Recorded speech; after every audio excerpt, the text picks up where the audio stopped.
Hickory Dickory Dock, some lads there just wrote a song called Clocks. The lads are Coldplay. And the song is? Clocks. Beautiful. I'm Ricky Gervais, with me Steve Merchant, Karl Pilkington, pressing the little buttons there. XFM 104.9. What's that? What's that little Well, I think I do more than press the buttons. Right, see, this is it, right? Karl has had a little strop on since last night, okay? And it's... He's had a little strop on? Yeah. You said strop on. I just wanted to clarify. And, I don't know why. He says that I'm an annoying person. He says that I wound him up, right?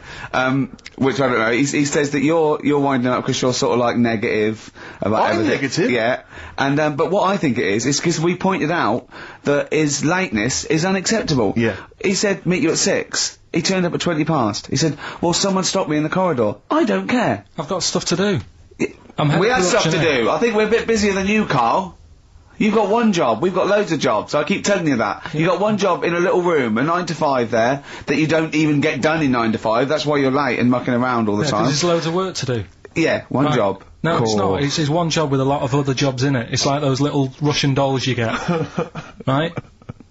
Well, it's not, is it? Go, yeah, it is. Yeah. Everyone thinks, oh, he only sits in his studio messing about, making songs a phrase. That's what I do in my free time. Which we've got coming up later. Super slick. I still think 20 minutes late is an outrage, though. Yeah, 20 minutes late is... Yeah, but I didn't say bang on 6, I said around 6. No, you didn't. You said 6, which means 6. Well, it doesn't. Wait, sorry, it doesn't? If I was a newsreader, I'd say, yeah, you've got to be on time. Do you know what I mean? If it was a 6 o'clock news, I wouldn't want to be late. But it's the fact that I said to you, I'm busy, I've got stuff to do. No, you didn't say that. You said 6 o'clock to sort out tomorrow's show. I didn't. I know what I said. So yeah, you don't, because I remember you sent me a text. You didn't even. It wasn't even a phone call. You didn't even have the politeness to call. Stephen has stitched him up by being a little bit more precise than him. It was a text, and it said, "See you around 6 tomorrow?" Question mark. Around. You just said it. Well, you were 6. That doesn't count. That doesn't mean anything. Well, yeah, no, he does. What? So all right, you told me he said 6. Well, he did. I'm paraphrasing. 6 o'clock, Rick. To me, even if it was around 6 o'clock, that would be 5 to 6 or 5 past 6. It would not be 20 minutes after the event, because that is late. Well. Well, you can't even. You've got nothing. You see, you haven't even got an excuse. Yeah, but then I turned up, right, and I said, right, well, let's not argue about this. Let's come up with some good new features, because we've been in Cheapest Chimps. That's gone today. Good news. He never liked Cheapest Chimps, Karl, did he? Right, he never liked it. Do you know what? Do you know who's took it further? Donald McIntyre. What? He's doing a programme, Cheapest Chimps. No, he's not doing a channel. Well, we'll see. Again, I'll prove you right. Again. He's not doing a programme, Cheapest Chimps, is he? He's not. What do you mean?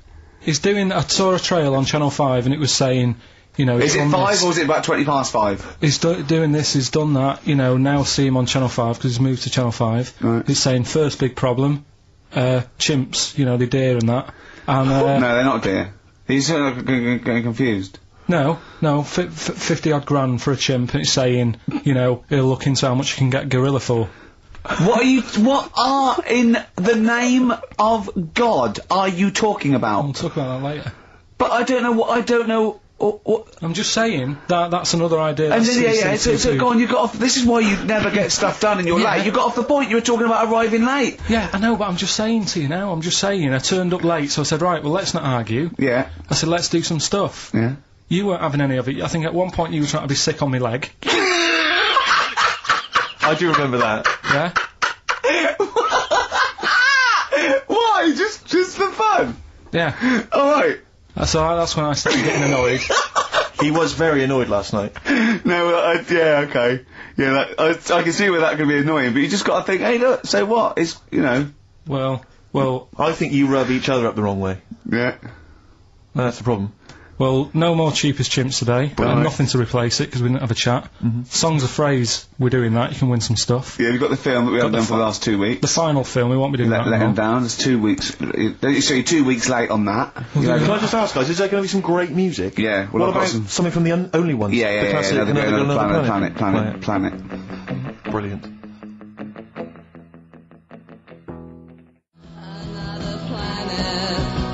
Who's holding you down?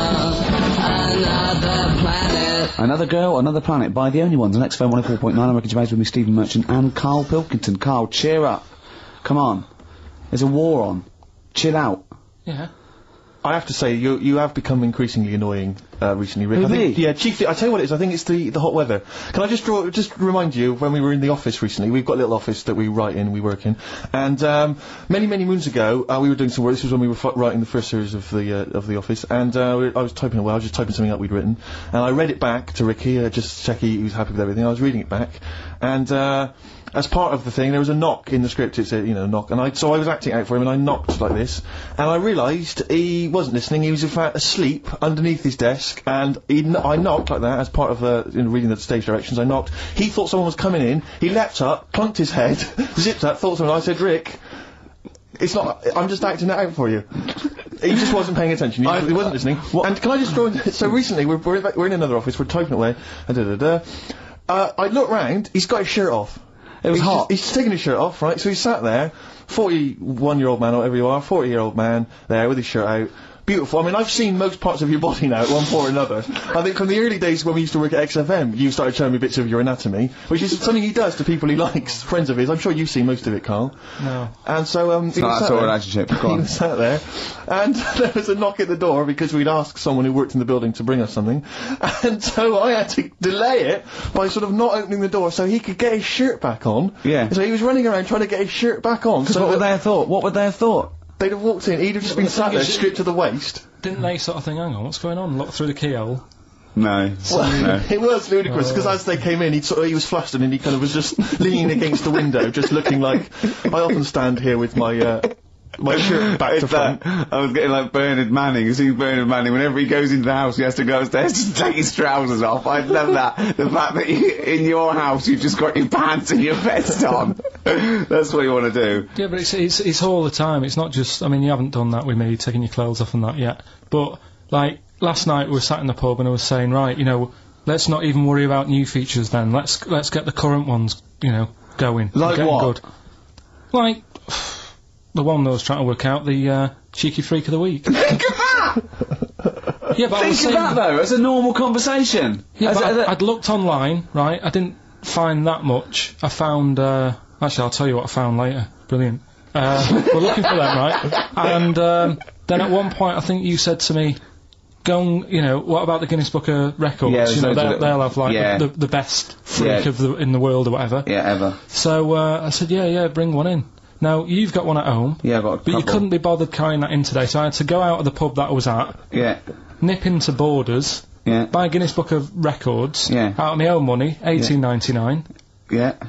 bring it back, and then you said, I don't know if I want to do this feature. So it cost me 20 quid for that. I had to buy a video for Silence of the Lambs film clip. I'm actually out of pocket at the end of this.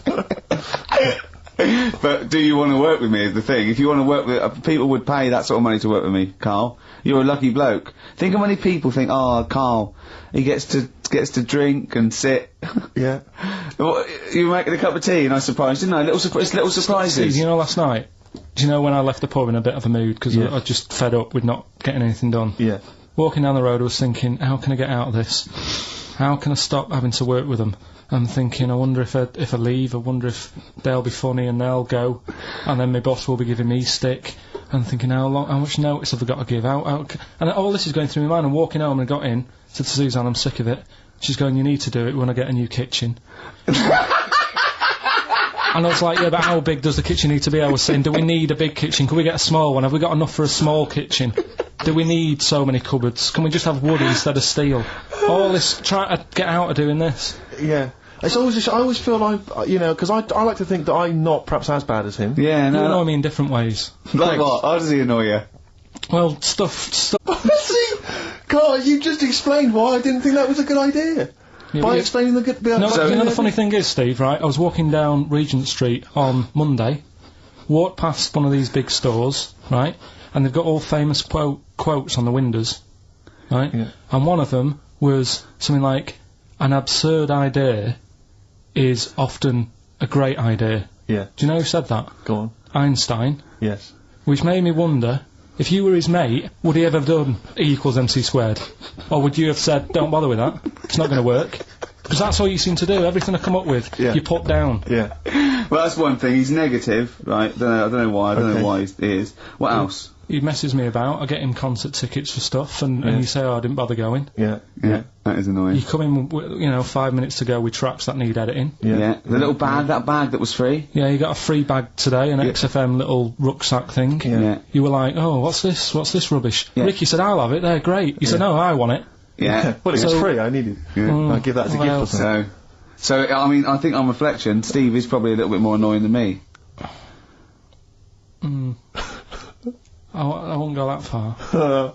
You are annoying. If I had to go away for a week somewhere, if it was a quiet place... Well, you are again, aren't you? That's 2 holidays you had this year, I mean. If it was a busy place, I'd probably go with you, because people, do you know what I mean, staring at me all the time and that if I'm walking around with Steve. No, I'm just... Can I draw up a list of reasons I don't like you, Carl? Just being honest. What? I'll tell you, because the list of reasons I don't like you is incredibly long. And getting longer. Just saying. Do you want another slap?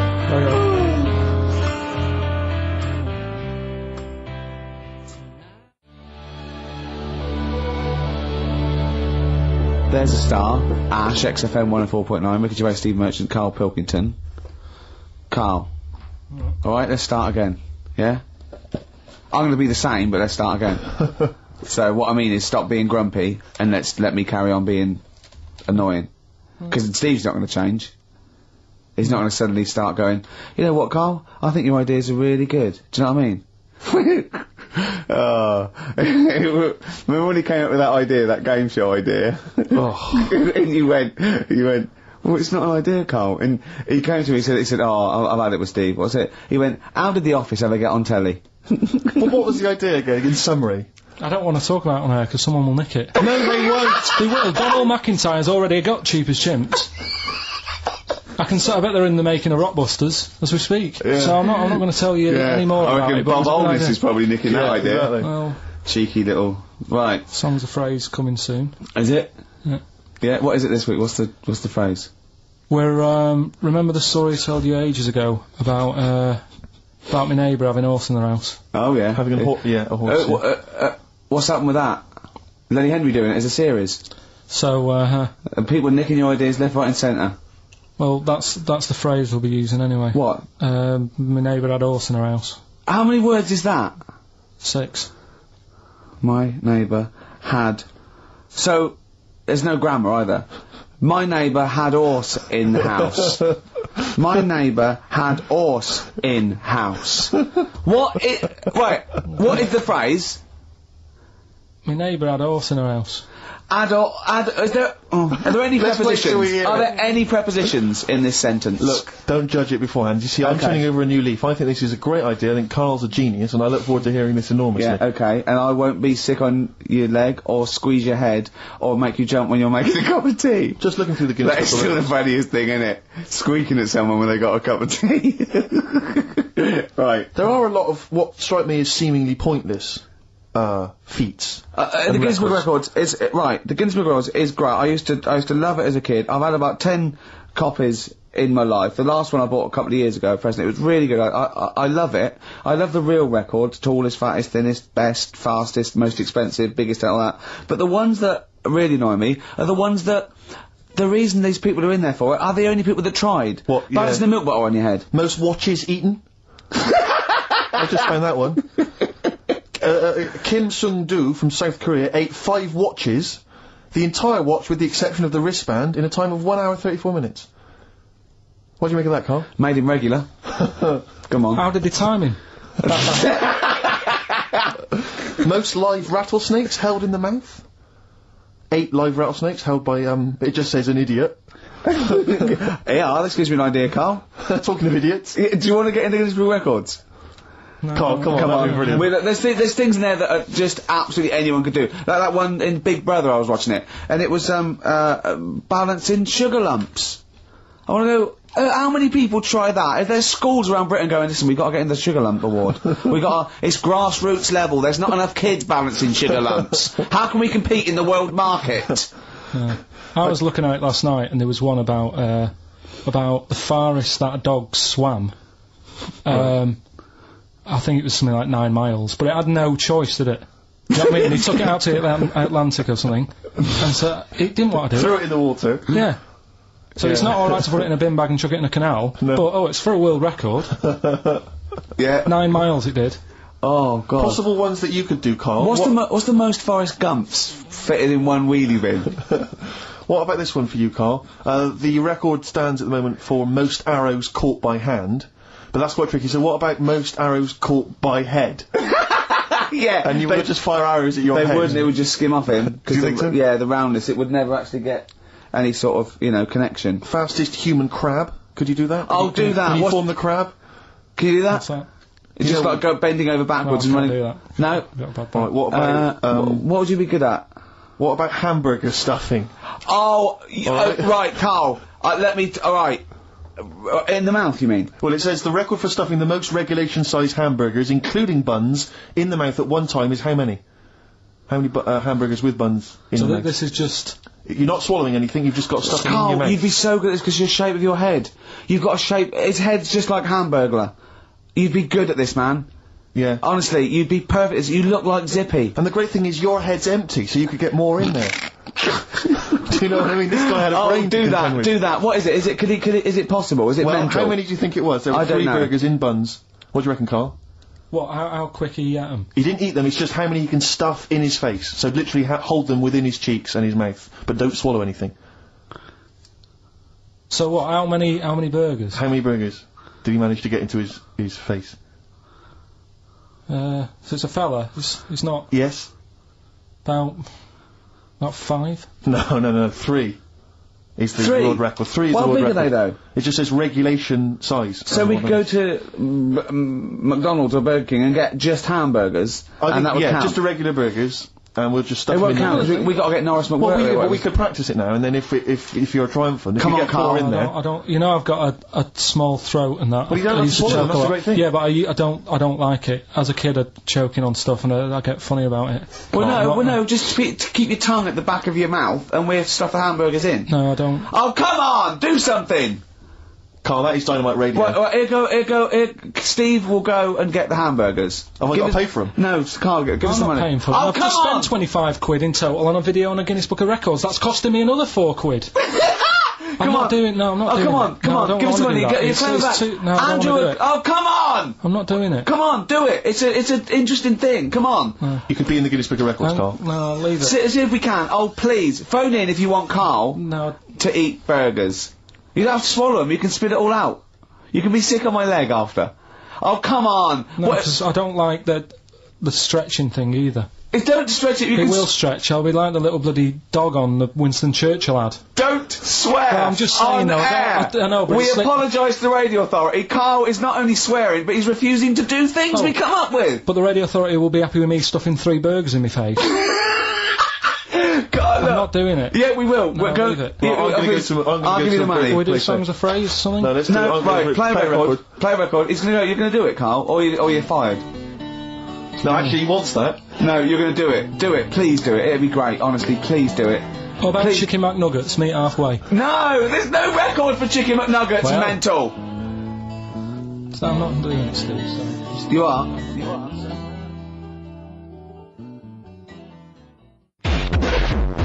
104.9 in London. XFM. Steve, Hello. can you hear me? Yes, can you hear me? Yeah. Where are you? I'm in one of the capital's many burger joints. I'm just about to go up now, and my friend is going to try and break the world record for putting no. burgers into his fat, stupid face. What do you make of that? Exciting? Yeah. Do you wish him good luck? Yeah. What's your name? Kyle. Tyre? Yeah. Oh, thank you very much, Tyre. I'll try and get Tyre to wish you good luck in a minute, Carl. The coming shortly. Five should be enough. The world record is what? 3? 3, yeah. Okay, good. I don't know what. Oh, here we go. How much is that? 3.45. 3.45 for 5 hamburgers. Good, isn't it? It's good value. It is really, isn't it? Really, yeah. I mean, if there's anyone from hamburgers, from McDonald's listening, they probably want to give us some free stuff, I would have thought. I would have thought, Rick. Could you just wish my friend good luck before you're just on the end of the line there? Just say good luck, Carl. Good luck. Alright then. There you are. That's the people from McDonald's wishing you good luck. Carl, I'll be back shortly with the burgers. Brilliant. Okay. Do you want the pickles left in?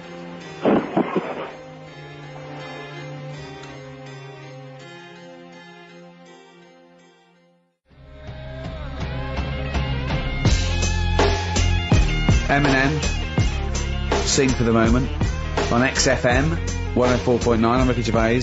With me, Steve Merchant, with 5 little hamburgers. Got 5 burgers here, yep. And, so I don't know, how should we begin, Carl? Do you want to just look at the size of these burgers? They're quite small. Look, they can see it on webcam, can't they?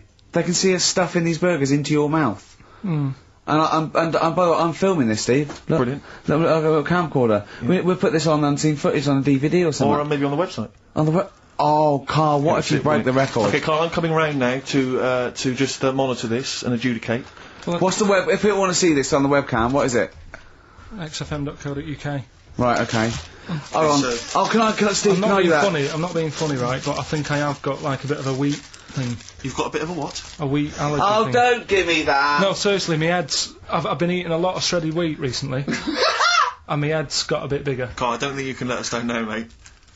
So you just got to put that first No, one in. I can't put that, like that, in my mouth on its...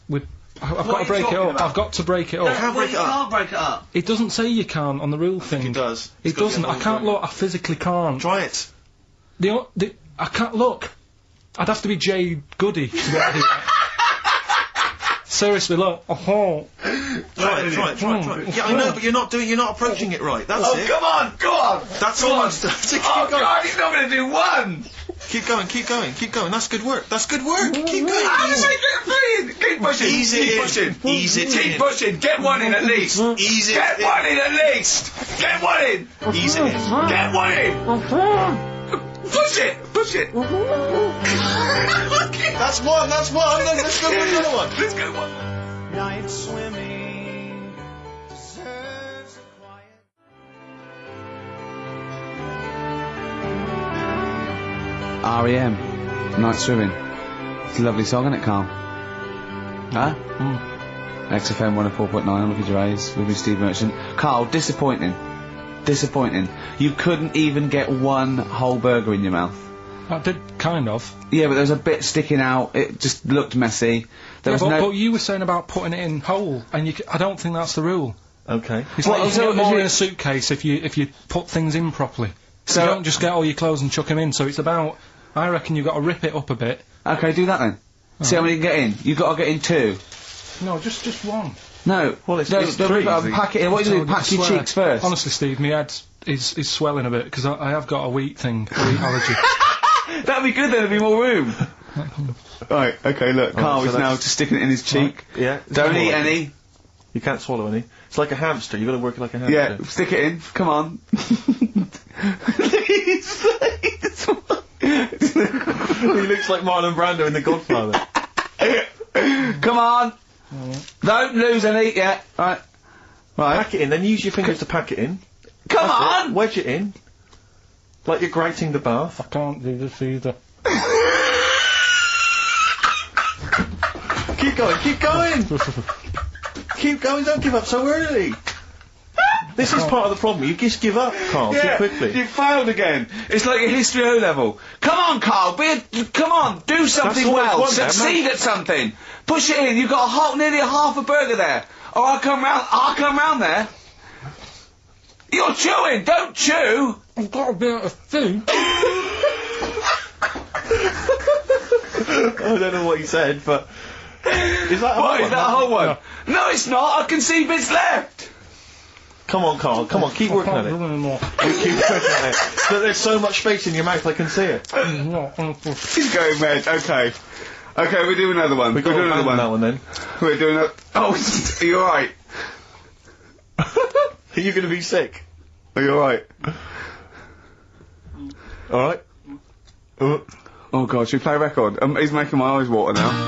Oh. Okay, I'll find a different one for you. Find a different one for What him. about most grapes eaten in 3 minutes? I'll go. Do you want to do that? Grapes are Most easy, aren't grapes they? eaten- That's easy. Great. Come on, grapes are Karl. easy.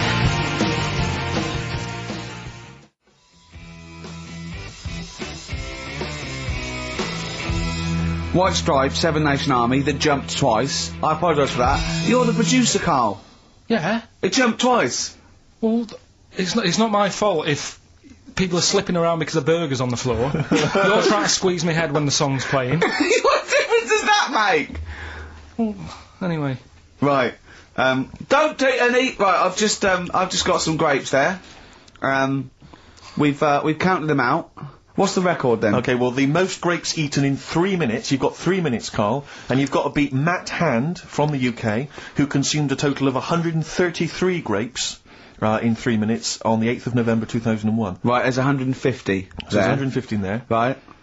Okay. So you've got 3 minutes. What are the rules? The rules You just are... gotta eat them and swallow them, and it's like Cool Hand Luke, right? You gotta just stuff them in and don't choke, because I got worried with the burger.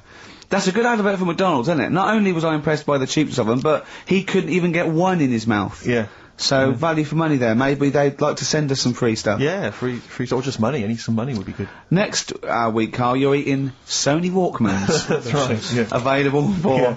right, Carl. Right, I think this is going to be good, right? What we're going to do, right? We've got Song 2 by Blur set up. We know that's 2 minutes, so you can play that, because that'd be boring radio hearing Carl choke, wouldn't it, for 3 minutes? Exactly. So, when I say go, Carl, right, I'm going to go right on the minute, right? You've got to have a handful of grapes, and you've got to press Song 2 by Blur. When we come back, you'll be stuffing your face. Hold on. You won't be able to do that. How can you work the buttons? I can do that. No, I don't think you can. You cannot touch the grapes until the opening note Yeah, of but Song hold 2 on. begins. When Blur 2, when Song 2 stops, can we just press up the fader? So because you'll be stuffing Don't worry, your face. we're almost. Let's go. If we go. Okay. Any second now. Okay, right. You're Okay, ready, 3, 2, 1, go! And he's off. That's good work from Carl there. He's approaching it cautiously to begin with. Cautiously. And he's keeping well, let's just, just keeping people up.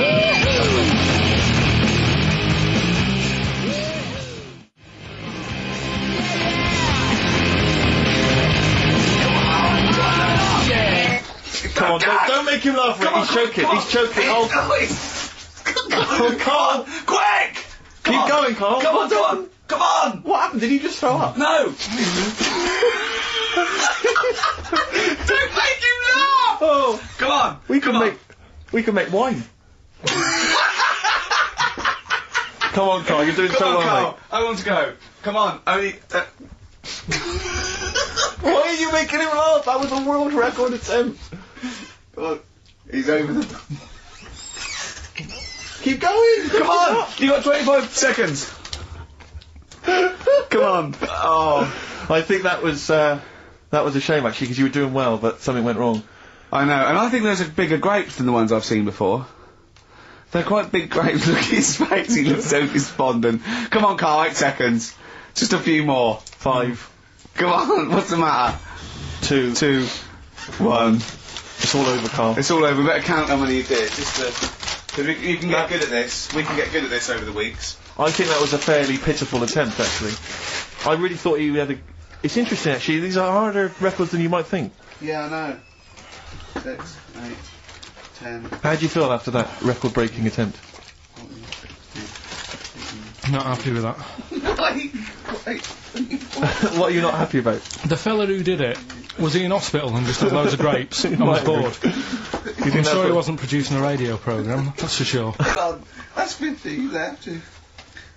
That's quite a poor attempt then, by the seam of it. Would you think about trying to maybe do that again in a couple of weeks? Would you do some practice and try that again? No, leave it for the experts.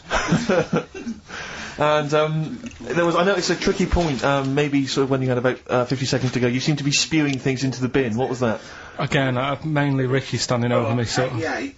He's got 88 left. Okay, so what's the mental arithmetic there? Because we put how many in? Was 150 in the thing, wasn't it? What did I say? What did I say I had left? Well, I'm not doing it again. 88. So He had 88 left. So 62. Guys, you're only at 62.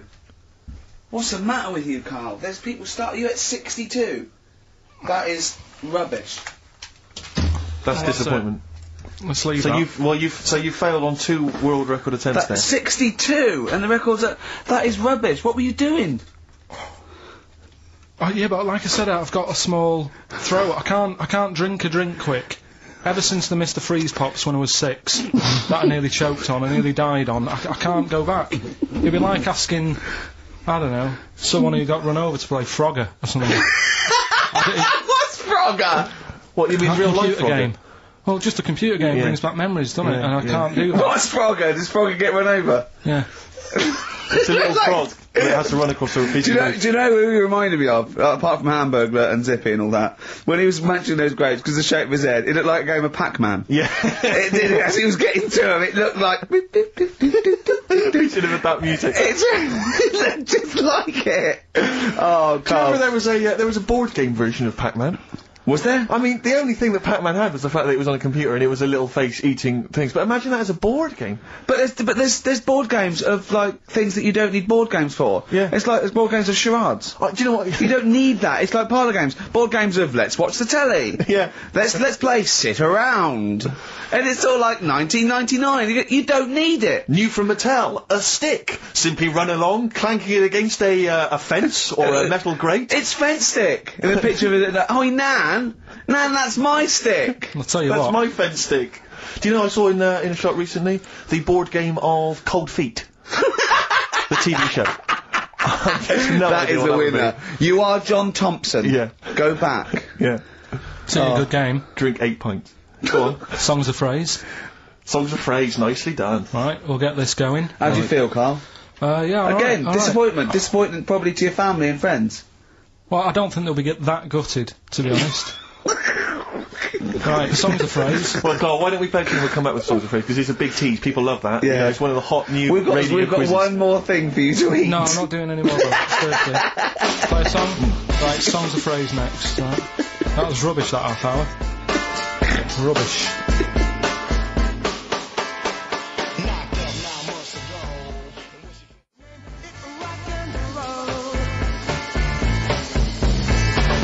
That's great. Roots. The Seed. XFM 104.9. I bet that is a record. Eating grapes whilst DJing. Possibly. I'm assuming if there's any listeners out there that have a record-breaking attempt they'd like to see Carl undertake in future weeks, they should email in. I think Jono's got that one. Right, what have we got then? That's that. Right. That's the silliest side now. Let's get on with the proper show. Right, song's a phrase. Yeah, should we do that? On to the classy stuff. Yeah. Do you want to do the prizes first? Right, now then, right, here they are. I haven't seen these, but I'm excited as ever. Alright, we have a t-shirt there, arbitrary t-shirt that you have probably stolen off of someone. What does it say? Is it the Red Hot Chili Peppers? So that's all right. that's not too bad. It's a big t-shirt there. On DVD, this should you be giving this away? This looks like it's the film Don't Say a Word. Yeah. And it's it doesn't have all the proper packaging. It's literally the disc, the DVD disc, just loose. So enjoy that. The current album from Oasis. Heathen Chemistry, DVD, on DVD, The Life of Mammals, the complete series, the David Attenborough recent DVD, that. Walking with Cavemen, which I think is a DVD, it's currently on TV, isn't it? And, Well, there you go. And Not also bad. the X-List, which is a good new compilation, double CD compilation from XFM with loads of stuff on there, including Nerd, Snoop Doggy Dogg, Athlete, all sorts. Go on then, Carl. So not bad, actually, simple Nice one. Well done. Right, so, yeah, it's a phrase that's been said at some point, or said a lot on the show. We've had, like, Hairy Chinese Kid. We went back to, my mum had wind for 5 minutes and that. Today we're looking at, my neighbour had a horse in a house. Right? Yep. If you remember, we were talking about that probably about a year and a half ago now. Yeah. Yeah, of course Right. people remember. They've been talking about it ever since, Carl, I imagine. Yeah. Well, so, it's famous. It's a world famous phrase. My neighbour had a horse in her house. right, so this is, this week's Song's a Phrase, and what I've done is I've got songs with those words in that make up that sentence. Yeah. You got to email in ricky.gervais@xfm.co.uk. There's 6 different songs, right? You email in with what? I don't know. what There is 6. Me neighbour had horse in house. Is it really that sentence? My neighbour had a horse in her house. It does work. Honestly, it works. Yeah. Okay. Don't bother explaining it. You Just play ready? it. Right, Yeah. so here's the. Here it is. We're just going to do Right. What in God's name was that? Yeah. Name the 6 songs. Huh?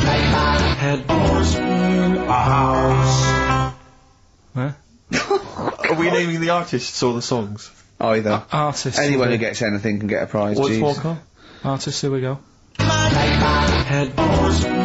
Oh, that's tricky, Carl. That's very hard. Once more.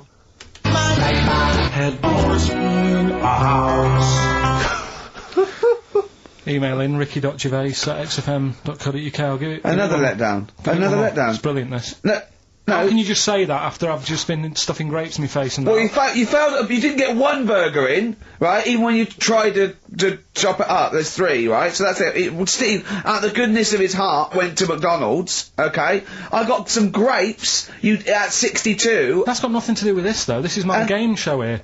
Bob Holness didn't say, yeah, Blockbusters is good, but I never see him eating grapes. So this is a different thing. Forget that. Right? Here's the clips again. Here's the clips. Oh, you know I said I was going to turn over a new leaf and not criticise your ideas? I think it's the end of this one, mate. Oh, he's done it again. It's atrocious. Ricky.Gervais at xfm.co.uk if you've got any idea.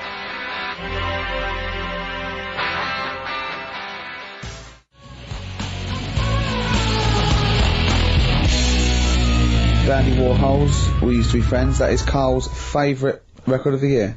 Yeah, new music, better new music. He gets one play a year, and he chose that. That's what he chose. It's all right, but I mean, that favourite track, isn't it? He played that. That was Carl's choice. Just something new on XFM 104.9. Don't worry, we've got some really good stuff coming up later with me and Steve. If you're from the 70s, you might like it.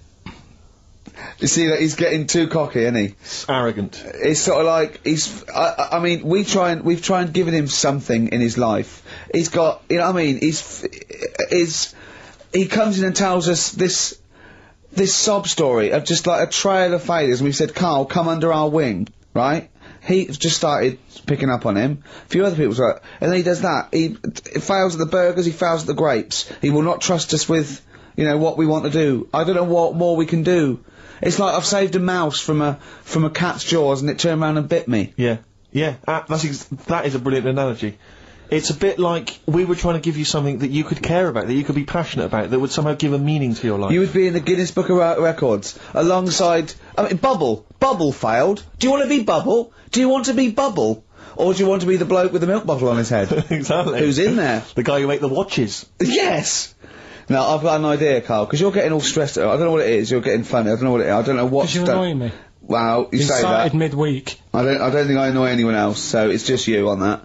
So, I thought maybe we could all 3 of us go away to a little health farm for a weekend, just get like a triple room, Right, and that isn't happening. Why? You've just reminded me, because you've been annoying me. Steve started getting on your case, you know, sort of ganging up on me.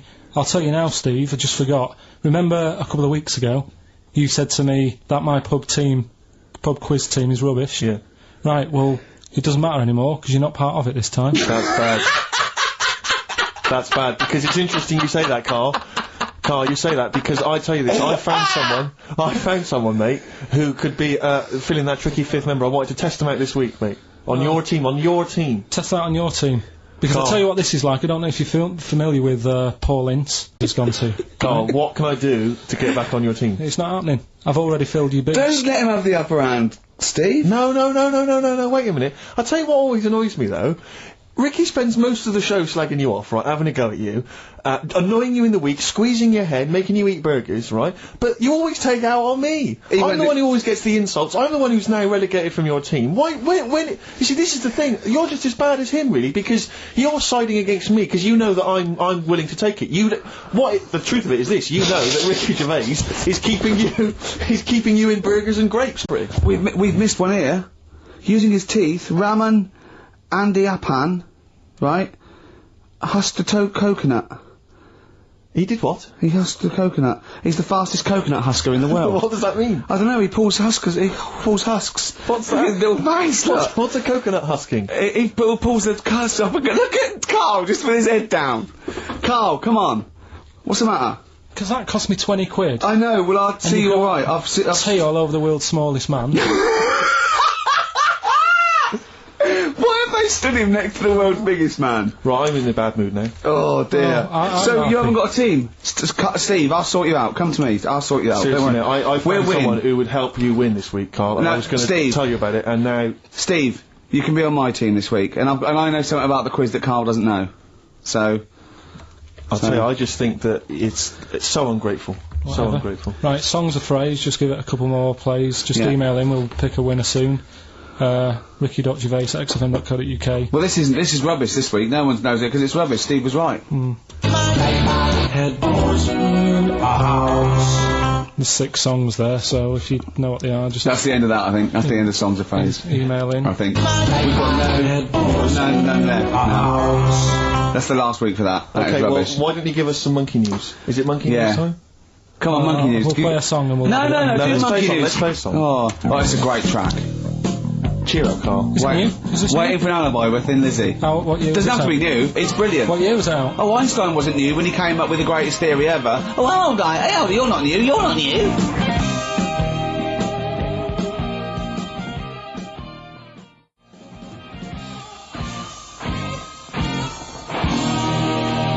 Waiting for an Alibi by Thin Lizzy on XFM 104.9. Right, okay, this is, of all the trauma in the world, I thought we'd come on to a little bit, and he's just brought it right down, little mank twat, whinging. No, but I mean, do you know what I mean? He's had a go at you, he's thrown you off his team. I'm devastated by that. That was the one thing I was looking forward to this week. To be fair, you were looking forward to telling him you were taking over the team, so it's sort of poetic justice. It has blown up in your face, to be fair. True, I was trying to squeeze him out of his own company. Yeah, you were going to try and get him out of his team. Yeah, well, it was a hostile takeover, and they clubbed together. To be honest with you, there's normally 3 regulars on his team. I got 2 of them on my side, one of which was his girlfriend. So I only had to work on him to try and get him to resign, and we'd have been away. Still, you know, we should give the prizes away. Yeah, well, Carl. this has been dreadful. This thing. We started off well with him trying to force burgers in his mouth, and then he's come up with this tapped. I mean, this is the end of this, because it's. I mean, it was shoddy to start with, no little duo couple. But this is not only. I'm just saying, this is what I was saying in the pub yesterday when you tried to be sick on my leg. I was saying, come up with new ideas if you don't like them, but you diss them on air. Well, it's just disappointing, isn't it? And Right. What's that? I was disappointed when I was choking before.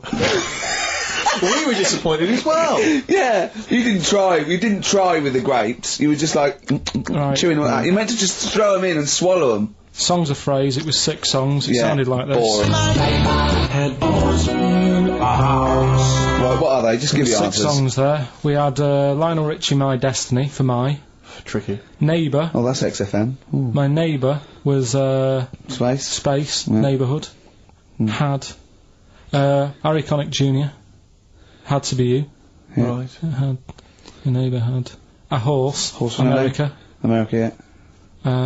We had a horse. In was Lisa Stansfield with Pathetic. In All the Right Places. Oh, pathetic. Did anyone get that? Did anyone get that? And no A one House got No one from got that. Animals. So that was pointless. All right. Well, Well, that's the most anyone got was 3, Yeah. and we're going to give it to Deborah, and that's Yeah. possibly Deborah and Kate. They Right. got at least 3 of those. So well done. Okay, Kate. well done. Yeah, there's prizes on the way. That's the end of that.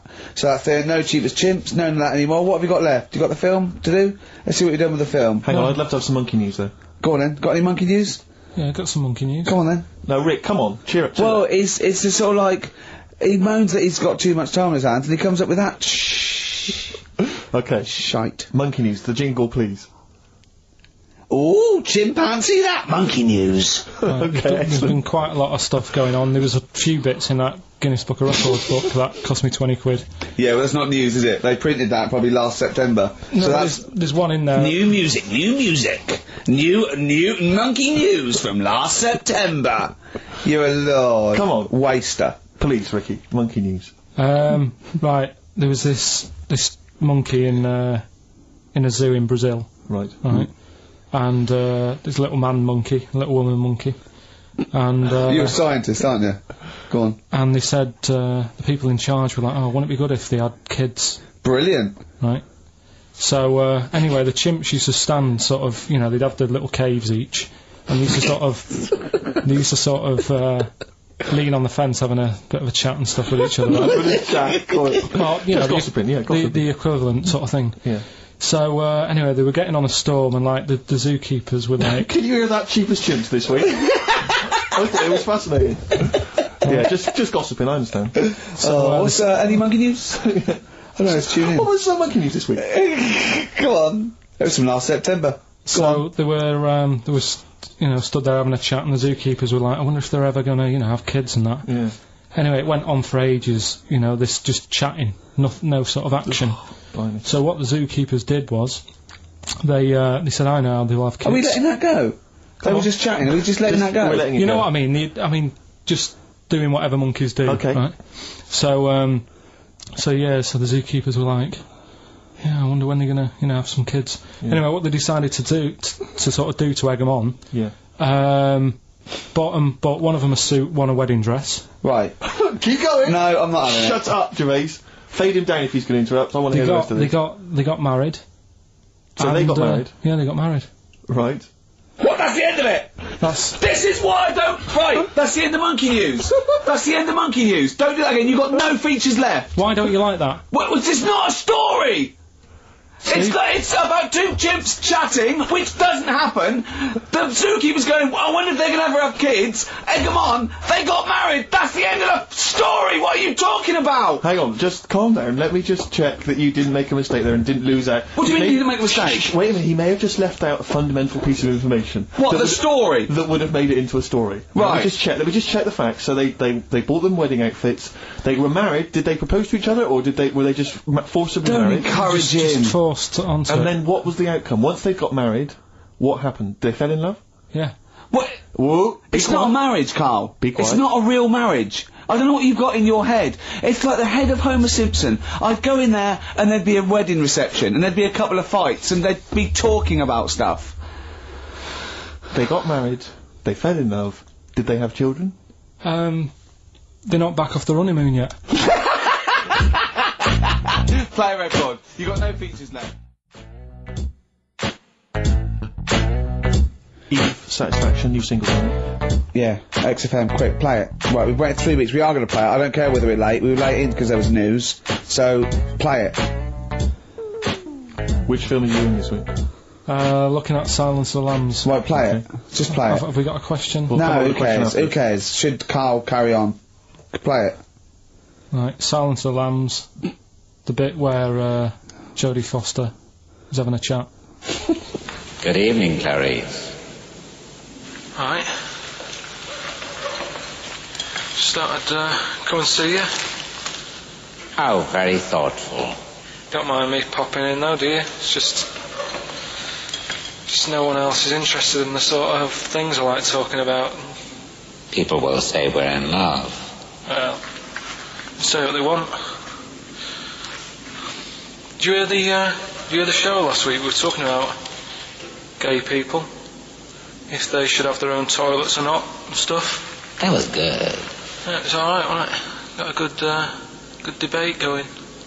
Enjoy doing the show. It's a favourite part of my week, really, just talking about weird stuff and that.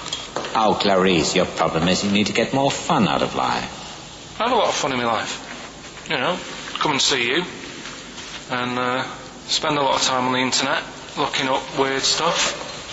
Reading something about a hairy Chinese kid. There's another thing, there's a fella who, no arms and legs, is known as a pillar man. Everything you need to find him is right there in those pages. Bizarre magazine. Yeah, I get this. The hairy Chinese kid, what annoys me is he could sort it out. He could just have a shave, couldn't he? Do you know what I mean? No, he cuts. Does he? Well, use some like Emacs stuff. Yeah, don't be getting funny with me, just 'cause you're in a bit of a mood, right? You know you shouldn't eat people. Your eyes are bigger than your belly, I've always said that, so... See you later. Interesting. Atmospheric, moody, and the question is... okay, how about this? How many films have been made featuring the character Hannibal Lecter? How many films They have haven't been got made? time to phone in now, have they? No, they can email in, they'll have time. Do you care? I don't care. No, exactly. Ricky.gervais@xfm.co.uk if you can be bothered. If you're interested in what, and you want a $4.99 copy on VHS of Silence of the He's Lambs. dissing that as well, Karl. Wasn't it that? Bit annoying, but that's it for this week. But remember what happened when... No, it's not. It's 9 minutes to 3. Don't How can mind that... this. Tell him, Steve. No. How can that be it? It's 9 minutes to 3. What's he doing? Is he playing a record? Carl, what can I do to get back on your quiz team? You're not... Go on. Talking to the songbird yesterday. Threw me to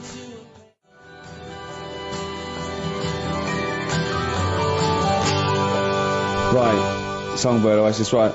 Send Karl a little present. Send him some essential oils or something, or, a little lavender pillow, or just a little message. Send him a little message. Tell him it's all worth it. He's getting all grumpy, aren't you? I just get sick of it, that's all.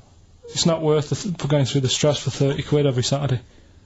You lying little... You'd get more than 30 quid. Oh, not much more. Anyway, Steve, who's the winner? The winner is Mike McNulty. He correctly answered the fact that there were 4 films featuring Hannibal Lecter. There's a downer now, isn't there? There's a downer. I think it was you, actually. I mean, I don't know, Karl. It's not like I'm just trying to win myself a place on your team, but I actually felt that Ricky was really out of order this week. I gave him grapes. I thought Ricky was discourteous, if that's a word. I thought he was rude, aggressive, unpleasant. As one person emailed in, a dickhead. So, someone also said you were fat and talentless. I don't like those emailers who do that sort of thing, but one of them said you were really, really annoying. Well, cheers for that, but you're still not on the team. They didn't like what you were wearing. So, back next week. What did you say? He went, cheers for that, but you're still not.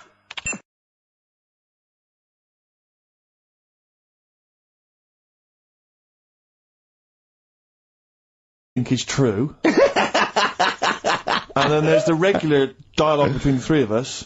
Karl, well, you know, it could happen. Me, sure. Ricky, no, Karl, it could never happen. Not now, not ever. You're an idiot, play a record. So maybe some of those you could use next time. Well, will we get it going then for today? Yeah. This week we're. Do you remember the story about my auntie having wind for 5 minutes? Yeah. Your auntie, was it your Auntie Nora? Auntie Nora. She was on a lot of medication and stuff. Sure. And I think that's a side effect that comes with it.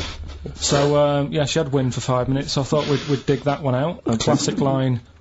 Me auntie had wind for 5 minutes. Okay. So I've got loads of songs here. How many is that? Me auntie had wind for 5 minutes. 7 tracks. Oh, that's tricky. Why do you learn? Okay, so you need to identify, if you can be bothered, the artists. Yeah, that's what we're after, isn't it? All right. Okay. Let's go. Alright, we'll play it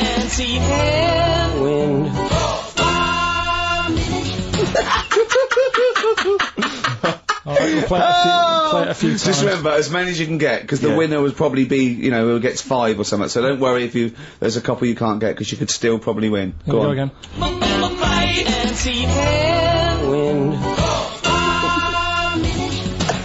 It is good. Can I just, what's the email address? It's, well, if they go to xfm.co.uk/Ricky, they can just send them through there and that. Can send them through that way. Right. Which of these is the prize bag? Yeah, don't be getting them mixed up. That's the one, is it, Karl? Yeah. Alright, so let's see what hot treats you could win. As I get them out, Karl, do you want to play it once more? Yep.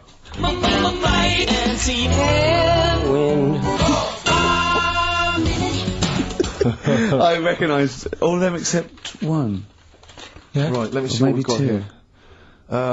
Once again, Karl, you excelled yourself with an arbitrary collection of DVDs. Just hanging around, were they? Just hanging around. Again, I'm always interested to know which of our XFM listeners has tastes as broad as this. Go on. We've got the recent BBC adaptation of The Hound of the Baskervilles. Brilliant.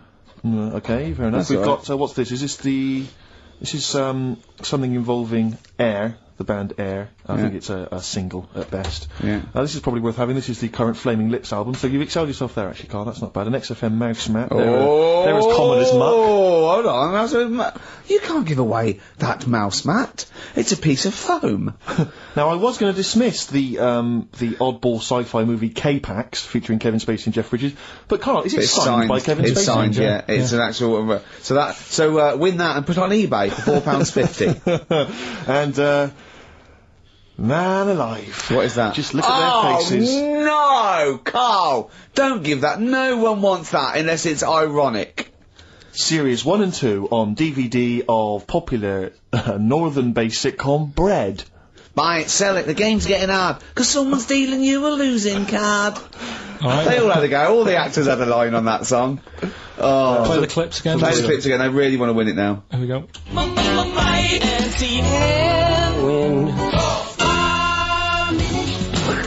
I can't believe this hasn't been done before. It's extraordinary. Because most of our ideas have.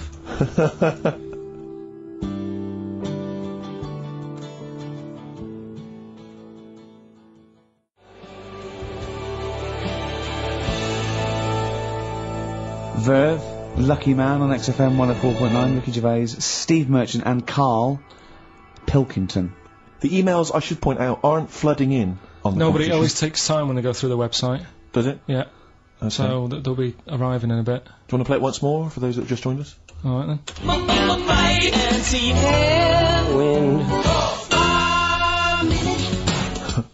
go. Brilliant. My auntie had wind for 5 minutes. Brilliant. Genius. Name the artist. Rick, I sometimes get off at the Tube at Tottenham Court Road if I want to look at the record shops before I Yeah. come into XFM, and I always cut through Chinatown. Oh, yeah. And every time I come to Chinatown, the same thought always strikes me. I always feel like I want to just gather all the little locals, all the little Chinese fellas, just gather them round and just go, guys, in what way is this a town? It's not, is This is not, at best, what you've got here is a novelty street. Yeah, Gerrard Street is not a town, No, mate. it's not a town. You've had this Just for like 'cause you put a 100 little years. It's not pagoda. expanding. Yeah, yeah. You can't just call it Chinatown and claim it's a town. If I was them though and you do that, I go, what are you talking about? It is a town, it is a town, it's What- in our what town. way? It is a town, it's our town, we got all lots of stuff. Where's your church? Where's your mayor? We got a betting shop. Not enough. It is. See, all you've got here is restaurants. No. That's not a town. No. Got a little supermarket with snacks. What does it sell? Snacks. Specifically, I would imagine crackers. Yeah, yeah. Do you want to buy a dragon? Do you want to buy an ornamental dragon? If I wanted to buy one, this is where I would. Do you want to buy a gold dragon? Is it made of gold? No, it's made of plastic, but it's sprayed gold. Do you want to buy that? It's not a town. It is a It's town. not a town. Yeah.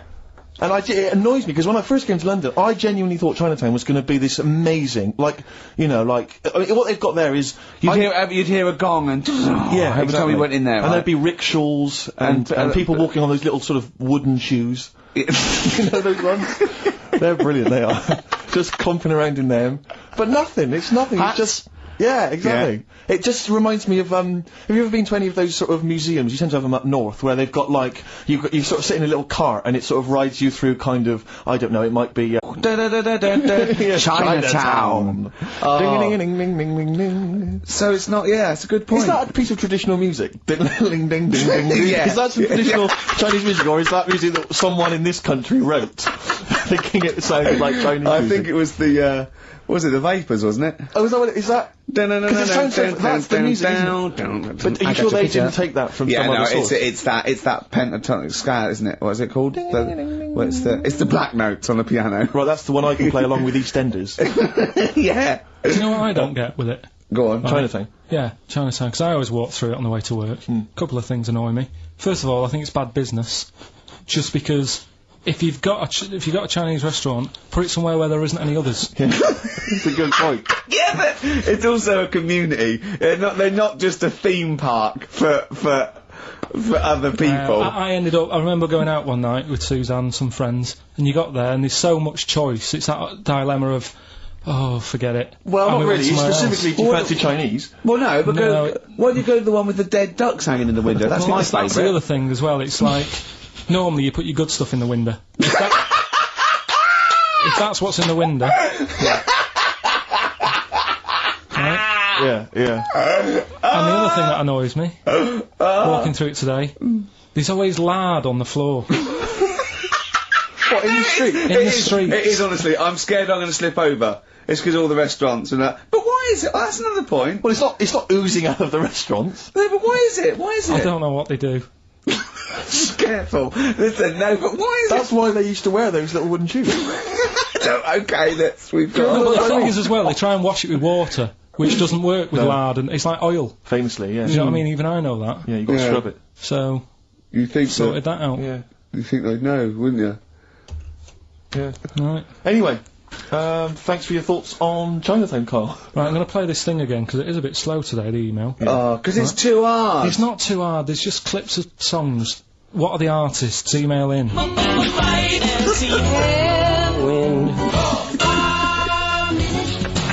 xfm.co.uk. He's getting annoyed because he put the work in and no Well. one... He's getting annoyed!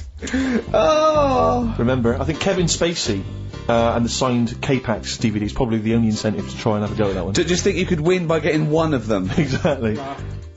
They're coming in now, okay. This is electronic.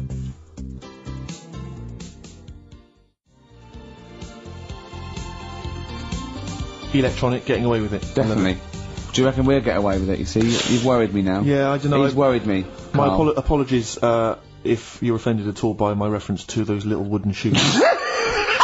That's not going to help, Rick. Dear. That Chinese women used to wear. I don't think they still wear them. We've only had one complaint, haven't we? We got from the Sony's, that one about talking about the swan's penis. But you know, things about complaints is people complain all the time. It's whether it's upheld because it goes to an authority, and then they have to go, oh yeah, look, that was in poor taste or pre-watershed or some of the things you said on TV though, you must have been stung. Well, obviously, I've only had one upheld, one serious slap on the wrist for something I said. But what was he saying? Can you repeat it? Well, I can. I was talking about, and it was a true story. I was talking about this little old man who his daughter was taken to home because he used to fry up bacon and rub it round his to get the dog to lick them. Right. And you got a complaint. Yeah. And that was it. That's why you got a complaint. Yeah. Yeah. What's up with that? Well, he said it on Songs of Praise. They said it was in poor taste, I suppose. What other complaints? You know the biggest complaint ever on TV, the most complaints ever for anything on TV, was the showing of The Last Temptation of Christ. Yeah. Do you know the second? Yeah, the second was I think Anne Robinson put in the Welsh into room 101. What? Because she didn't like him and that. Yeah, she just said, well, they're going in the, you know. She said it slightly more eloquently than that. Yes, yeah, yeah. I can the people or the place. I don't know. I think it was the place and therefore the people. Yeah. What do you mean, yeah? No, well, you know, my mum and dad have sort of moved from Manchester. They've retired now in Wales. Oh yeah. And it is. Look at his face, turning his nose up. No, but it is pretty depressing. Do you know what I mean? It's just one of them places that it's like you go back in time and that when you go there. I mean, maybe the major cities there, maybe Cardiff is alright. What, even coming from Manchester, it's like going back in time? It's just, it's like one of them places that it feels like every day is Sunday. Do you know what I mean? It's just depressing and grey and slate Lots everywhere. of vicars walking around going, I'm late. Well, yeah, it is the sort of attitude they have, right? And this is true because my mum and dad live there and that, right? And they love it, it's alright, it's an healthy place to go when you get older and that. But, this is why they don't move on in Wales. Well, I'd just like to make another sorry to any Welsh people listening. We're not saying you don't move on. Karl is. No, but sorry about the little Chinese shoes again. The thing as well. is, it's good that in a way that they do that, and they don't want to be like, you know, rushing about everywhere. Because the way London isn't that great either, is it? Because it's totally opposite here, right? Yeah. So I'm not having a go. It is a bit dull. I think even people who live there will agree with me. Okay. Right? But like one of the shops that my mum and dad use, right? It's only a little sort of villagey type shop. They can't be bothered staying open for hours and hours, right? Because there's not enough people who use the shop. Yeah. So what you do is, they get used to what you buy, and They leave it out. They put it in a phone box outside. They put it in a phone box? Yeah. So it doesn't get wet. So my dad's loving that. Well, Once he yeah. found that out, it was like, brilliant. But how is that a bad thing? That's brilliant. Well, it's not for other people, it is for my dad, because he's picking up all sorts of stuff. Oh chickens. no, he's not! Oh, yeah. He's not nicking other people's shopping. Well, it's not like nicking, is it? Because it's not theirs yet. Oh! And you've stitched him up on radio. Well, of course, because they're going to think, who is there in town with a Manc accent? Who hangs around a lot? Who keeps making phone calls. And is getting fatter. Yeah. That's You've stitched him I right love up that. there, I Karl. love that your dad was excited when he found out. I can't believe that he's moved there. He's retired to this little village where it's based on trust and community, and he is abusing it. He's using his scally Manc ways. Bloody hell, Lakers. There's no bread again. There's old women Was going empty. hungry. Yeah. Their cats aren't getting fed, and your father is just. I can't. That's obscene. That's obscene. Oh, I think it's Die Thief. That fella from Manchester. I don't even think they've got Sky there yet, have they? They can't listen. They won't know what's. I think you stitched him right up. I hope you have, actually. I hope he goes down for it. I hope he's hounded out of the community like Frankenstein's monster. Yeah. They should get burning torches, go up to the Set fire mansion. to his cottage. Yeah. Exactly. Right, well... He's out of the choir. Yeah. Bit of streets. Yeah. Original pirate material. You're listening to the streets. Lock down your aerial. How's it come to this? Can't think about tomorrow. Forget about tomorrow. Feeder. Right. Listener, I'm talking to you now. Have you seen these posters around with me and Steve on it, right? It's embarrassing, right? We were mucking around at a photo session, and XFM wanted to do some posters. We couldn't be bothered to do them again, so we let him have this one. Irony comes back to haunt you, and it looks like I think I'm Simon Temper or something, and Steve's alright. But we think that Karl should be in it. Definitely. Karl doesn't want to be in it, but it looks like everyone listens to this show for Karl's, basically, you know, innocent stupidity. And some great tracks. Exactly. They don't listen for us anymore, Steve. So I think it should be a campaign to get Karl on the poster. Yeah.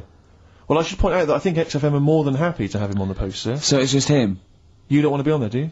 There's no need for me to be on it. Of course there is. Why not? I get so many emails here as I'm sat during the show reading them. So many emails saying, what does Karl look like? I want pictures of Karl. If you go to xfm.co.uk/Ricky, we've got those film bits on there. Those video mock-ups where I'm part of it, you can sort of... That's not enough, Karl. People want to see your face. You're part of the show. You're an intrinsic part of the show. Yeah, we'll get you on the poster. Why? It'll be too much on a poster. They can only take in so much. What do you mean? They can only take in so much? Yeah, it's good with two people. No. So no. Hey, Tony Banks, you can't be in this one. Yeah. It's just me and... You will be very... You see, you look like the Collins, Yeah, so but you've got to be in I there. don't photograph that well either. You're joking. Is it because you look like a little cue ball, because it just shines off the top? But a lot of people as well, you should dispel the myth. A lot of people think, for some reason, that you're fat. A lot of people say to me, is he fat? No, but that's because I haven't got much hair, so it looks like my head's big. No, they haven't even seen you. They just think, from listening to the show, that you're fat. That's because you're northern. They think you just eat chips and complain about the weather. Well... Complain about the south. I just think you could answer a lot of your critics. But then, you see, what I don't like about this world, a lot of people judge people on the way they look. Yeah. Oh, like hey. you do.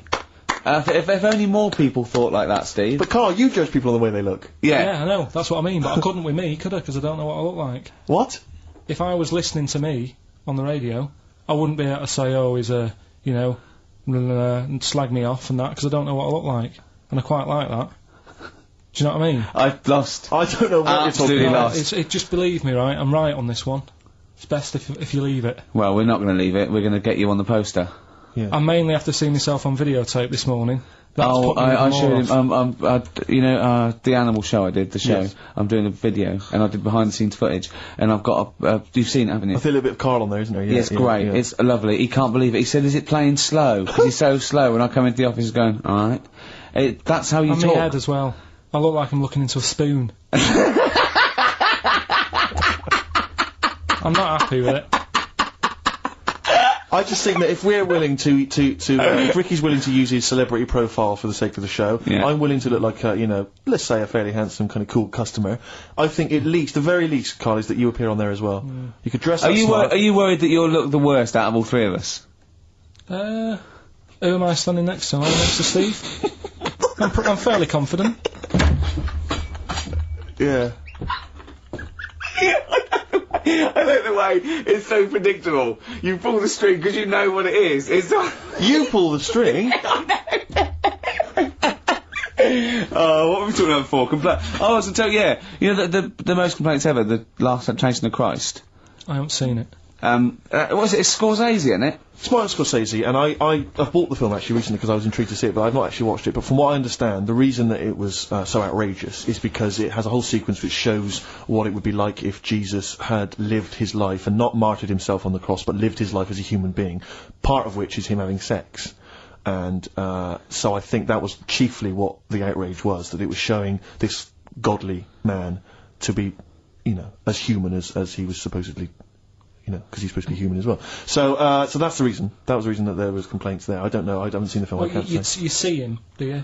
You see him having sex, I think. Yes. Although it is an actor, Karl. Yeah, it's not actually Jesus Christ. It's not the real. It's not the real Robert Powell. No. It's an actor playing Robert Powell. Is that, you see, sex on films and all that, right? when I was growing up, Here we and I'd go. be watching. No, just saying an example of this, really, Go on. right? When I was growing up as a kid, and I'd be, watching films with my dad, right? He'd really be enjoying a film, right? And then a sex scene would happen, Right. and he'd go On film. in Or the just film. behind you. In the film, a sex scene would happen, Your brother up to his old tricks again. and he'd get up and go make a cup of tea, right? Right. Typhoon? That he'd stolen from some sort of telephone box? And like even recently, he thinks it ruins a film. Do you know what I mean? Because there's no need for it to happen, is there? Really? Yes.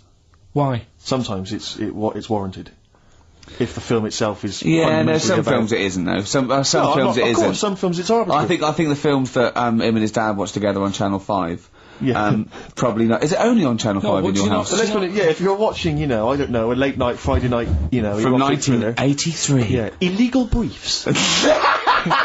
A beautiful lawyer has to defend a man who may be a killer. She falls in love with him, but does she know the real man? Oh dear. You know what I mean, though. Lest you forget, of course, that I Love Heat. With the bloke that is now in. Go on. of course, that I, according to the Internet Movie Database, I once appeared in one of those films, in the film Killer Image, a Canadian film, I believe, from 1989. According to that computer, It's all wrong, website. isn't it? It's all wrong. It's completely all wrong. Of course it is. Yeah. Apparently, I was in that, and I played the role of Kirk. Was it a porn thing? No. I think it's just an erotic thriller. Oh, right. That I supposedly You only was had a in. very small part, though, didn't you? Indeed. Yeah. Yeah. But no, do you know what I mean? Sometimes you don't need to go that far. Say, like in this Jesus program, right?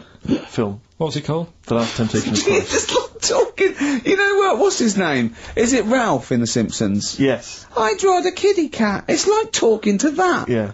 No, but right, this sensation thing, right? Do you know, often we don't get that many complaints on this show. We don't get very many complaints. And I think that's either because there's no listeners, or B, it's because most people agree with Karl, and that I terrifies know. me. Or they let him off because it's like, you can plead insanity, you can go mental and Yeah. kill a few people. They go, oh, he's a bit backwards. No, but was it because, like, they're saying that he was having it away? Or is it because you saw it? What got the complaints? The complaint was the very suggestion. It was a that Christ suggestion. It was himself would be a having blasphemous sex. thing, not the fact that you saw an actor's knob. So what about if they just cut it down a bit and you like, saw the little stable door closing? It wasn't the baby Jesus having sex. It was the grown man. The stable door shutting! No, but you know It's what the they do? nativity scene. Oh, that is brilliant. That but is... then- The wise men saying, I can't believe we brought myrrh, we should have brought condoms. No, yeah. There's 2 for 1 offering, Yeah, boots. I don't know what we were thinking. With frankincense. It's just that it's always awful. Should we isn't it? apologise now to the Christian church as well? So Sorry, we- the little Chinese fellas, little Welsh fellas, and the little Christian We fellas. haven't said anything wrong. No. It's like, you see, when I was growing up, Stable door. I love the idea that in Karl's world, he was born in a stable, just thought, well, I know Yeah. this place. Yeah. I'm just going to stay here the rest of my days. This is good here. Oh, brilliant. but when I was watching telly with my mum and dad, I mean, it still happens now, right?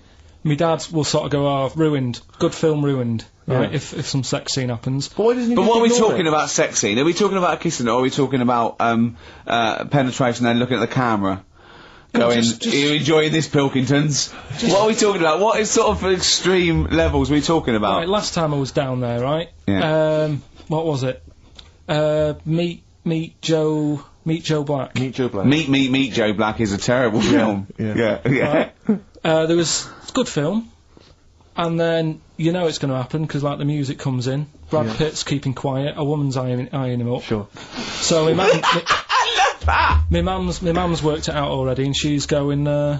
Anything on the other side, love? She knows. She She knows. knows it's something's. Well, so you can be enjoying a film and you can be an hour and 10 in, and then some spidey senses of one of them can go, should we turn it over? And the other one goes, yeah, all right. Are you sure it's not them protecting you from scenes of sex? So that what they're thinking is, what if Karl gets the idea to have sex? Yeah. That could lead to procreation. We don't want any more like him. Yeah.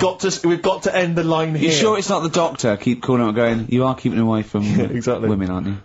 He must never find out. Are you how sure it's they're not done. embarrassed because they're watching a sex scene with their son? It happens every time, right? There's 2 things that my mum does, right? It's that if there's sex scene on the telly, she'll go, anything on the other side, love? And the other thing she always says, if ever there's anything on the telly with Elvis in it, Yeah. she goes, oh, I like him, right? And we all know, we sat there, we know what she's going to say next. Yeah. so you don't even bother saying why, right? And she goes, he likes fat, ugly people. He what? He liked fat, ugly people. He didn't always go for, like, the good-looking fans in the crowd. What Elvis did? Yeah. Right. That was always the thing, and I'm sorry, no, hold on. I don't know what we're doing now with our lives, Steve. Right, wait a minute, right. So, your mum says two things, right? She either says... Is there anything else on the other side? Or, I like Elvis. There's a pause, because you know what she's going to say next. She says, he liked fat, ugly people. How often does this occur? Well, because they've got, like, you know, Sky, there's a lot of those channels on. They're like the music channels. So Elvis always comes on. There's either an Elvis film, there's, like, you know, a classic hit by him on... And she'll go, I like Elvis, he likes fat, ugly people. And what do you mean he liked fat, ugly people? Is she a fat, ugly person? Because there's that special Vegas show, isn't he, where he's dancing about, right? And he's got loads of scarves around his neck. Towels. Yeah. And, like, he always hands them down to the fat, ugly ones. Right. And I always say it's because they're the fat, you know, they've got a sweaty face because they can't, you know what I mean? I don't know what world they live in. I don't know how we've gone to this subject. What sort of world are you got when you're watching his face? And what do you mean fat, ugly ones? You mean they're in the front, they're sweating a lot because they're a bit chubby? So she thinks, you know, is giving them a towel because it's But like... he's really going, wipe your face, you're putting me off, you fat cow. Stop sweating near me. There's another one. What? So, hairy Chinese kids. Yeah. Jesus. We haven't slagged off hairy Chinese kids. We slagged off Chinese. We didn't slag anyone off. We just said they. Eh? What's Tom Petty first? Oh, brilliant! It's a great song. Breakdown. How many Tom other Petty. radio shows have talked about Last Temptation of Christ, Chinatown, fat, ugly women? More than 60 minutes. Exactly. Incredible. Sony Award winning.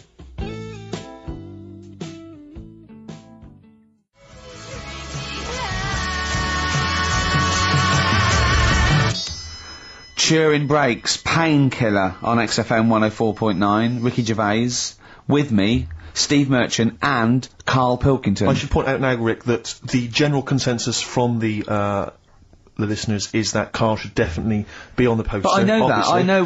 There's an interesting email Of course here. they should. They're It just right. says, I'd love to see Karl on the poster, especially as I'm watching him on the webcam today, and wearing that shirt, doesn't he look like Charlie Brown? He looks just like Charlie Brown from the Peanuts cartoon. Oh my god. That's it. From now on, if anyone ever asks me what He Karl does looks look like Charlie Brown. Oh, it's like great him. because Charlie Brown has got that thing. You've got less features than Morph. It's just a round head and there's human aspects. It's just the bare minimum. When I draw a cartoon of him, it's so easy. Yeah. Ah. The thing is, right, if I go on the poster, this is what I'm worried about. Where do you go from there? What do you mean? Well, it's difficult, isn't it? Do you know, like before, you were talking about the complaint that a TV channel got about some fella putting bacon? Yeah? Yeah. That was me. Yeah, you were talking about a fella I didn't who- put the bacon on, but yeah, I was talking about it here, and they Yeah. got a complaint, yeah. Right. Now, he had to do that to get a kick. Yeah? Yeah. Where do you go from there? And it's the same for me on a poster. Once they've seen me... Yeah. And we get sued by the estate of Charles M. Schultz for using without copyright his most popular creation. Oh, it's just that, if people don't know, it keeps them interested. They don't need to They're know not what I tuning in like. every week on the off chance that we'll... They're wondering what you look like. Yeah, but the ones who are, it just keeps them... They won't let them down there when they see your picture. It won't let them down. It won't be a letdown. It's exactly as it should Leave be. it. Anyway, Yeah. competition, yeah? Right, let's get the answers. Let's get this out of the way. Songs of phrase. Songs of phrase, just in case you just tuned in, it's a new feature we've been doing. We take songs and chop them up and that, and it's a phrase that has cropped up on the show a few times. This week we were going back to the classic "Me Auntie Had Wind" for 5 minutes. Go back to the classic. And let's have a, These are the have a answers, is listen. it? Okay.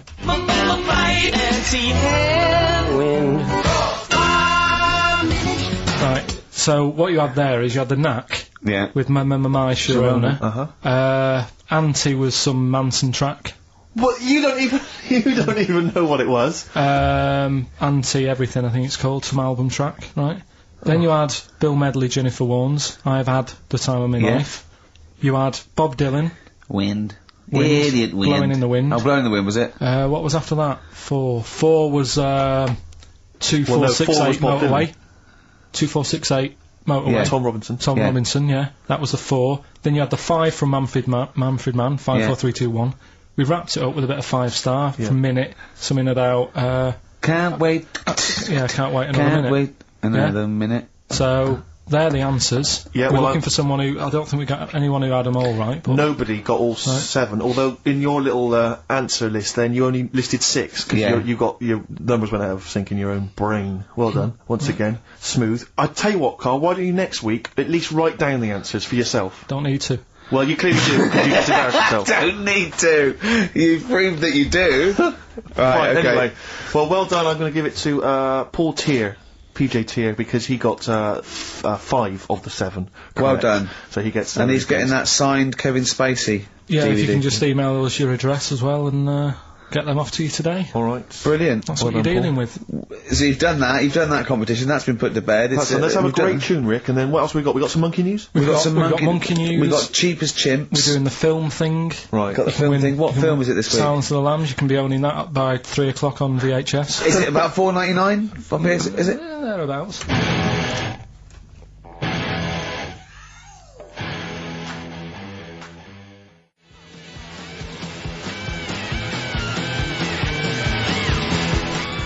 '20th century boy. Come on, Mark. Some people want a 21st century boy these days. Mark Bowden there. A little bit out of date on XFM 104.9. Ricky Gervais, Steve Merchant, and Karl Pilkington. Right, it's that time again, isn't it? Monkey news. Yeah, monkey news. Oh, monkey news. Right, if you're a new listener, this is where we do a bit of monkey news.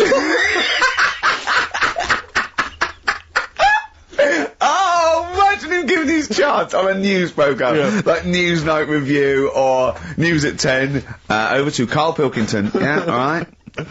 Monkey's gone mad again. Go on. Right, we've done quite a lot of good stuff. The one that sort of kicked up most of the fuss was probably Ollie the monkey. I love the fact that they're all monkeys. He's a chimpanzee. Wow. Right. It's an ape. Well, today, right, we're looking at one that's it's called Coco. Oh yeah, the sign language one. Well, what I've read about him is he speaks, right? Oh, God. Highly educated. Yeah. Photographer. Karl! Right. I love the fact that when you can get to, a gifted ape, he has to look up to him. He realises that he is superior. I love that. Oh. And it also likes going on computer chat rooms. I can't take this anymore, Steve. I'm gonna be sick. Oh, gosh. Right, that's pretty amazing. You know, if an infinite number of monkeys are in an infinite number of chat rooms, they'll eventually type, which is your favourite episode of Buffy the Vampire Slayer? Exactly, yeah. Karl Pilkington, you're an idiot. But the thing is, right, you're saying about the infinite thing again, about monkeys, if you put them in a room with a typewriter, they'll come up with Shakespeare. Yeah. I'd sort of agree with that, right, with monkeys who can't do other stuff, but this one I reckon's going to be busy taking pictures and stuff. Yeah. Yeah. I think monkeys that are boring... Is there a boring monkey? Would you ever have a chimp and you'd go, Suzanne would go, I've got your birthday present, and it's a chimp fella, he's about, about a sort of like a middle-aged chimp. No, I'd love it, I'm talking Would on you ever behalf go, of the... I'll tell you what, Suzanne, that one's boring. No, but I bet the monkey would get bored, Do you know what I mean? The monkey would be bored. I'd be loving it. I'd love to have a little monkey. Right? But what I'm saying is... You really would, wouldn't you? Yeah. You'd buy him a camera, he'd be happy again, wouldn't he? Well... Yeah, but that's just it. You wouldn't get in touch... It's like... If you can do other stuff, you don't want to do the boring stuff. Forget the typing, forget the monkeys typing. Talk about this monkey that's a photographer. No, what but we are in a way. I'm just saying that would be happier... Monkeys that have got nothing else to do, if they can't take pictures and that, and they can't go on chat rooms... They're happy to sit in a room typing away for infinity, yeah. Do you know what I mean? But he's got maybe a little exhibition to put on. Do you think... Do you know that most chimps and apes and monkeys still actually just live in trees? These are in laboratories and zoos and things. You know that's not the norm. These monkeys walking around sort of chatting and riding bikes. Yeah. That's not natural. Exactly. No, I know, but it's... If you left a bike in the jungle and then came back a few years later, there wouldn't be monkeys riding around on it. And a book. If you left a bike with a book in the basket, right, and you went away for 10 years and you came back, there wouldn't be a whole new transport system and schools. No. They'd eat it. They'd throw it round and eat it. Alright then, so what you're saying is you can't... See, what I think is, right, and don't take this the wrong way in that, right, Stephen Hawking, Yes. right, now he had a bad illness. Now, I wonder if he'd be... I wonder if he'd be as bright as he is if he didn't have that. Right. Because he's had time to sit down, he's like, well, what can I do? Yeah. We've gone give him a book. And he read it. I like that. Give us another one. Yes. He's got a lot of time on his hands. Yes. Now, what I'm saying is, monkeys... Yeah, Right. This one here, Coco, which I think was a gorilla, Right. right? That wouldn't have been happy on a little keyboard, just doing that all day, because it'd be going, well, I could be out taking pictures. Sure. Play a record! Yeah. Do you know what I mean? Play a record! Yeah. Done. You're an idiot! There it was. There's the catchphrase. Once more. He is! He's an idiot! Sure, sure.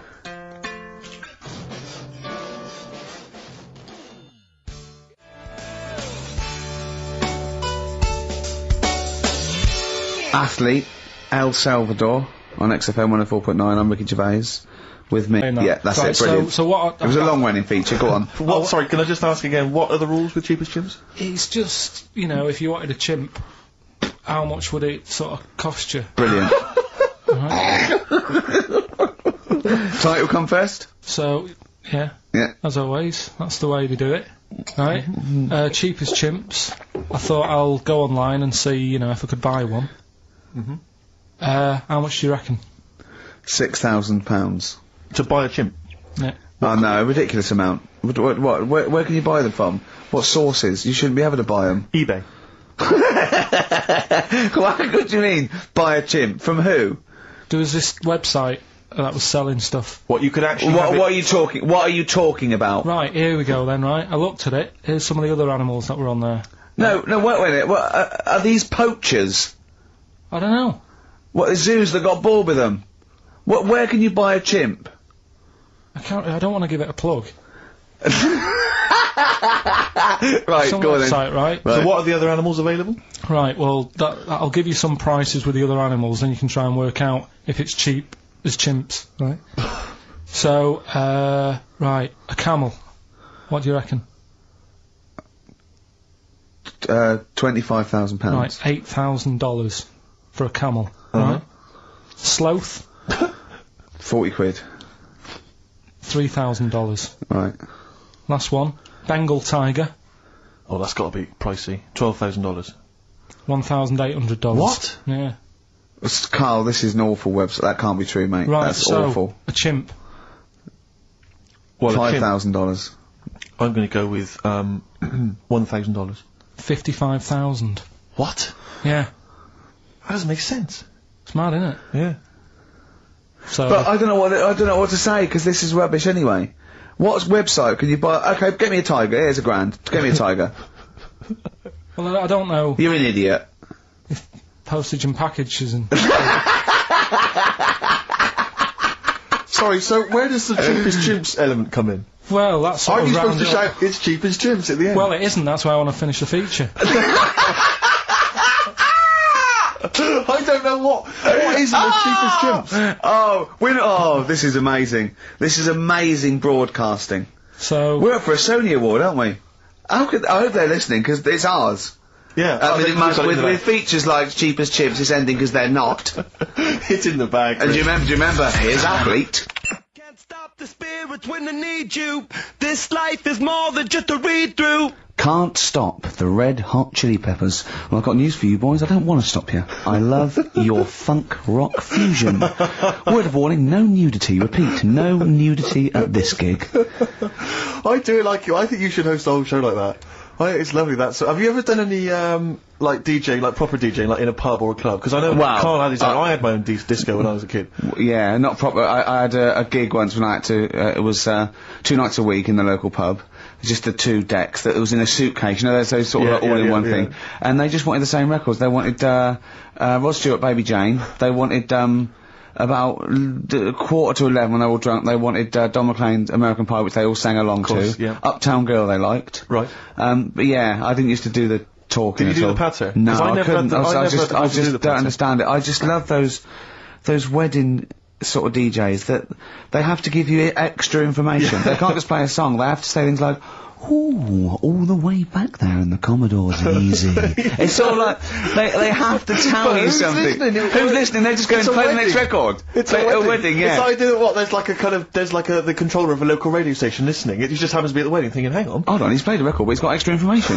Well, they should do useful things at a wedding. Like, will the overweight aunt in the purple dress please now take the floor with little unfortunate kid and let him hop around?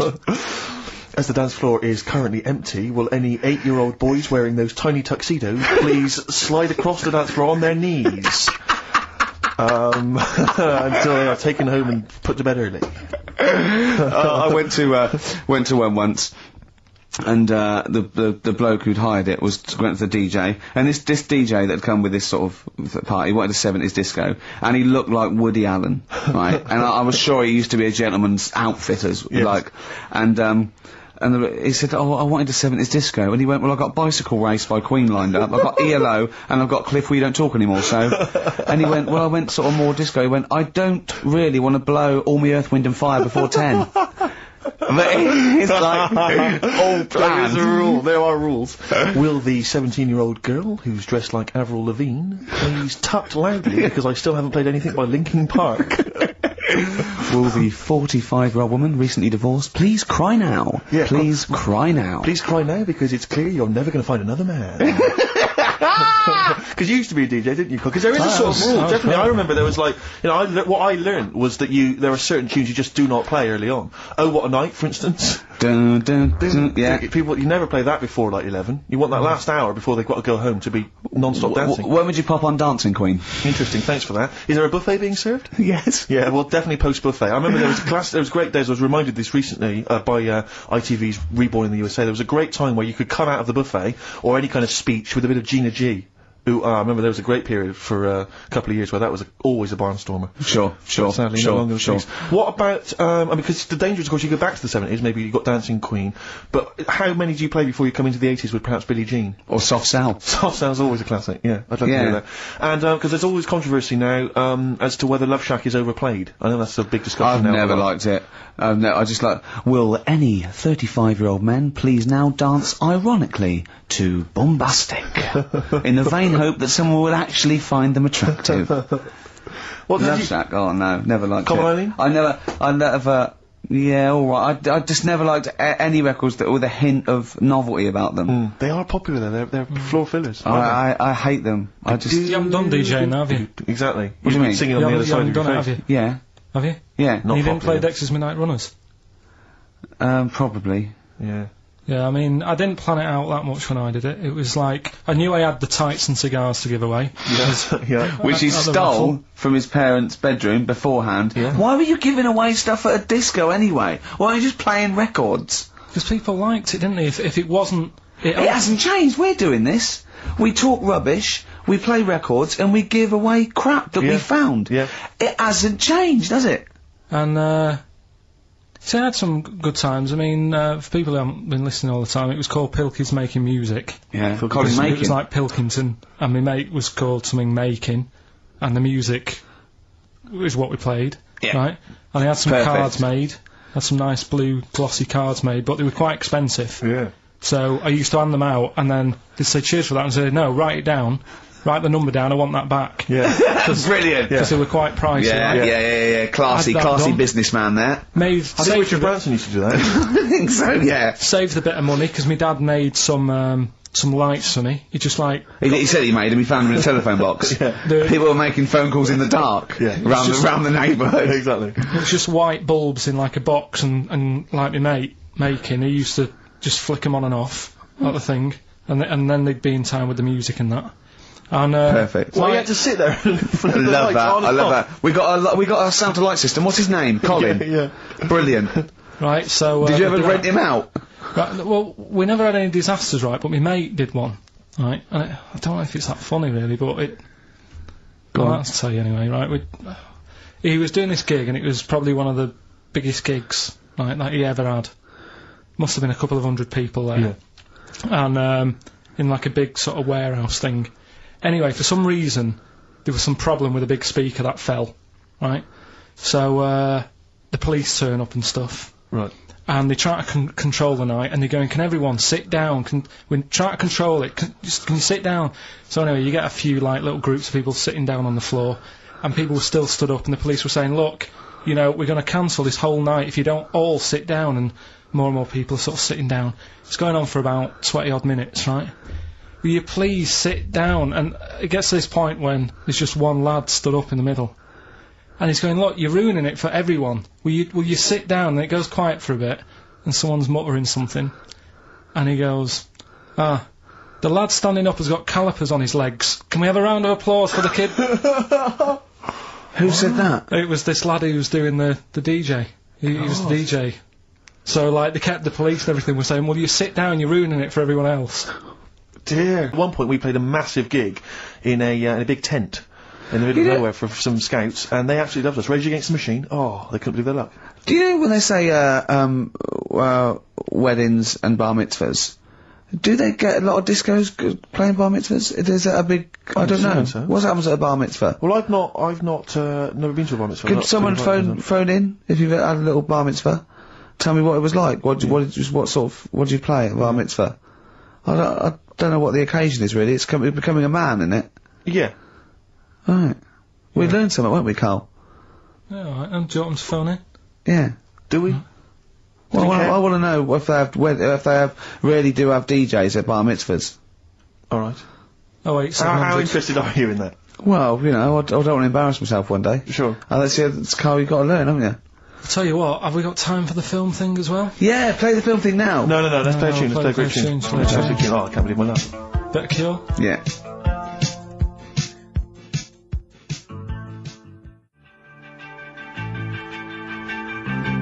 Forest, The Cure, on XFM 104.9. Wow. Brilliant.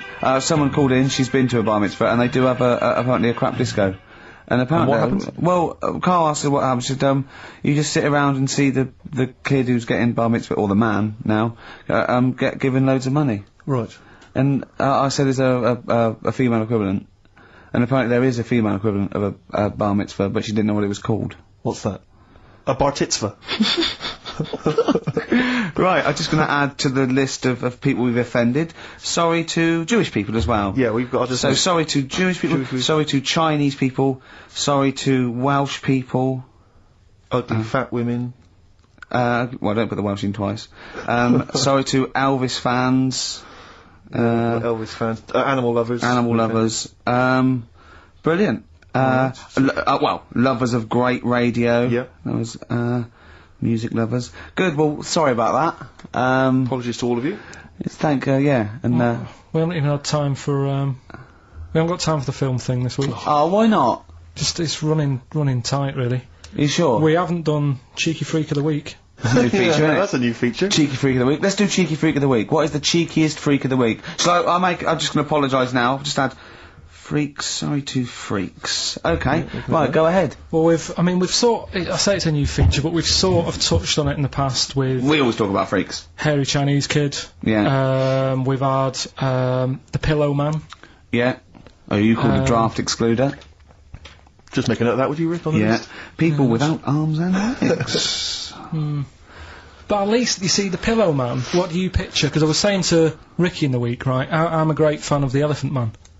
That's his favourite freak. Of all the freaks, Do you know why he said? Do you know why he said? He said because you get what you pay for. When someone says the Elephant Man, you get what it says on the tin. Right. You know you're going to get it. Yeah. Do you imagine, Steve, if you had a mate and you said, where are you going? He said, I'm going to go and see my mate. And you go, which mate? And he said, the Elephant Man. Yeah. Straight away, you haven't even met him, but you know what he's going to look like. Yes. Right? That's what I like about that. Hairy Chinese Kid.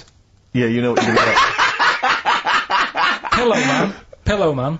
Yeah. Not so good. What does that mean? It could be one of those big fat things on that show, couldn't it? A big pillow, like a... Yeah. You know, they had that big thing about the fat people in feeders. They were getting up to like 60 stone and that big one. And there's a thing called fat admirers that just fancy fat women, right? And You writing that down? yeah, sorry, and they had blow up versions. It looked like a bouncy castle. Wow. Yeah, Really? yeah. You'd be knackered when you blew that up. Yeah, you just wouldn't want to go exactly. forget it. Yeah. Oh God, Well, that's wow. people being cruel as well, isn't it? Because after watching the programme on Channel 4 about the fat people and fellas who like them and stuff, there was a story on one of the news websites about some fella in Germany, right? He was a big fella, must have been about 50 stone, and he fell over, right? And I think he hurt his ankle or something. And Timber. they sent firemen instead of like an ambulance. Yeah, So straight away they're having a bit of a laugh. they're not. No, they've got winching gear. Well, they didn't know. They didn't have winching gear. They had to use the hose pipes What? to carry him out. I think it was Ananova, that news website. They had to use the hose pipes. So they made like a bed using the hose pipes Oh yeah. and had to carry him out on that. And then they had to sort of get him into a special truck, they said. And do the same when they got to the hospital. I mean, that's a bit... That's mad, isn't it? They shouldn't do that. Although, Carl, I'm loving that story. I'm just worried that we're not going to be able to fit in Cheeky Freak of the Week. What's So the which Cheeky is the one Freak you've of the week? nominated? Alright, cheeky freak of the week. Something I found on the net. Yeah. Fella who had 27 toes and fingers. In a jar. No, still on him. And proper ones as well, not like little stumps and that. Proper, fully formed fingers. He Was had it- like... Was he a pianist? Close-up magician. I don't know what he did. He just said that he was... Cat's cradle professional. Did he ever work on finger bobs? He was saying in the week. For the crowd scenes. I'm now going to do Braveheart. He said about the Elephant Man. He said, I want to do a thing right with freaks, where it's good and bad. He went, what he said, the pro about him is, What about the fella with loads of fingers, or...? no, the Elephant Man. Well, he He said the bad thing is he stretches his jumpers. When he puts them on. Yeah. And what's the good thing? sort of... He never gets up and goes, oh, my hair's a bit of a mess today. No. He's always having another bad face day. I'd like to complain about this head and shoulders. Are you taking the piss? Yeah. Oh dear. So that's freaky. Didn't you see an elephant woman in Manchester? Yeah, leave that. What do you mean, leave it? No, because it is sad. I know it's sad, but I mean, I don't know what my next sentence is. Yeah, but people always That think... should be the end. Did I don't need it? to say anymore, people will know what she looks like. It's a good name for her. Did she like buns? Oh dear. It was when my dad was a taxi driver and I used to sit in the front, Yeah. and she used to get a lot of taxis. Yeah. And, And he only charged you half price, didn't he? He was a good guy. well, the bad thing is as well with people like that, you don't want to offend them because they never forget.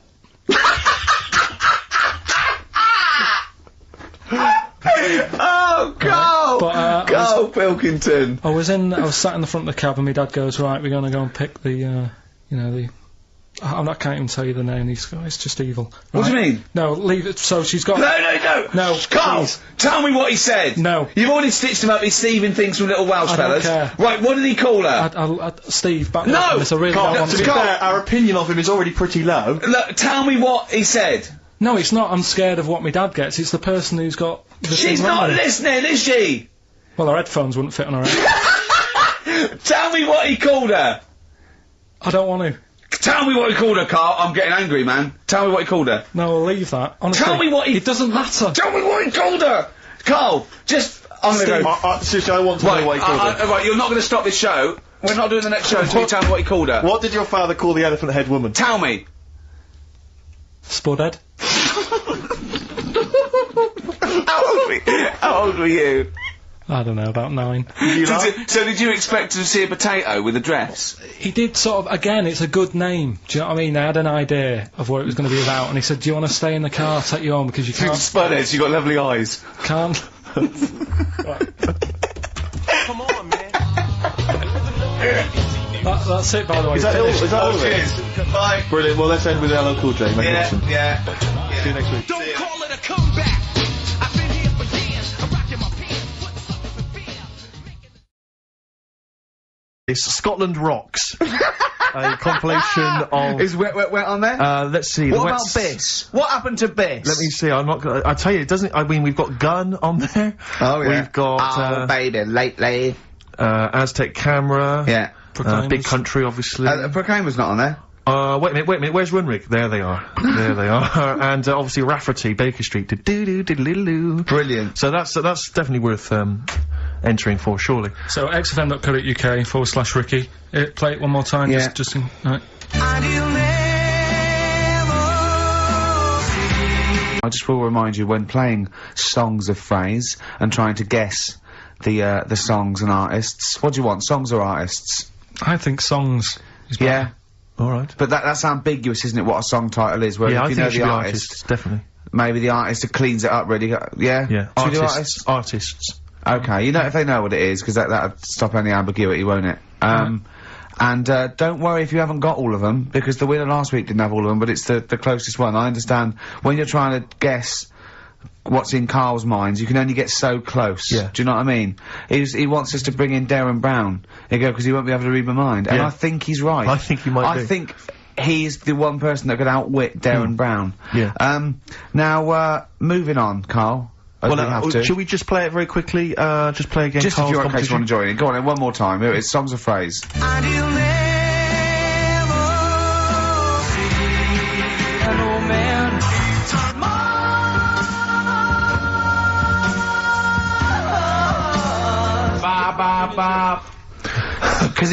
Because you have to get, you know, it is very difficult. So, you know, song or artist, we'd give points if you're close to any of those, and we'll choose a winner. So, you know, do And what do points mean? Crap prizes. XFM xfm.co.uk slash Ricky. Ricky.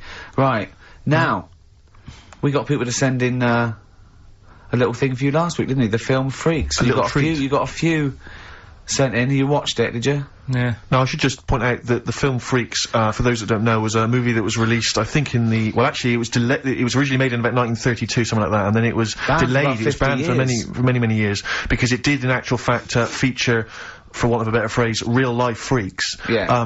Bearded ladies being one of the more kind of familiar There's ones. a guy without there's arms and the guy legs. without arms, there's all sorts. And, it was actually it's quite a tender film, isn't it? And actually portrays them as a kind of dysfunctional family.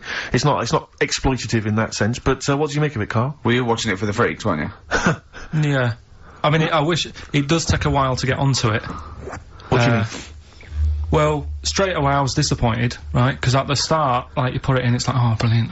Here we go, you know, I said to Suzanne, we'll watch this, we'll have a good night. Yeah. Have a romantic night. That's it, her birthday. You've got your gloves, now we're gonna watch some Freaks. So, put it on, and it starts off, and it's like, you know, the following film, you think, oh, it's like following films rated 15, which means, you know, might contain scenes of violence, bad language, and sex. Yeah. Mention nothing about pinheads. Right.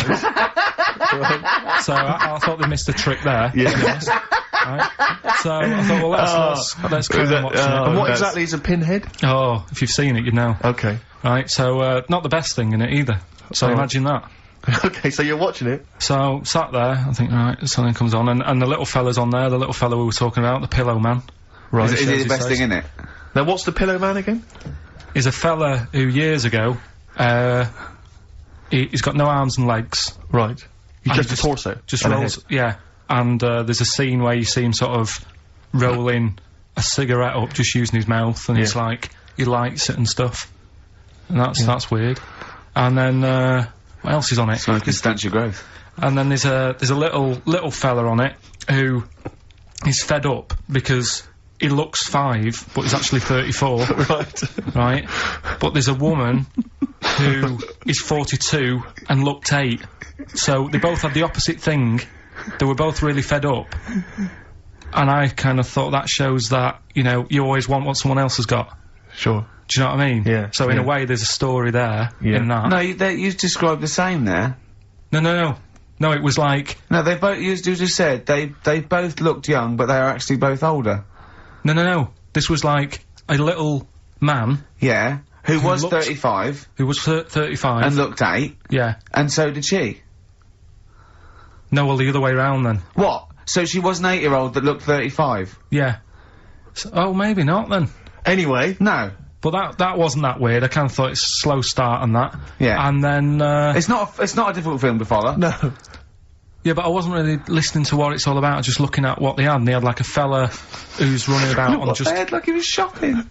you know, they had a fella with no legs and he's running about on his hands and sort of got about on a skateboard, talking to someone about it. They said that's how E.T. was done. There's actually a little fella in E.T. Right. who's just half of, sort of half a body. Is that true? I've no idea. I've never heard that before. Why haven't we heard that before? I've never heard that before. I don't think he would fit in E.T. Because he's I got think- no. Because where's the head? He's got no neck. E.T. It's a skinny little thing. There's no human neck couldn't fit in that skinny little neck. Well, You sure it wasn't Kenny Baker up to his old tricks? What are you talking about, Carl? There's a fella with no legs in E.T. in E.T. they had two fellas, right? I think they had a little, a midget fella. Right. Who did it, and then I think he was off sick, and they were like, oh, you know, what else are we gonna do? So they saw a guy on a skateboard going by. And said, do you fancy some work? Right. And he's done it. I think someone told me, I mean, it might be wrong. Exactly. Might be wrong. It but- might be, mightn't it? I mean, you've never been wrong before, so I don't know why you'd be wrong there. else So was what's the in it? worst thing in it? Now, it's intriguing to me because here's a film called Freaks, featuring real-life freaks, and you're sort of a bit nonplussed by it. Just because it wasn't, because it's built up. If you call a video Freaks, you've got to make sure that there's some good stuff on there. Yeah. What were you disappointed about? Was it that? Because there was a few things on it, right? There was a woman who said she was half man, half woman, and it's like, well, you're not, are you? It was just like she had some makeup on. I thought, well, that's rubbish. And then there was a woman who could eat using her feet. That isn't that freaky. Do you know what I mean? If she's not hungry, she looks normal. And that's when I was thinking, I mean, I'm not being right, Steve. You know I'm not being funny. Oh, here we go. No, but I'm just saying, if that woman wasn't eating and you were sat next to her in that film, Yeah. I'd probably be sort of drawn to you more than her. I'm not. I know you hate me saying it, but there's no point sort of pretending.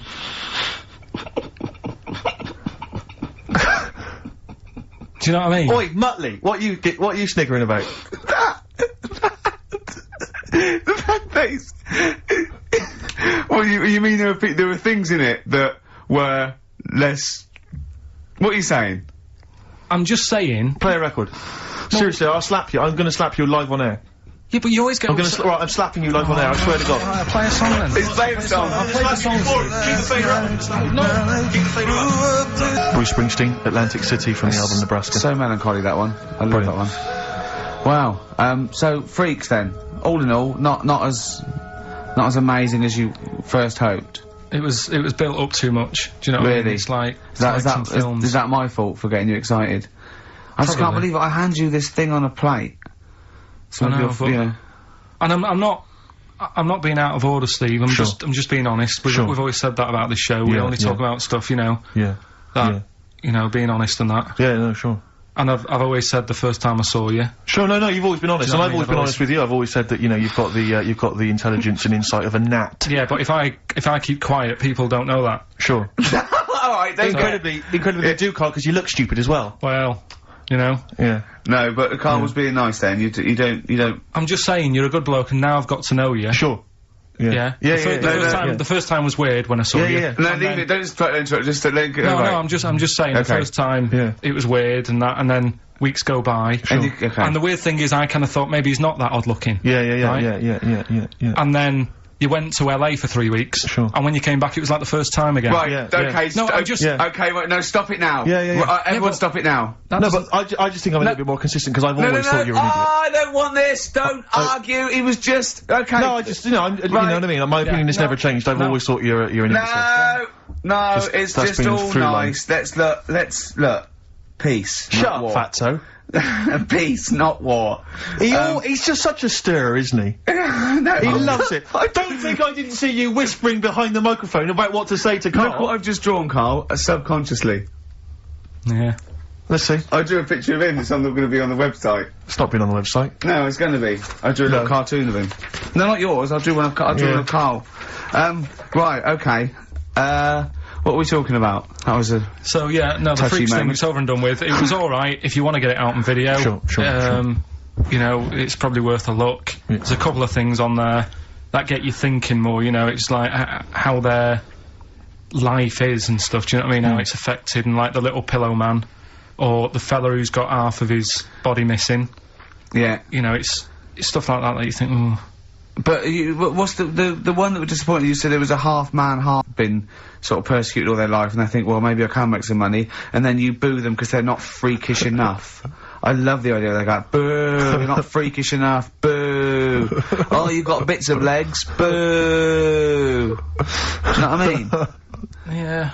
But there was, I mean, talking about that, you see, why did they join the circus and that? Because there are things they can do. I was telling you in the week that I was reading something on some news website about some sort of Olympic-style games where they're going to see, like, disabled people against able-bodied. Right.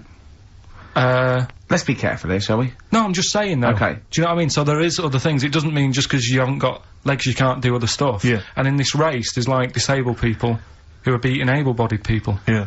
I mean, what? Would you go and see that?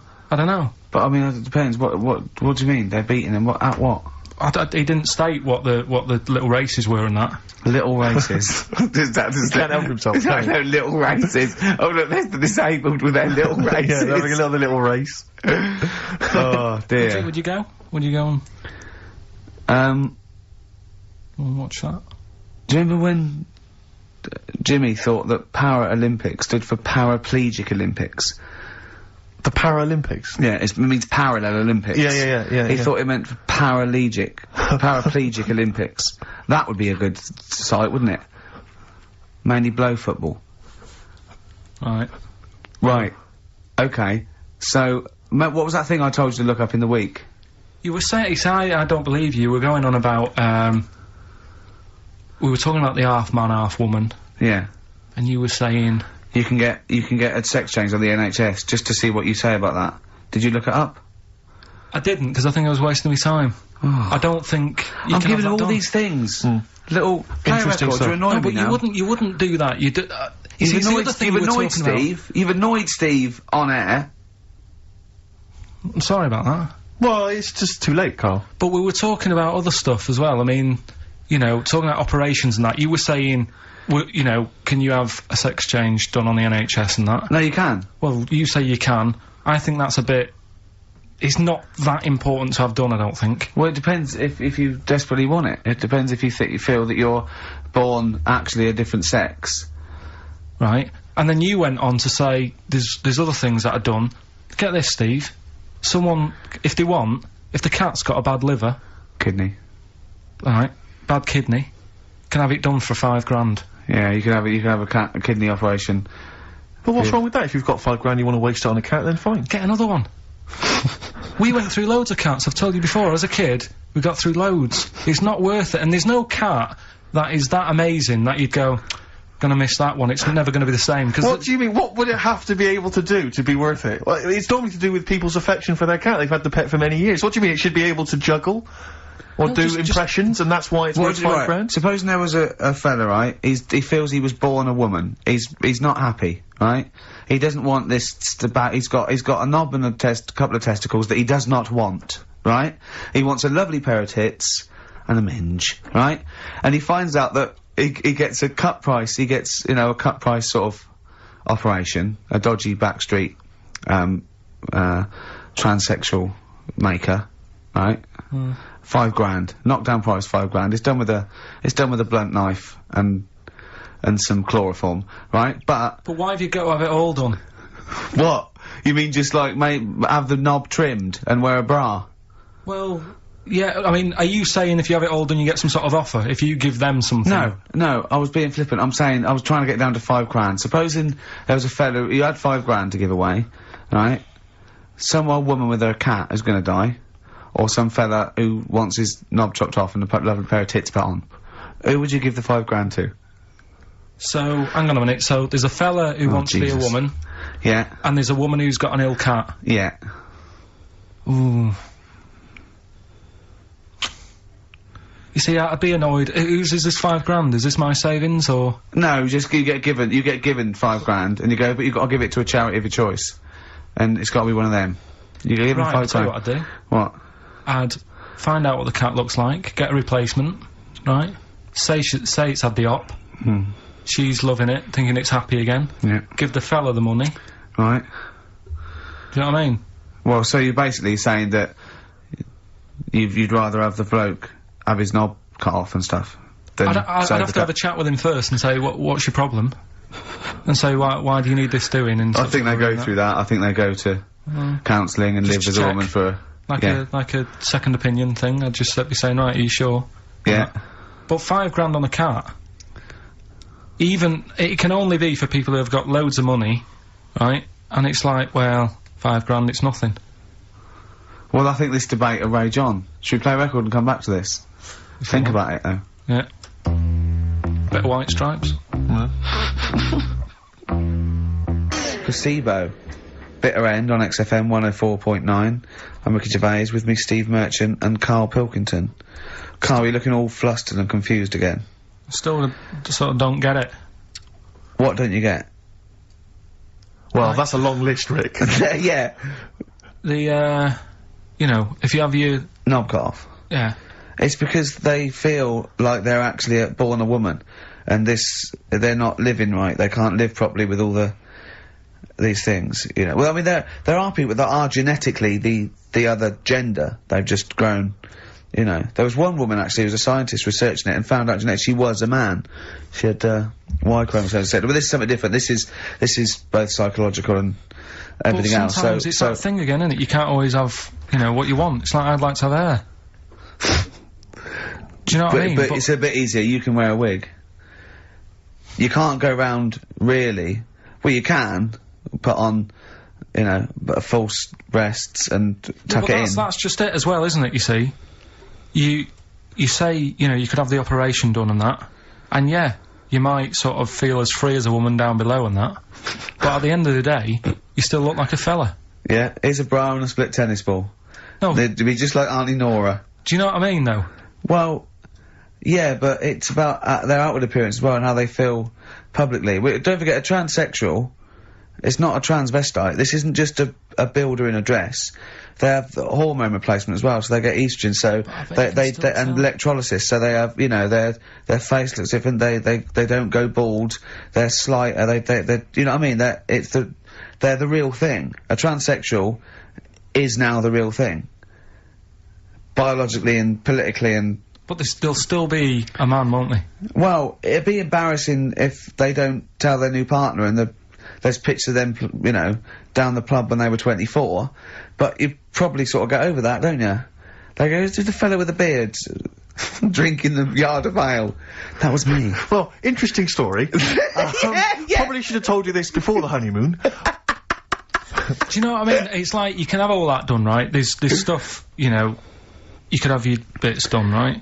You can have, like, false teeth, but you know that when you see an old person with a good set of teeth, it's like, well, they're false. There's no way you've got good teeth like that if you were brought up in, like, the 30s. But what would you do if Suzanne said, look, I've got a terrible secret, and she showed you a picture of this kid, this little boy, growing up, you know, playing football, and then the pictures stop at 20, just before you met her, and, she goes, and she shows you a nice pair of bollocks in a jar, she goes, they were mine. Well, first thing is he'd take back the gloves you bought her last week. Would you go, oh, I can't go out with you now? Or would you say, well, you're the same person? Oh, I've blown his mind. Yeah, I really have freaked it out there. She is into sport. Eh? Should we play a record while you give her a call? No, but look, what I'm saying is right, it doesn't matter what you have done, we can wrap this up here, because I've got it sorted, right? Okay. It doesn't matter what you have done, at the end of the day, it's obvious that you've had it done. If you're a fella and you've been changed to a woman, I could spot you, right? If... You can't, though. I tell you what, I was at Suzanne's mum and dad's, right, up north last week, and I went to the off-licence, right? Yeah. And I went in there, never seen this fella before, right? Soon as I walk in, I eye him up behind the counter and go, alright, mate. Oh, hello. I notice he's got a wig on, right? Yeah. Now, it was, I kind of looked and I thought, yeah, it's a wig, whatever. And then I thought, I wonder if it is. And as I got to the till, I said, how much is that? He said, 50 pence. I said, great. And as he turned to the till... Were you buying Suzanne a gift? But everybody knows. So, what I'm saying is, it's like... But could I just say, transsexuals put in a little bit more effort than a fella who's plonked a rug on top and held it down with some duct tape. Do you know what I mean? You know, the only giveaway often with a transsexual is the big hands. They can't do anything about that. That's the only thing, you know. Right, But I mean, transvestites are different. You know, they are builders in the dress. You go in a supermarket, you turn around, you see a 6-foot woman, huge head. You go, all right, love. Do you know what I mean? You know, down below, she's packing more than us 3 put together. That's what I'm saying. But you know what I mean? That's one thing. If Eddie Izzard, right? You're meeting Eddie Izzard, right? Who likes to pop on a dress now and again, right? What's the politics with that? Do you go? Because he walks in, he's all in evening gown, and he goes, all right, Karl. And you go, all right, Eddie, and it's in a busy pub, and you go, oh, why is he? And you go, do you say, do you want a pint of bitter, and slap him on the back like you would a mate, or do you go, that's lovely, that's a lovely dress? Do you know what I mean? What do you do? What do you do with a transvestite? Would you compliment a transvestite? On their lovely dress? If he was wearing a nice dress? In the same way that you would if Suzanne was wearing a nice Probably frock? a different way. I'd probably say, that dress, you know, looks nice. Be even nicer on a woman. Right. Do you know what I mean? So you try and change the way they think. Yeah. Yeah, you'd want to teach them a lesson. Yeah. Sure. In a way. Yeah. It's just, it's one of them things I can't get my head around, to be honest, right? I can handle hairy Chinese kids. Yeah. Is it true to say that you've never been able to handle a transvestite? So I'm just going to add that to the list then, Karl, of things you can't figure out.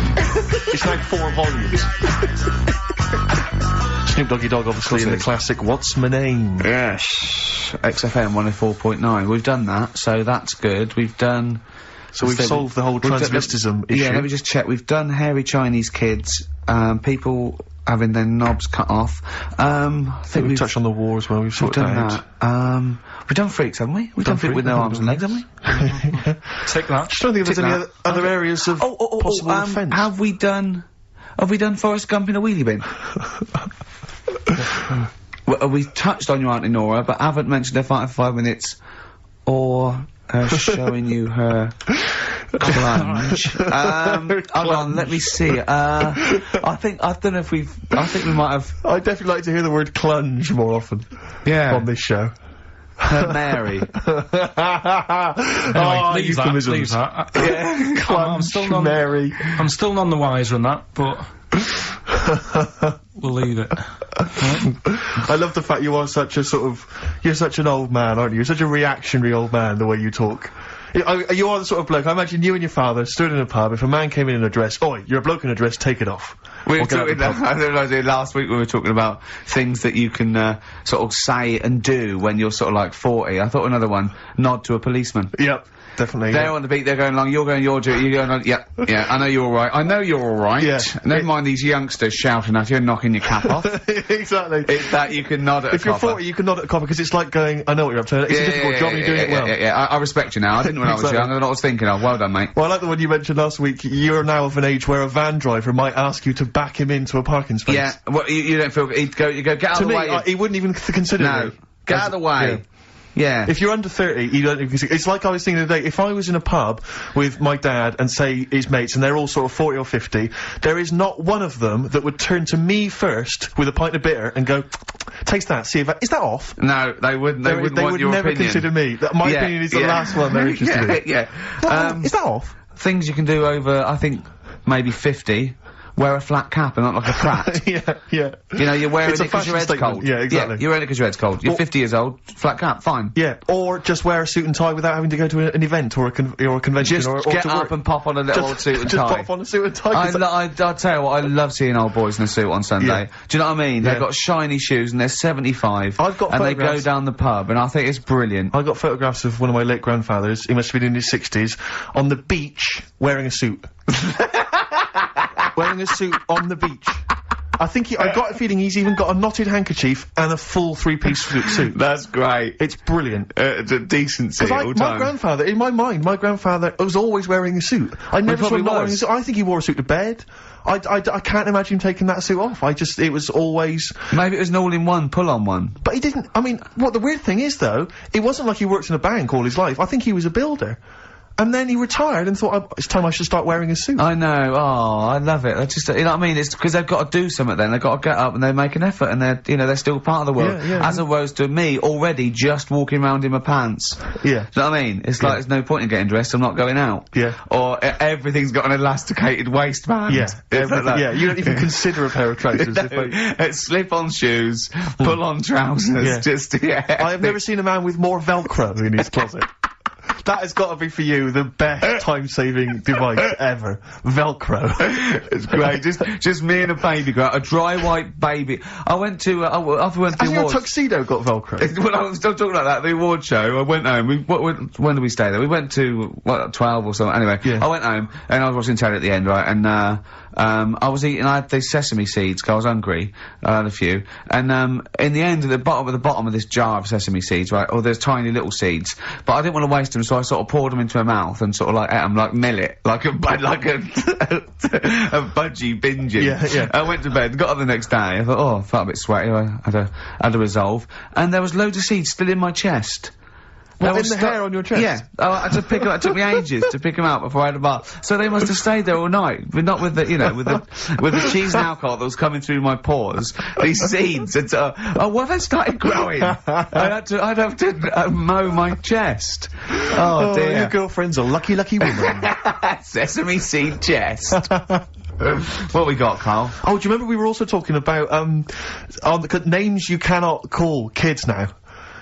It's like there are certain names. I was thinking that, like, there's great old blokes' names, but they have to be a baby once. Yeah, but I name this child Alf. You can't. Stan. There are sort of these names which you just never name a child now. I mean, Karl, frankly, is. Oh, that's all right. I suppose it's quite friendly. But Sid. Alf Sid. You would never name a child Sid. Stan. Bert. I name this child Bert. Did I ever tell you about my Uncle Alf? No. He wasn't a proper uncle, right? But he was just one of my dad's mates and that. And he was getting on a bit. He must have been about 60, which is pretty old when you're younger and that. And he was the same. He used to always wear a suit and that. But it was never in good nick. It was always like a rough suit. But it doesn't matter. He's still making half the effort and that. Yeah. And he used to sleep in a dinghy. Right, Uncle Alf. What, in his house? Yeah. Why? Well, in a flat, he's in like a little bed sit. Because he only had a little bed sit, and he was into boats and stuff. So he had this Two dinghy. birds with one stone. Had this little dinghy, had a little flat, thought, well, it's tight space and that. He had a dinghy as a bed, and he had 2 tellies, right? He had 2 tellies, one on that the sound worked on, the other one only the vision worked. So if you wanted to watch a programme... You had to turn them both on. Put them both on, like BBC One, turned one up, and watched the other one. Wow. That's extraordinary. From his dinghy? Sat in his dinghy. That is brilliant. It was an inflatable dinghy, it wasn't like a wooden... Yeah, an inflatable one, yeah, big inflatable one. Did you ever go around and visit him? Yeah, now and again. Was it weird seeing a 60-year-old bloke in a suit, in a dinghy, inside, watching 2 tellies? It's weird at the time, I thought. Which of the TVs stopped working properly first? I mean, did he... let's say the sound went on one of them. Yeah. Did he carry on watching the other one, hoping that the other one was fine? Or no, he went and got a new telly, and then the vision went on that, and he went, oh no. He went, hold on though. Wait a minute. I've got another telly in the wardrobe that I haven't used it, it must have been like that. Yeah. Wow, he sounds brilliant. Is he still alive? Yeah, he's still around, yeah. I haven't seen him for years, but he used to, was he married? I think that's what happened. I think his wife passed away, and that's when he had all this, he had a boat. And it's like, oh, where am I going to put it in a bed sit? And it was like, hang on a minute. Yeah. You know what I mean? Sleep in that. So, yeah. I wonder if he ever brought any women back. Just the idea of bringing them back, getting down to it. Shall we move into the bedroom? Ahoy! Oh, that is a lot of people. Now, that's fine, that's great, well done.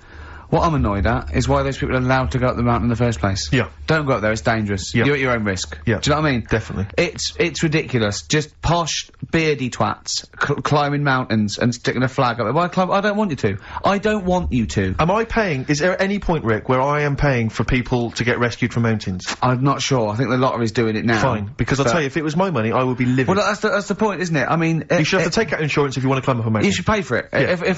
If we save you, it'll cost a lot of money. You owe you. I'll be paying it back for the rest of your life. That's the risk. Yeah. Not falling to your death. Exactly. But never being able to pay it. They're all posh and rich anyway. Yeah. But it's just like, a cat gets stuck up a tree and the farmer come out because he doesn't know any better. Imagine if that was a bloke. I'm stuck up again. Stop going up there. Yeah, but that's what I'm saying again, though. It's only a cat, so leave it up there.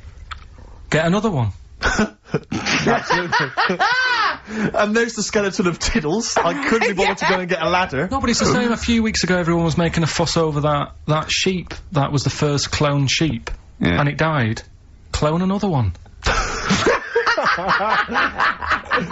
Oh, wow. If only you could do the same with mountaineers. Yeah. Oh, it looks the same, the beard's the same, they all look like Brian Blessed. Yeah, exactly. Oh. Did I ever tell you about the time that my father, when I was younger, we went on holiday, my dad he'd bought a little boat, little sort of wooden boat, like a 3-seater, and he and a friend of his went out with me in the boat. I was maybe 12 or 13. Went out and we sort of I think we were on we had a little motor, outboard motor, chugging out. We just thought we thought this was real seafaring stuff. Brilliant. We'd lost sight of the beach because we'd gone round a corner of like a mountain, or like a, what do you call it, like a cliff. And so we were just round the corner, and there was this buoy, like just floating in the water. Not a boy, but you know, like a buoy. And very tricky to explain that on the radio. It's the same word, isn't it? Buoy, a buoy, and a buoy. Yeah. And so we float past that and we're chugging along. The motor conks out. Oh, I can't believe it. We have to row back in. So they're rowing away, I'm just sat there. And we noticed that every time we sort of think we've got past this buoy, it just seems to be back where it started again. And we realised that the tide is taking us to, but not taking us out, taking us towards these rocks. And we've got ravaged rocks. And we were a bit pretty scared, because I can't swim very well, or I couldn't at the time. I think my dad had maybe bought, you know, he didn't, I'll be honest with you, I inherited a lot of things from him, one of which was his carefulness with money. just the one life jacket. How deep was the water? Which I seem to remember he tore off my back and put on himself. So the water's pretty down. I mean, you know, I'm not saying we would have necessarily died, but it was pretty scary, because the boat, you know, we were going to go crashing into these rocks and stuff. It was getting pretty unnerving. And so they're sort of rowing like mad, trying to get, we're just not making any progress, and we're beginning to think that this might be the end. And, this boat, this kind of ferry boat, comes chugging by, doing tours, ching, ching, ching, ching, ching. And it comes by, and my dad goes, oh, wow. We were going, brilliant, they can help us, they'll throw us a rope, they'll tow us back in. He was going, you've got to be careful though, hang on, because according to the laws of the sea, if he rescues us, Steve, he can claim my boat. The laws of the sea mean he can claim my boat as salvage. I love the idea of that's like a reward. That's doing that. But The laws of the sea. what I like is, his 12-year-old son might die, he's thinking about the boat. I know, but also, the other thing, of course, is that I like the idea of this ferry master going, Yeah. the boat be mine now, or take your son. Yeah. Let me think about it. I need a new bed. That'll be just right. King size. Oh dear, that's lovely. So we've done a lot of stuff today. We've covered. We've done Arnott's Minge. We've done. Oh no, what else have we done? We've done Chop Your Bollocks Off for Free. Yeah. We've done the operations for £5 which I'm not happy about. Yeah. Leave the cat up there. Could spend money. We've done most stuff. I think we've done a lot. We still haven't done Forrest Gump in a wheelie bin, but we can leave that till next week if you want. See, I still think there's something in the spending money in areas that it's not needed. Like, well, you know, the fella, if you haven't, you know, if you've only just tuned in, you've missed a debate about a fella who needs his tackle taken off. A debate makes it sound like it was a bit more informed than it actually was. Well, and I'm just, you know, all that time, that was probably half an hour ago, and I've still been thinking about other things that it would be good if more money could be ploughed into things to get them out there. Like what? Do you know what I mean? Well, I was looking, you know, I'm a fan of going on the web and that. Sure. And, there's inventions, right? We were talking about a few weeks ago, inventions that are out there, and there's some that, you know, are well known by famous people who have brought stuff out. Do you know why we didn't go on with this? Because I remember saying to you about Einstein, who's you think's clever, you weren't impressed with it. I said Einstein, and you went, this is a quote, you went Einstein, well, yeah.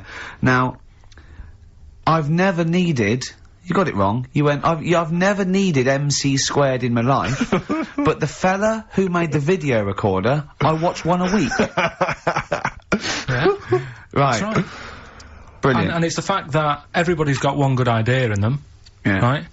Like Newton said about the apple. Yeah. I did Rockbusters. Yeah. Right? And there was this thing that was on the website. So they right? shouldn't be spending money on investigating, sort of medical procedures that might help people. They Yeah, should be because spending it that's- on what, Carl? Well, I found this thing, right, Ricky? Brilliant. Yeah. What it was? Little sort of mops. What? Little mops, like little mop heads. Like floor mops? Yeah. Right. Fit them on your cat feet. If you've got a cat. Right, if you've got a little cat. Yeah. Put these little things on the feet, and there was a picture of one, just like walking around the kitchen, like that. Looking a bit like that. Nick, right? you can't do looking like that on the radio. No, but it's just looking a bit sort of fed up, but he didn't really know what was going on. Walking around, you see like the woman of the house sat in the background having a cup of tea. The cat's there walking about on the kitchen lino, mopping the floor. That's what I put my money into. Can we get shares in this? No, that's an invention. How good is that? Yeah. Can we get shares in that? It's good though, isn't it? I'll tell you what, I'll market that. If so, I'll, yeah. That's amazing. I just like the idea of people struggling with their cat to get, hold on though, wait a But minute. then, I'd say- What if I had a bad kidney? Ah, well then it's worth paying £5 grand. I suppose a year, because it'd cost a it's cleaner that, working. wouldn't it? Yeah. So that's what I'm saying. I mean, there's loads of other things out there that gets loads of Of course, praise. you can stick a brush in its head and make it go down the toilet. It'll be genius, Carl. No, but there's you see, you say that, if Newton came up with it, you'd be loving it. And there'd be loads of them out there, and everything, right? That's what annoys Imagine me. Newton coming up with that. Imagine Newton coming up with that, Carl. Think of it. Well, there's other things that gets loads of praise. Penicillin. Everyone, who came up with that? Who came up with that? Fleming, was it? Yeah, so discovered it on a... Right, I'm 30. Don't think I've ever used it. I've had Nurofen and Benylin. Right, so there's one thing. What's something else I was talking to you about in the week? Oh, God, you like video. Okay, so video recorders... Telescope was another thing you seem to think's important. Well, no, you asked me about great inventors. I know something. So I said Alexander Graham Bell, the telephone, everything from that, linked from that. John Logie Baird, television, Marconi, the radio. I said Galileo, the I was naming you stuff. It wasn't that. I was just saying that I think those things are more important than Rockbusters. I think they're better ideas. Telescope? Even a telescope? Carl, play a record, because... There's a website, I must try and find it during this record. It's got loads of inventions, I think you're gonna love. Vicious from Lou Reed. Always a joy. Yeah. XFM 104.9, Ricky Gervais, Steve Merchant, Carl Pilkington. Carl, someone pointed me in the direction of this website, and basically, I swear to God, these are real inventions, okay, that real inventors have, applied for patents for, you know, so that they own the copyright. Why don't I come up with one, a real one, Yeah. and then you do that Well, I one, think some and, of these- and Carl has to vote on which thinks the better invention. I think some of these, Carl, you are going to be absolutely excited by. If you love the little mops that go on cats' feet, I think you'll be Okay, excited well, by I'll throw some one of up to start with. Have you got one there ready? these. Yeah. The X-ray machine. Alright. Or So we've got the X-ray machine on the one X-ray side. machine, Carl. Think of that. So, you've come to me It with this doesn't need. idea. It goes through a pay thing, so it doesn't need light. It excites. It can. You know, well, you know what an X-ray So machine what's can do. happening is, right, I'm sort of head of some business, I've got a load of money. Yeah. You're coming to me with an idea. Yeah. Yeah. And Steve's coming with me to an idea. I've got, say, £5 grand, and I've come with you. I said, look, I can do transrectal operation. You go, I'm not interested. I said, my cat needs a kidney operation. You go, I'm not interested. Right. Any killer bees that might be in the area. Useful? Yeah. Don't decide yet. Okay, I'll come up with another one. Refrigeration. Refrigeration. The combination toy dog and vacuum cleaner. Let me read a bit more, don't judge yet. A toy dog closely resembling a real dog and having a hollow interior in which is mounted a vacuum cleaner having a suction hose which is retractable from the tail end of the dog. This enables vacuuming a dog after a haircut and grooming without causing fear to the dog. Because it thinks another dog is in the room. Sorry, this is a decoy dog to make the dog not realise it's being vacuumed, thinking it's making a friend. There's a picture of it. Carl. Do you see what we're talking about there? That's a dog that looks... It's a fake dog. Also, do you see that why the cat with the mops is on Steve's side, and why sort of X-rays, refrigeration, things like that are on my side, and Newtons and MC squared, as you... Can you see the difference in these can you see the pattern emerging and the difference? Yeah, but you see, to me, which are you impressed by? Are you impressed by the sanitary appliance for birds? I'll have a look at it. It's if you've got a domestic bird, maybe a budgerigar or something, but you're tired of it crapping everywhere. These are very tiny nappies that go on a That is real, isn't it? Look, there's a picture, there's a diagram Can I put the microwave up against that one? I know I need the big guns to come out now. Oh, what are you thinking? I know you're Budgie excited. nappies or the microwave? It's weird because... Carl, are you tired of petting your dog or cat? I bet you are. That's why you need this patent pet petter. It is an arm on a piece of wood that will go up and down and stroke and pet your dog for you if you've not got time to do it. Well, I can only put up interferon, the cancer cure, against that one. Exactly. Yeah.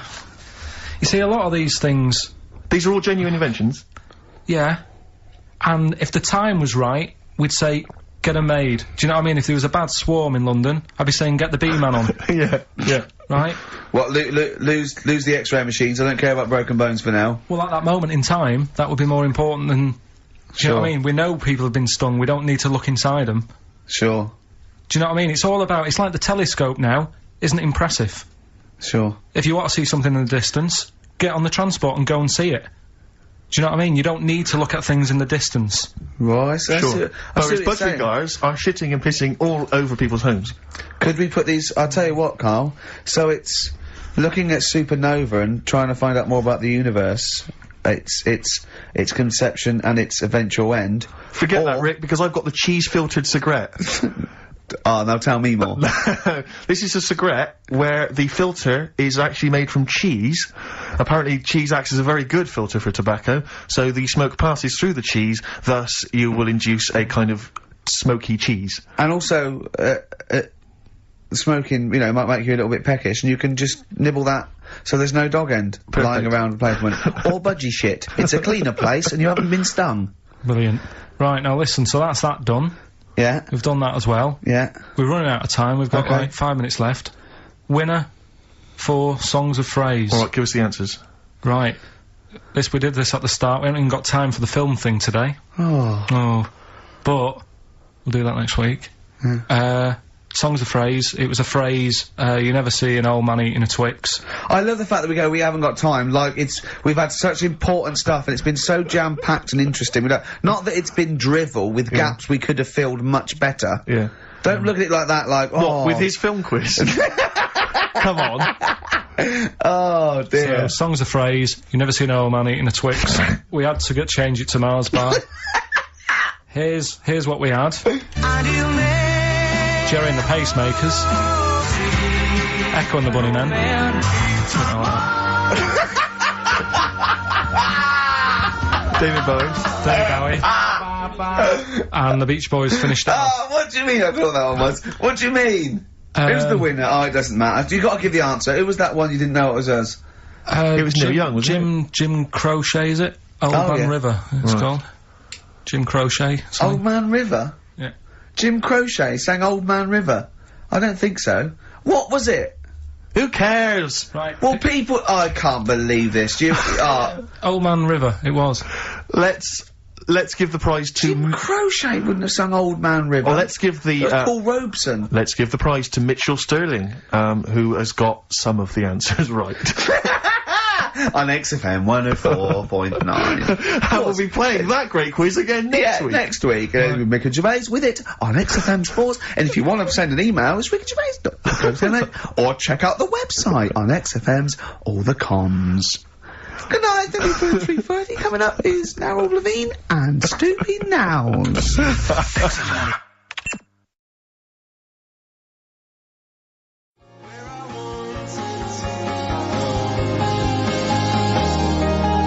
Clocks from the Coldplay. The next FM 104.9. I'm Ricky Gervais, with me Steve Merchant, and back Karl Pilkington. Hey. He's raring to go. It's nice when you have a bit of time off, isn't it? Yeah, how long have you had off now About then, 3 Karl? weeks. About About 3 is it? weeks, yeah. We can't do that because we're sort of self-employed and we'd be letting people down, but it's different when you know, you get paid anyway whether you turn up or not. But good to have you back. Good to I'm have never you. off ill. No, It's the good- first time No, I I've been just- off ill, like, Well, no, extra. I mean, just you're off 2 weeks and then you're off. No, I just wish I was the kind of person who could let down an audience I know, of regular really, yeah. listeners. Yeah, but like I say, Well, no, we spoke to you. You weren't that bad. A cold, you don't go home for a cold. We were discussing this last night in the pub, and you know, you don't go home for a cold. Okay, then, so moving on. What have we got then? We've got some Wasn't great cold, songs. though. I've brought in the Smiths. I've brought in Buzzcocks. I've brought in Neil Young. I know Steve's got some hip hop. Some great hip-hop. I've got Hooray! some great Elvis Costello. It's going to be great. Karl, come on, concentrate. You've been away for 3 it's weeks. just annoys. No, stop saying that. What? Because you're annoying me now. Why? Oh, that what what you you- do? Go home ill? Oh, he's annoyed me. Oh, has he? Yeah, I got wet jeans and I'm a little bit annoyed. Can I have some time off but still get paid? Yes, of course you can, Steve, Karl. right? He called me up, winding me up about this, and right, I'm 30, right? I'm 30 now. I can only remember being off 2 times. Oh, his memory's going as well. You had some time off. And both of them were when I was at school. School? What's school? One when it was windy. Why did you have time off? Because it was windy. But to be honest, Karl, that lasted for 7 years. Your time off at school. Why did you have time off? Because it was windy. Were you windy, or was it windy No, outside? it was like Your auntie wasn't out the window, was she? when the winds were bad in the 70s, and my mum said, "Oh, What? Whoa. What? I remember space operas and flares. I don't Yeah. remember the winds being bad in the 70s. well, my mum just said, you might get blown into the road, so don't." Do it." She had so much faith in you, didn't she? As a human being. Is that why she got fired from the pie shop? I'm not coming in today, I might get blown into the road. Oh, God. Funny thing it was, right, Steve. They had this thing going at school because a lot of people used to wag it back then. You still what? Wag it, sort of not go in, Right. right? And they sort of tried to make it interesting for you by giving you a An education. certificate if you did Yeah. a full week. Reward for the rest Yeah, of your exactly, life with yeah. achievement. That sort of carrot. And also, like, let you go home at 3 o'clock on a Friday, Right. If you'd done a full week and that. Yeah. So it was lovely weather all week. Then it just sort of changed on a Friday, and I got up and it was all windy. It's and my always mum windy said, for Friday on 7, isn't it? don't, you know, if you don't want, don't go in because, you know, you might get blown into the road and that. So I said, all right, then I'll stay off. And So why did you told you to hold on to a fence or Yeah. walk you there? What's this? Don't go out. if you don't Immediately get give blown- up. I love this getting blown into the road. Is that based on your cats that kept getting blown into the road? well, so I got to school on the Monday, right? And the teacher said, Took you a right, long time. today, to punish you, you're the only one who wrecked the whole week, right? Everyone else came in, you didn't. So everyone else is going home at 3 o'clock today, but you're not. Brilliant. Serves you right, and I wasn't bothered though. It was great because I said, well, you'll have to stay with me, won't you? And it was Brilliant. great. So all I did for half an hour was doodle and stuff. It was great that afternoon. yeah. And that was ages ago. That was like when I was about 8. And that's one of the times I was off ill. Yeah. So it was. But that wasn't even ill, that was wind. Yeah. Yeah. So Yeah. Yeah, it's a bit different when you're To be honest with you- world though, Karl. You can't just not turn up because you've got a bit of a cold or you're a bit fed up. I mean, we had an appointment 4 o'clock Thursday, wasn't it? And he had to call it because I cancelled it. Meeting went on a bit late. Yeah. Time management. Get things done. If it was important, you'd get it done. Play a record, Karl. Pull your finger out, please.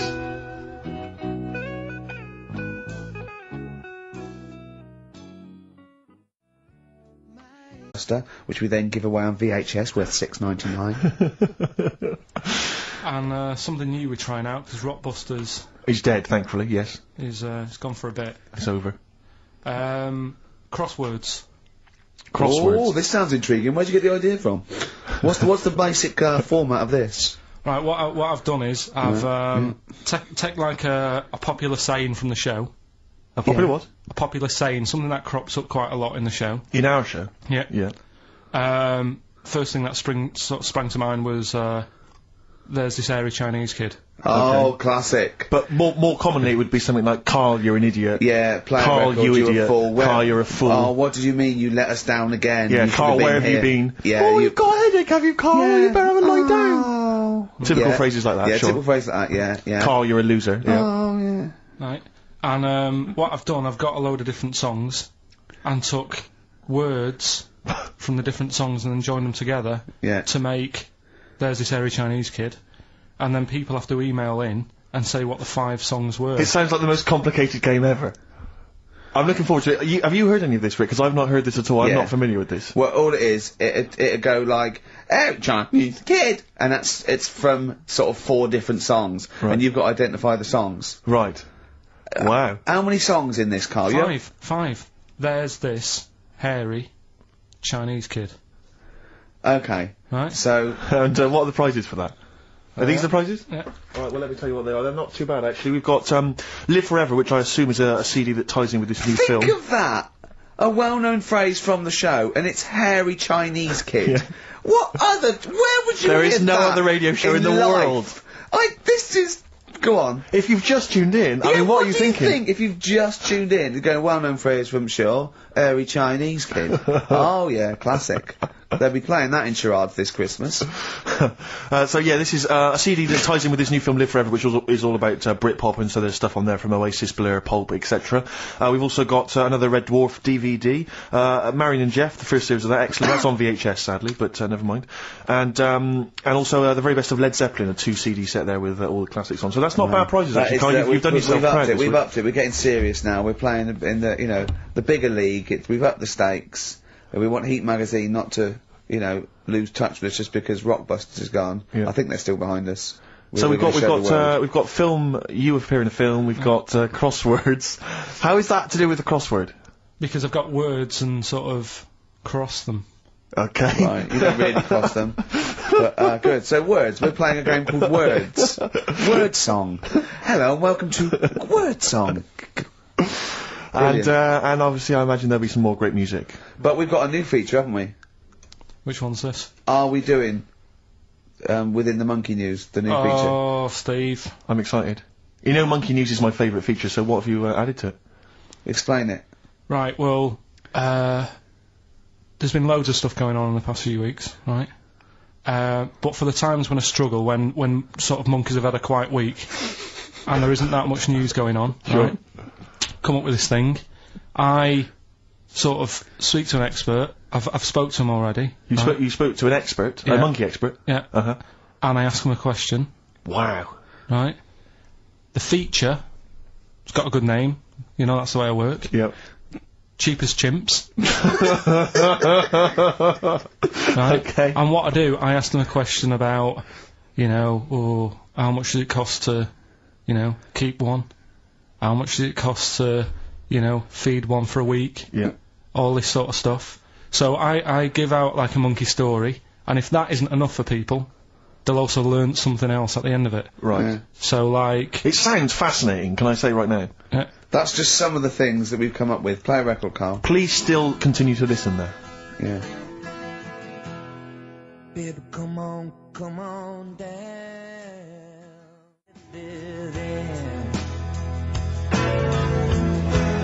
Richard Ashcroft. Buy it in bottles on XFM 104.9. Ricky Gervais, Steve Merchant, Karl Pilkington. Karl, I need the phone number of your girlfriend. Let me explain why. I was lucky enough, once again, to be on your quiz team this week. Ricky... Still to beat me. He's still to beat me with his team, yeah. Second I came. The gang here, and some friends, we sometimes go down to a pub quiz in the local area, and I was very nicely, I was invited by Karl to be on his team. Twice now I've been on that team. Ricky's always on another team. And, what can I say, Karl? Do you mind me saying this now? Because I've analysed the team, and it's very much your team, and you've put the team together. You've recruited some excellent personnel. Your girlfriend's very, very good on the team, as is one of her work colleagues. And you normally bring in, someone like myself. I like to think I'm providing something with the entertainment section. I seem to remember last time I answered at least 6 or 7 questions that other people hadn't got. So I felt I provided something there. Karl, I rather like John Harvey Jones, who used to be called in to sort of troubleshoot companies. I see why you are not winning ever, and it's a rather pricey contest, isn't it? It costs a tenner to enter per person, and unless you get in the top 3, you're not going to get to see your money back. So I think you're going to maybe need to step down from the team, because Karl, I'm not sure. I am not sure. You consider yourself a kind of player manager, but frankly, I'm not sure you're providing enough. Right. See, this is funny because, as bad as I imagine you are, I don't think Steve would make it into my team, so he's getting a bit cocky here. I want to know what your opinion of him, because he's told me he's great on it. Well, you bang out of order, first of all. Okay. Do you have a good night when you're with us? I tell you what, I wish I hadn't lost a tenner every time I've come down. That would have improved it. You point out there about the football analogy. Mm-hmm. Alex Ferguson, when did he score a goal? Right. He doesn't. He tells the others how to do it. Right? That's He my doesn't role take in up there. one of the 11 though, does he? No, exactly. It's not like you can only field 10. Yeah. Because, we only got 10 again. I want to be in the 11. Exactly. He's not running around in midfield, falling over. Yeah, shouting, oh, what have I told you? Yeah. No. Right. I'll admit, And right? there's a limit of 5 players, we should explain that, that's the point. Yeah, there's only 5 players on the team. Players, But it was pretty tricky on Tuesday, though, wasn't it? It was one of the tougher... Tell everyone the one question you got right. It was something about, Well, tell us the answer. The 2 words you had to say to get the answer. Danny Minogue. Danny Minogue. That was what you provided, Danny Minogue.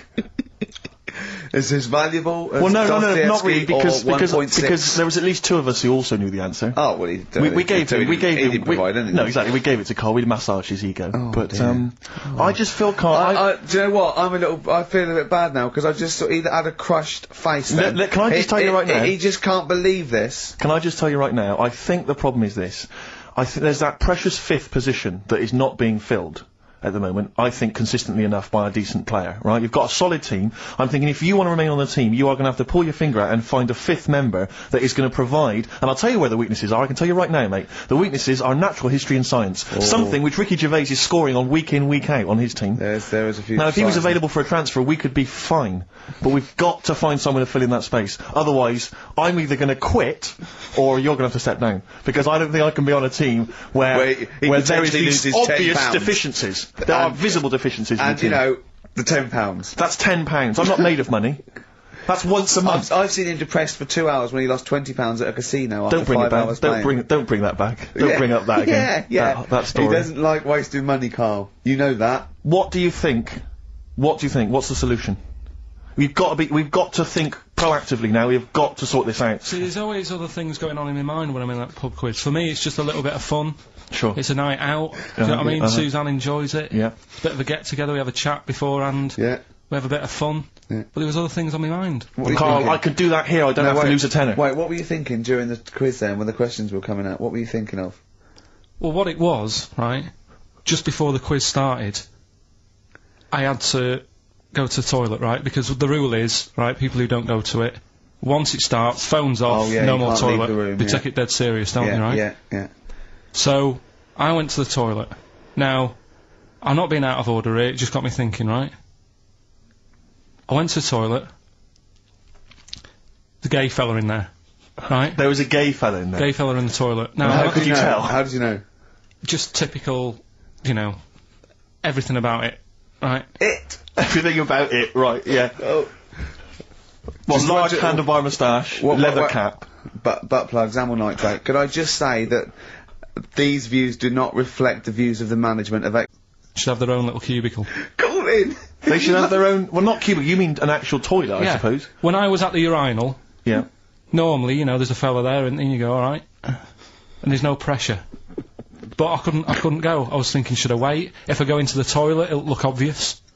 Yeah. I had loads of pressure and But this was what were going you on. worried about? I'm so sorry. What were you so concerned sorry, about? Viewers. I'm so Well, sorry. it's like, right, listen, when I was a kid, right, and it's alright for you to go into women's toilets when you're a kid, it's like, oh, it's a bit cute, right, as long as you're not, like, over 15 or something, right? Right. But when I was a kid, I went into a toilet, and women, when they use their little cubicles, they don't shut the door. Some of them just sit down on the toilet, Yeah. right, and you see everything, and, no, seriously, that's probably one of the first times I saw, like, a woman. Yeah. That, right? And my Auntie Nora when she was staying over. What happened with your Auntie Nora?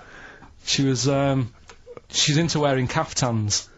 Into wearing what? You know, caftans. Oh, yeah. What caftans? Big, bellowy sort of dresses. Right. And, yeah, I used to sit on the floor at home in front of the telly. Sure. She was on the chair behind. Yeah. She did a bit of a sort of a Sharon Stone scene. Oh, God. Yeah. Did you see it? There was no underwear? No. What age were you? What was it like? What age were It you? was like a ripped tennis ball. So. What? Right, we're off air. We're off air. Either that or put you in for the Sonys.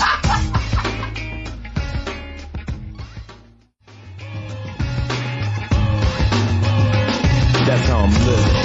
Iced tea. That's how I'm living. Bit of old school hip hop. Where's RT? Alright. Good point, yeah. Go make me a cup of coffee or something. Well, before you do that, can I just qualify something? I'm a little bit concerned about your toilet discussion. Well, what exactly is your point again? I was just a bit bemused. You see, it's a tricky one. All I'm saying is, right, there I was at the pub quiz, I go to the toilet, not thinking about anything, I try to go, right, there's a little gay fella next to me. I love this little gay fella. Now, the weird thing is, there's nothing stopping him having a little glance, right, because he's allowed in the fella's toilet. Yeah. Now, I'm not allowed to go into the woman's toilet and have a little look round. Right. So all I'm saying is, should they have another toilet area? What, for gay people? Yeah. And so this would be gay men and lesbians? Is that going to complicate things? Well, I mean, I can only assume. I mean, to what point? Answer your question, right? If you're intimidated, that's a shame. But you know, most gay men aren't looking at your knob. You know that. What do you mean? I can only say that 99.9% of gay men who use a urinal standing next to what they assume is a heterosexual man aren't looking at his knob. What are they doing then? They're emptying their bladder. No, but the thing is, I can't talk. You're saying like, you know, about would you have one toilet for lesbian women and gay fellas, right? Well, does that mean? Yeah, would it be mixed? Would it just be? Well, would it have a man on one? That's heterosexual man. One little picture of a woman on the other, and then what? What would the little icon be? A man and a woman. A man and a woman. Just having a chat. Yeah. In pink and Doc Martens. But you couldn't mix them because then what would happen is you'd get people who are going, oh, I'll play up to this a bit. Or pretend to be gay. And yeah, you know, sort of grow a moustache and shave their head. And pretend to be a lesbian. Right. Yeah. So, well, I see, so you know people pretending to be gay so they could go in and have a look at the lesbians. Yeah. Right. So that would mean that we need 4 cubicles now, would we? Yeah, no, this is fine. 4 cubicles is fine. So every pub How now... many toilets do we need at Every the pub's moment? now got 4 toilets. Oh, Karl, bisexuals. Yeah. Now, interesting. Bisexuals. How many toilets do we need now? Call the council. Do you use any? Huh? No. No, because they're interested in everything, aren't they? Because the little bisexual fellow will be looking at your knob. Right. With them, what Yeah. you do, you just have a door, you open it, and there's one urinal there, so you can't get a queue. They have to sort of wait. I just thought that, well, why can't there just be a thing between the urinals? So no one can look at anyone else's knob. Wait a minute. Just to go back to Ricky's point, what stops, even if we've got the toilet for gay men, what stops the gay men who want to have a look at your willy going in the regular toilet and pretending that they're straight? Most men don't Who's gonna police this? wear gay across their No, head. exactly. They don't have a tattoo. There's no branding yet in the British house where they have to declare. So we're going to have to expand this. What So we've do all you- got to carry identity Do you know cards. you can see a gay, can you? Coming a mile off. No? No, I'll just hold it in next time. No. Can you tell gay men? Do you know a gay man? I'd say, probably... If you did if you lined some people up Yeah. and said, point them out, I reckon I'd get... But hold on, we're not talking about people dressed in leather with the arse cut out and an handlebar moustache. Yeah. We're talking about, you know, everyday, No, non-seen. of course, Oh, no. well, yeah, but I mean, suppose I put you in a room and there was 10 naked men, right? Yeah. And there's 5 gay men and 5 hetero. Could you walk along that line looking at those gay... Am I naked? No, you don't have to be naked. Why would you have to be To naked? catch him out. Play a record! How will you catch them out? So- don't go into it, don't go into it. Don't go into it, play a record.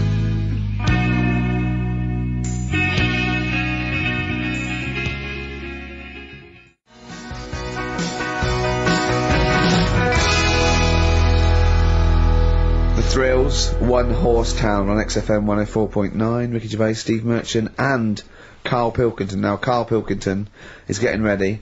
It's the start of a new strand in the show, a new quiz, a new competition to replace Rockbusters. Now that's quite a tall order, but what have you done? Right, like I said, right, if you've only just tuned in, what it is, I've took, and I'll be taking, a well-known saying every week from the show, something that crops up a lot. First one that sprang to mind was... There's a little gay fella standing next to me in the urinal? That's next week. Okay. This week, there's this airy Chinese kid, right? Yeah. That crops up quite a lot, Sweeping the nation. right? So what I've done, I've got 5 songs, Yeah. and I've edited them together to make that saying. You've got words from songs where any part of that sentence occurs to recreate it. Yeah. Now, what do they need to do? Do they need to say what the song is? Just the 5 songs? I mean, I was going to say song and artist, but if you want, just a song. So there's 5 things there, and if someone doesn't get all 5, it's still worth emailing in because we might give it to the one who's got the most, and then... Yeah. Can I suggest we go for artist rather than song? Only because sometimes it's quite tricky to get a song title. Sometimes it's it's very odd or it's not quite what you think it is. So maybe artist is an easier one. Are you happy with that, Karl? It's your that all right? competition. I mean, Steve always does this whenever I come up with an idea. Oh, yeah. I'm just trying to make sure it's just the best it can yeah, be, Karl. Yeah. Yeah, no, he came up with a few game shows and Steve was going, no, it's no good. And Karl said to me, he said, it's the one of The Office ever got on telly. Yeah, but...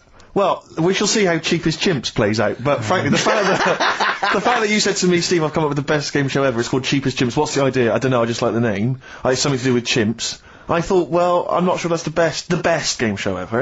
And what was the other one you came up with that you told me I think about? a few people will be disagreeing with him, Karl. I think people will say that Cheapest Chimps could be the best game show ever. You know, when I was at school, people like you, I really didn't like. You're a stirrer, Gervais. He flits, doesn't he, from one side to the next, Karl. The one thing, we may argue, mate, but at least we're consistent. Ricky Gervais flipping from one side to the other. One day he's on Karl's side. When was the last time Steve wrestled you to the ground and got you in a leg clamp?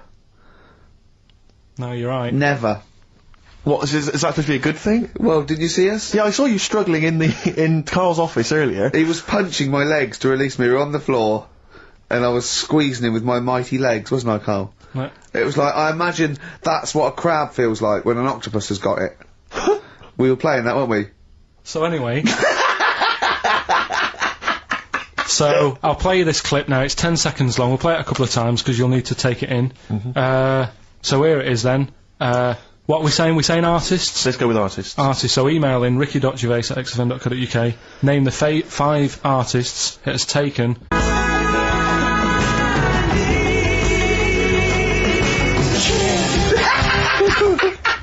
I think you better play it once more. Oh, I've got them. Have you got them all? Yeah. That's nice work. Here we go.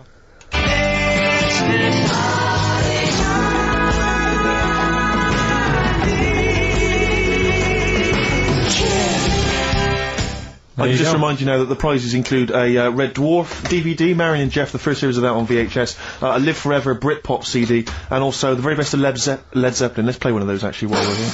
Brilliant. Rock and roll.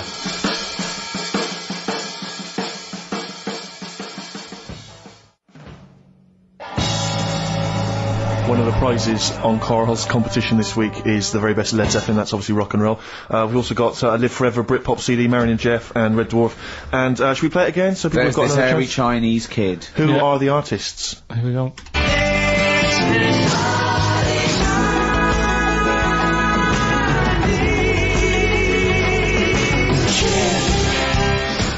It's tricky, it's not very easy. Once more. One more.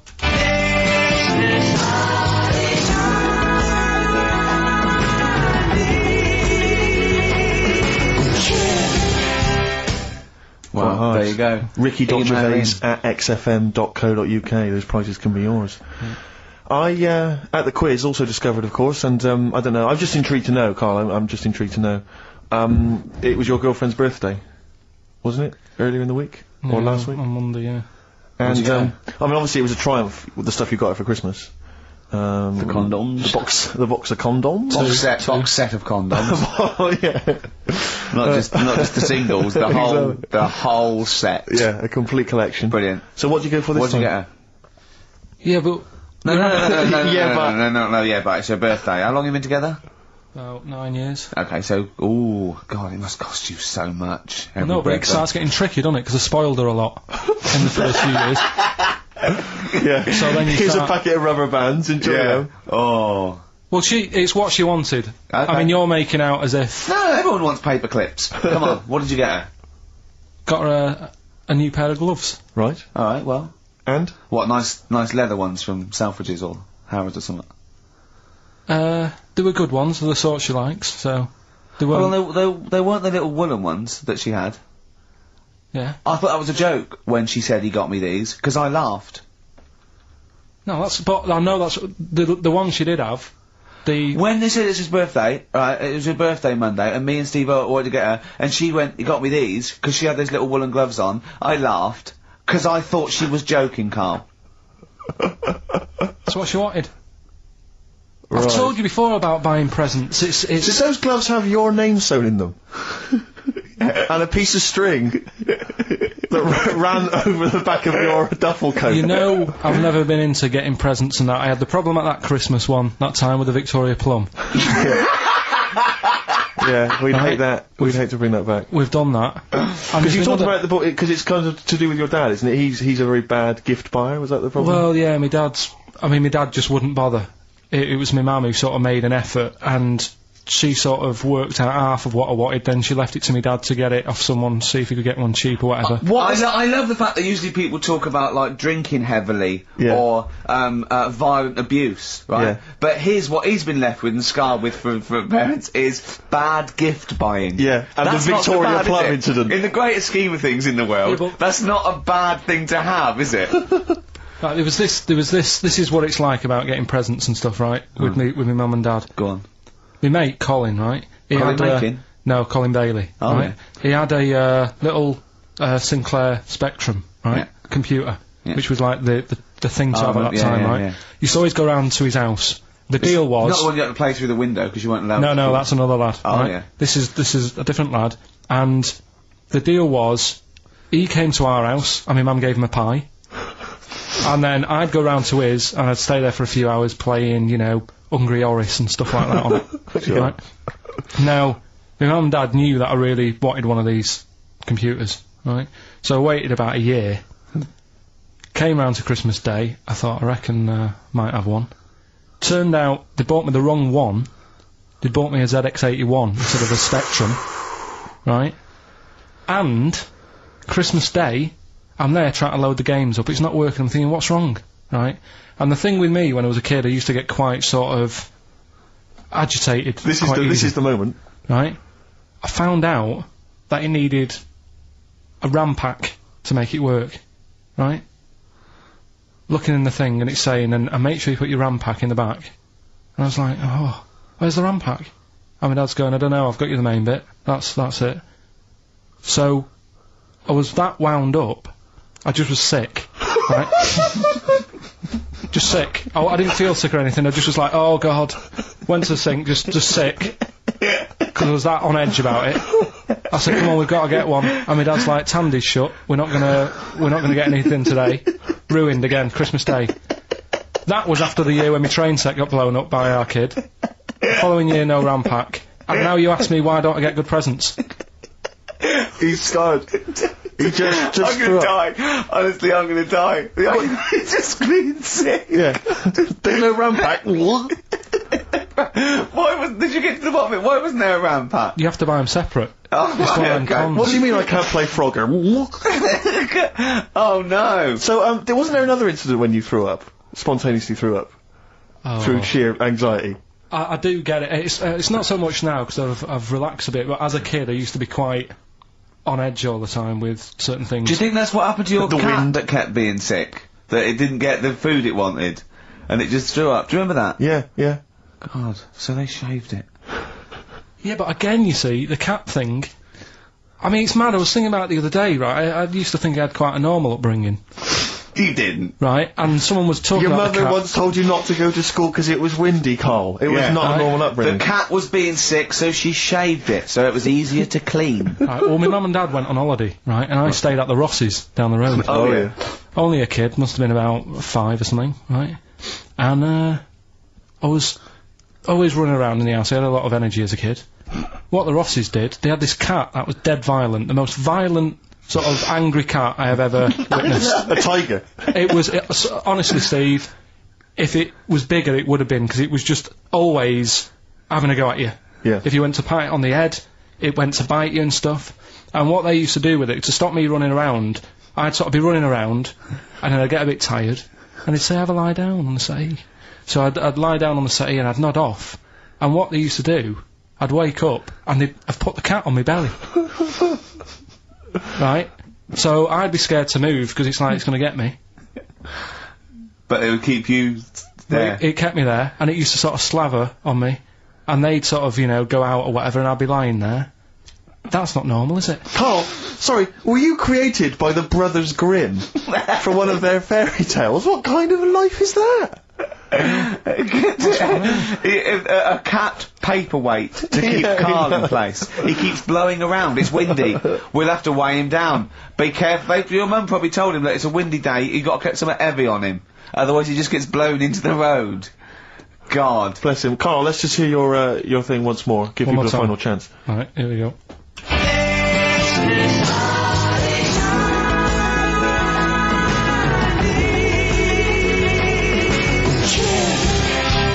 Ricky.Gervais at xfm.co.uk.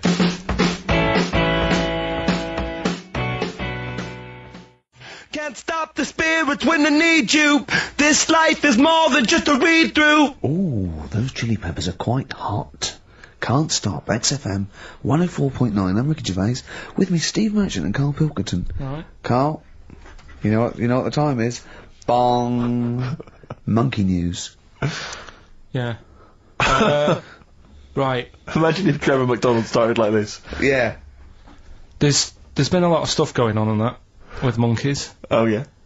I was mentioning earlier how we sort of making the feature grow a bit, right? So I'm thinking, I haven't told you, Steve, either. I've actually been asked to write a thing about monkeys. A poem? No, for a magazine called something Apes. Right. They want me to do like a column, 500 words about apes. About monkeys. Anything I want on monkeys. With it. All right. There's been a few things, but one that springs to mind is they found a load of monkeys somewhere. Right? This is brilliant. Yeah. I mean, imagine this if this was news. Yeah. Go on. Where? Somewhere. I think it was in. 17th century? It doesn't matter that bit. Right? Okay. Found a load of monkeys Yeah. that are having a good chat. Go on. They're having a good chat. All right. What do you Found mean? monkeys that can talk. Yeah. They've worked out. They've got about 534 different words that they're using to like have a chat about. Stuff. More than you. Yeah, what do they chat about then? Just, you know, things that monkeys are worrying about. Just, you know, where do you get that from? You know. Who does your hair? You going out with her again, are you? Yeah. Oh, yeah. Have you seen that? Sorry, you can't just leave that. No. I'm just intrigued. I'm just intrigued to know what else. Is there any? No, Were I they- mean, that Were they was, discussing the humanity? Did you see that programme on Channel 5? Yeah. wasn't it? He can walk upright. Yeah. was good, But I wasn't mean, Did you what see do how well do you hung mean he they was? taught them? They taught themselves this language. Yeah. Where is this? In the wild, is this? Is it? Not sign language. It's but in some jungle somewhere. They found these monkeys. He heard some explorer was over there, cutting through the woods and that. and he heard his name, Heard and he some thought, "That's what he went. What do you want, Ronnie?" It wasn't me. I didn't say. Yeah. I didn't say. Oh, it's Snodgrass. Where'd you get that gun? Yeah, exactly. Well, there's only me and you here. Yeah. It's weird, isn't it? No, it's not weird. It's not true. Well, right, come on then. What's next? Once again, well, what I'm thinking. Well, I mean, that did happen. So, well, And to sort of add to that feature, that's not true. we're doing cheapest chimps. Right. Can I just say now to the audience, if you thought that Rockbusters was bad, if you thought that piece of rubbish earlier about the Chinese hairy kid was bad, I'm suspecting this is going to be really not very good at all. I'm just pointing the finger. What do you think of it? What do you think of his negativity, Carl? He keeps doing it. I just don't think you should start with the name of the quiz first. This is my only concern. You come up with cheapest chimps, and now you're trying to construct a game around that. And I'm not sure it's a proper... Well, okay, what is the game? Let's hear it. Right, it's about a chimp, right? Surprising. Spoke to an expert about them. Who was the expert? Someone at London Zoo. Okay. How many bananas do you think the little chimp that they've got at London Zoo eats a day? Right. How many bananas does a little chimp at London Zoo? Can they call in for this? No, I'd leave it. I'm just testing it out on Steve, because we've already got an email thing going on here. So how many bananas do they eat a day? One chimp per day, how many bananas? Yeah. How many bananas does a chimp eat a day? And does this mean that... Because sometimes I've seen them on the telly, they peel one, they'll just eat a bit of it, then they'll throw it away. We're talking a whole banana? How many bananas does it eat a day? How many bananas do you eat a day? Getting angry. Come on. Well, I'll try and have 2 if I've got time, but I'm pretty busy. Well, I'll go... swinging on your tyre. How many do you reckon? I think a little monkey, tiny little monkey, per day, over the course of a day, I reckon he probably eats 15 bananas. Right, Ricky, what are you going for? Little chimp at London Zoo. But hold on, but presumably they don't only feed it bananas. So Okay. so the question is... It's how many bananas does it eat? Come on, Yeah, Rick. but how many does it get given? It would eat 15 if it was given 15, but it might be given one slice of banana, 15 oranges, 200 potatoes and some lettuce. How many bananas does it eat? Come on. It's 5. have a guess. 5? Yeah. Right. It's only 1. Yeah, because it only gets given one. Cheapest chimps. What? So, it's pretty cheap to have a chimp. Right. I'm on your side now, Steve. I don't understand what happened then. So at the end of it, you always shout cheapest chimps. Is that what? That's the quiz, is it? Oh, play a record. Wait, Carl. so is that it? Is that seriously Is it? that it? Was that the first instalment of Cheapest Chimps? Yeah. We'll have to see what the press say about this. And why does it only eat one banana? Because it only gets given one banana. I think that's all it wants. No. So you don't even know. You didn't even bother to ask him. It wouldn't just get given one banana and nothing else. It would get given banana and then lots of other stuff like apples, oranges, carrots. It would get given a balanced diet. Cigars. Yeah. So it's just how many do they give it at London Zoo? I look forward to playing this again. A man we passed.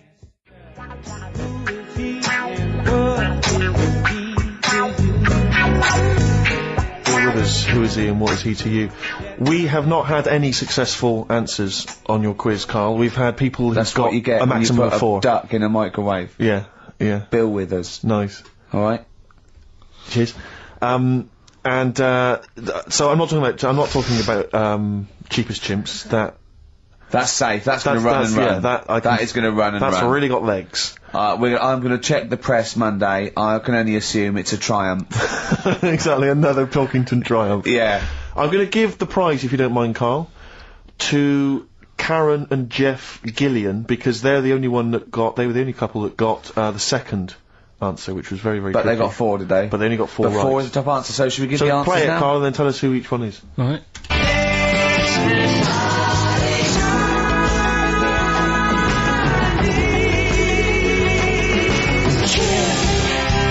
So there you go. I didn't know the second one. There's Play it this again. very Chinese kid. So the first one, the last. There she goes. Right. That's George Harrison. Now. That's Philip Bailey.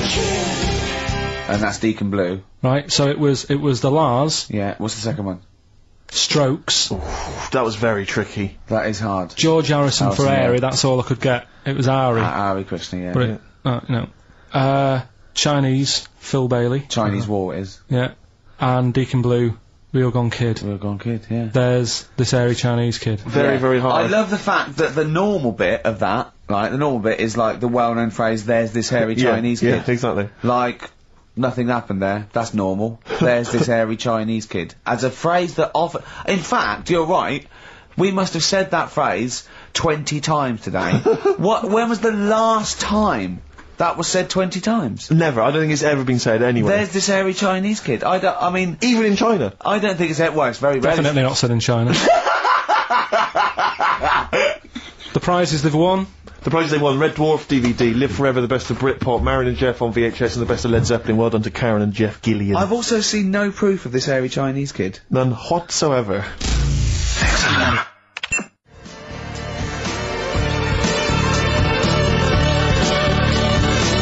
Alpine Stars, Burning Up on XFM 104.9, Ricky Gervais, Steve Merchant, Karl Pilkington. Steve, you were out of the room there. Mm-hmm.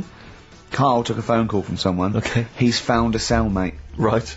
Not a soulmate, I think one day they will be cellmates. Yes. Because he's just like, he loves everything Karl loves, and he was telling Karl stuff, and Karl's face was lighting up. Yeah. He's told him of 2 Russian kids in the circus. They're covered in hair, and their mum tells them off because they're covered in fleas. Karl said, see, that annoys me again, innit? They do something else. And the bloke went, yeah, they should just make money out of being hairy. And Karl went, exactly. And he said, have you heard of the 3-legged juggler? And the bloke went, no, what's that? He went, that annoys me as well. Because he thinks they shouldn't have done juggling, they should have done football. Do you know what I mean, though, Steve? What do you mean a 3-legged juggler? What are you talking He's a about? famous 3-legged juggler. Oh, he's mega famous. He's like the Beckham of wherever he's from. But the other day I was looking in, I don't know, Bizarre magazine or something, right? And there was this fella who, he had no arms. So you saw a picture of him, his job was fixing watches, did it with his feet. Go on. Well, it's just, why pick the most hardest job to do when you haven't got any hands? Crush grapes. Or... Do you know what I mean? That annoys me. Oh, crush grapes! Imagine him being told that, and that he comes into the careers advisory where I go, now, what do you want to do, Hargreaves? Make watches? Right, take a look at your arms. Crush grapes, mate. Sorry, you're a grape crusher. Next. Brilliant. Brilliant. I would love you to be a career advisory in some sort of clinic. It'd be brilliant. I love the fact that it annoys you. Here's a man, he's got no arms, he has learned to fix watches with his feet. Yeah. An incredible talent, incredible skill, he's utilising that brilliantly. That's annoying to you. You are angered by it. Right, I think that you've been talking about this video. Freaks, right. It was a thing that was banned for like 50 years. I think it's been taken off again, but I don't know why, if it's just been deleted, right? It's a quest. If anyone out there has got a copy of Freaks on DVD or VHS, can Karl borrow it, please? I mean, I almost want to set up a camera to see him watching it. It's absolutely real. They use people in the circus of the time. I think it's the 20s or 30s of the Depression.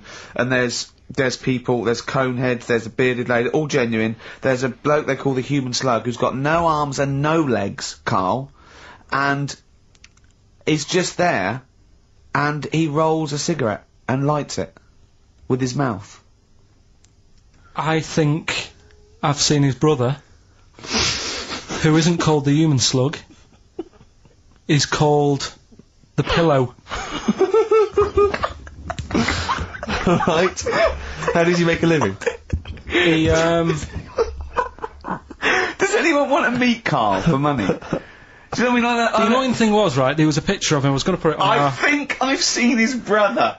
on our website, we put things up like this, right? If you go to ricky.gervais at xfn.co.uk / What? You've put things like that on my website? It's nothing to do with me. I want people to know that that website is not kept or looked at by me. So, what have you put on there? There's a fella on there who's known as the Pillow.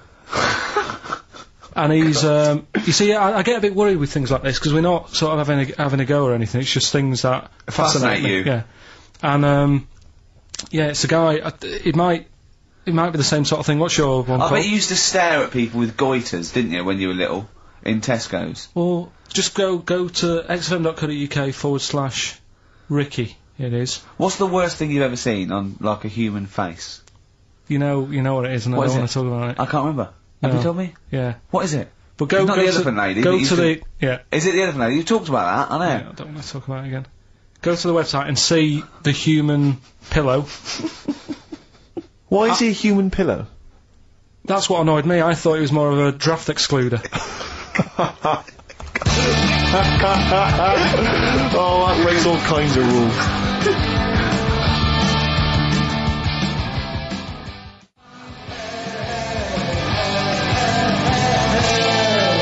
Buzzcocks, harmony in my head.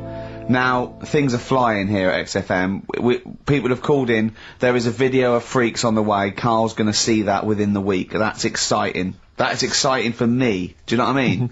About our education of Karl. We started off trying to teach him about science and history, and now we just find that he likes pictures of hairy Chinese kids and Who women. Who doesn't? No, true. You've got a theory about pictures of freaks, haven't you?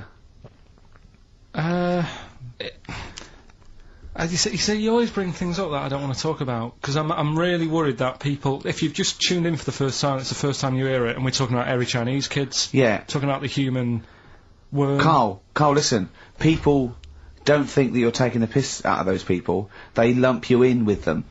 Do you know what I mean? They think that you're a freak of nature. So you can say anything you want. Do you know what I mean? Because it's honest, it's from the heart, it's genuine. So, don't worry about that. Yeah, but Suzanne was saying last night that I've got a heart of stone, or whatever it is. Why? Because I wasn't crying at Comic Relief. And all I always used to say to her, get out Elephant Man, let me watch that for 30 minutes, I'll be crying my heart out. Why? Why do you care about that but not... Because it's... That is more real, isn't it, right? Think of John Merrick. Sorry. What, the film starring John Hurt is more real than footage of starving people in Africa? No, but what I'm saying is, think about... See, this is why I didn't want to bring it up, because people are gonna just say... Well, you're allowed to cry at what you like. People can't have you for not but crying at someone and crying at someone else. Imagine that, like, if you've seen the film, you know, his head's all, you know, messed up and that. Yeah. He's getting picked on all the time. Yeah. By Michael Elphick, I remember. Yeah. It's just really, really sad. Whereas, you know, we try to help But out you give him a bun people. and he forgets it. Do you know what I mean, though? He never forgets, really.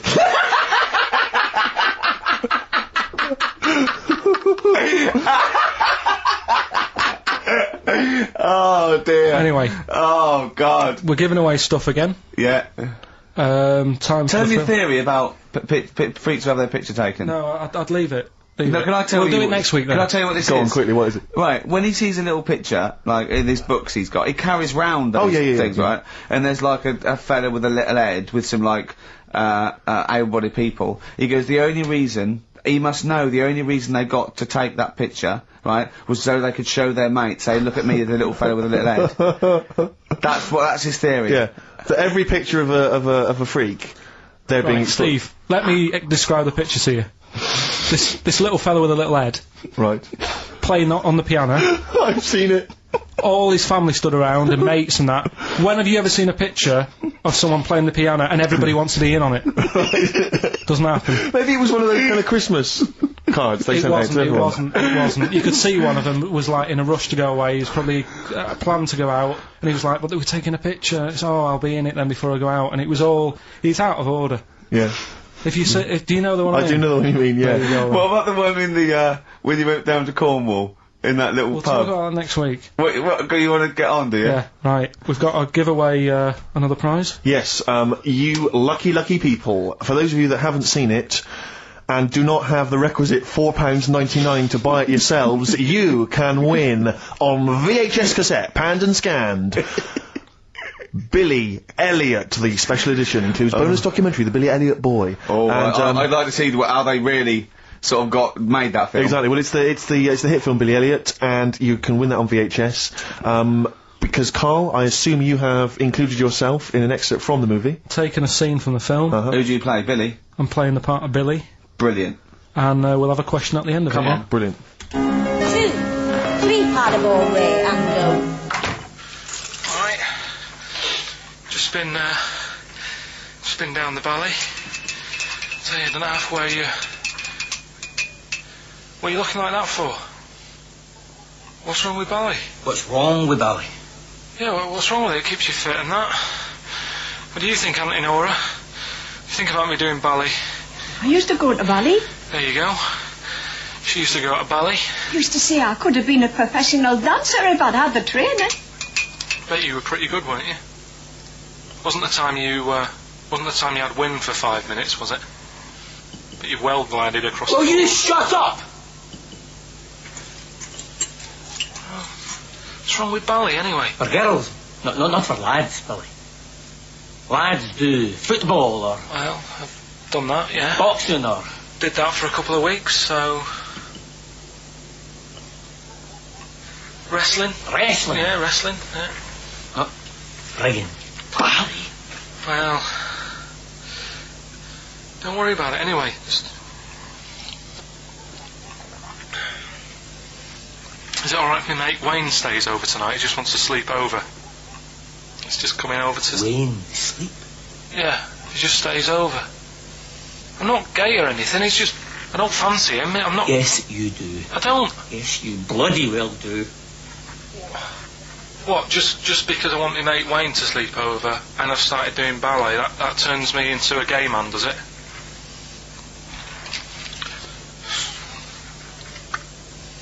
You haven't seen my Village People album lying around. You're asking for a hiding. Just joking, just having a laugh.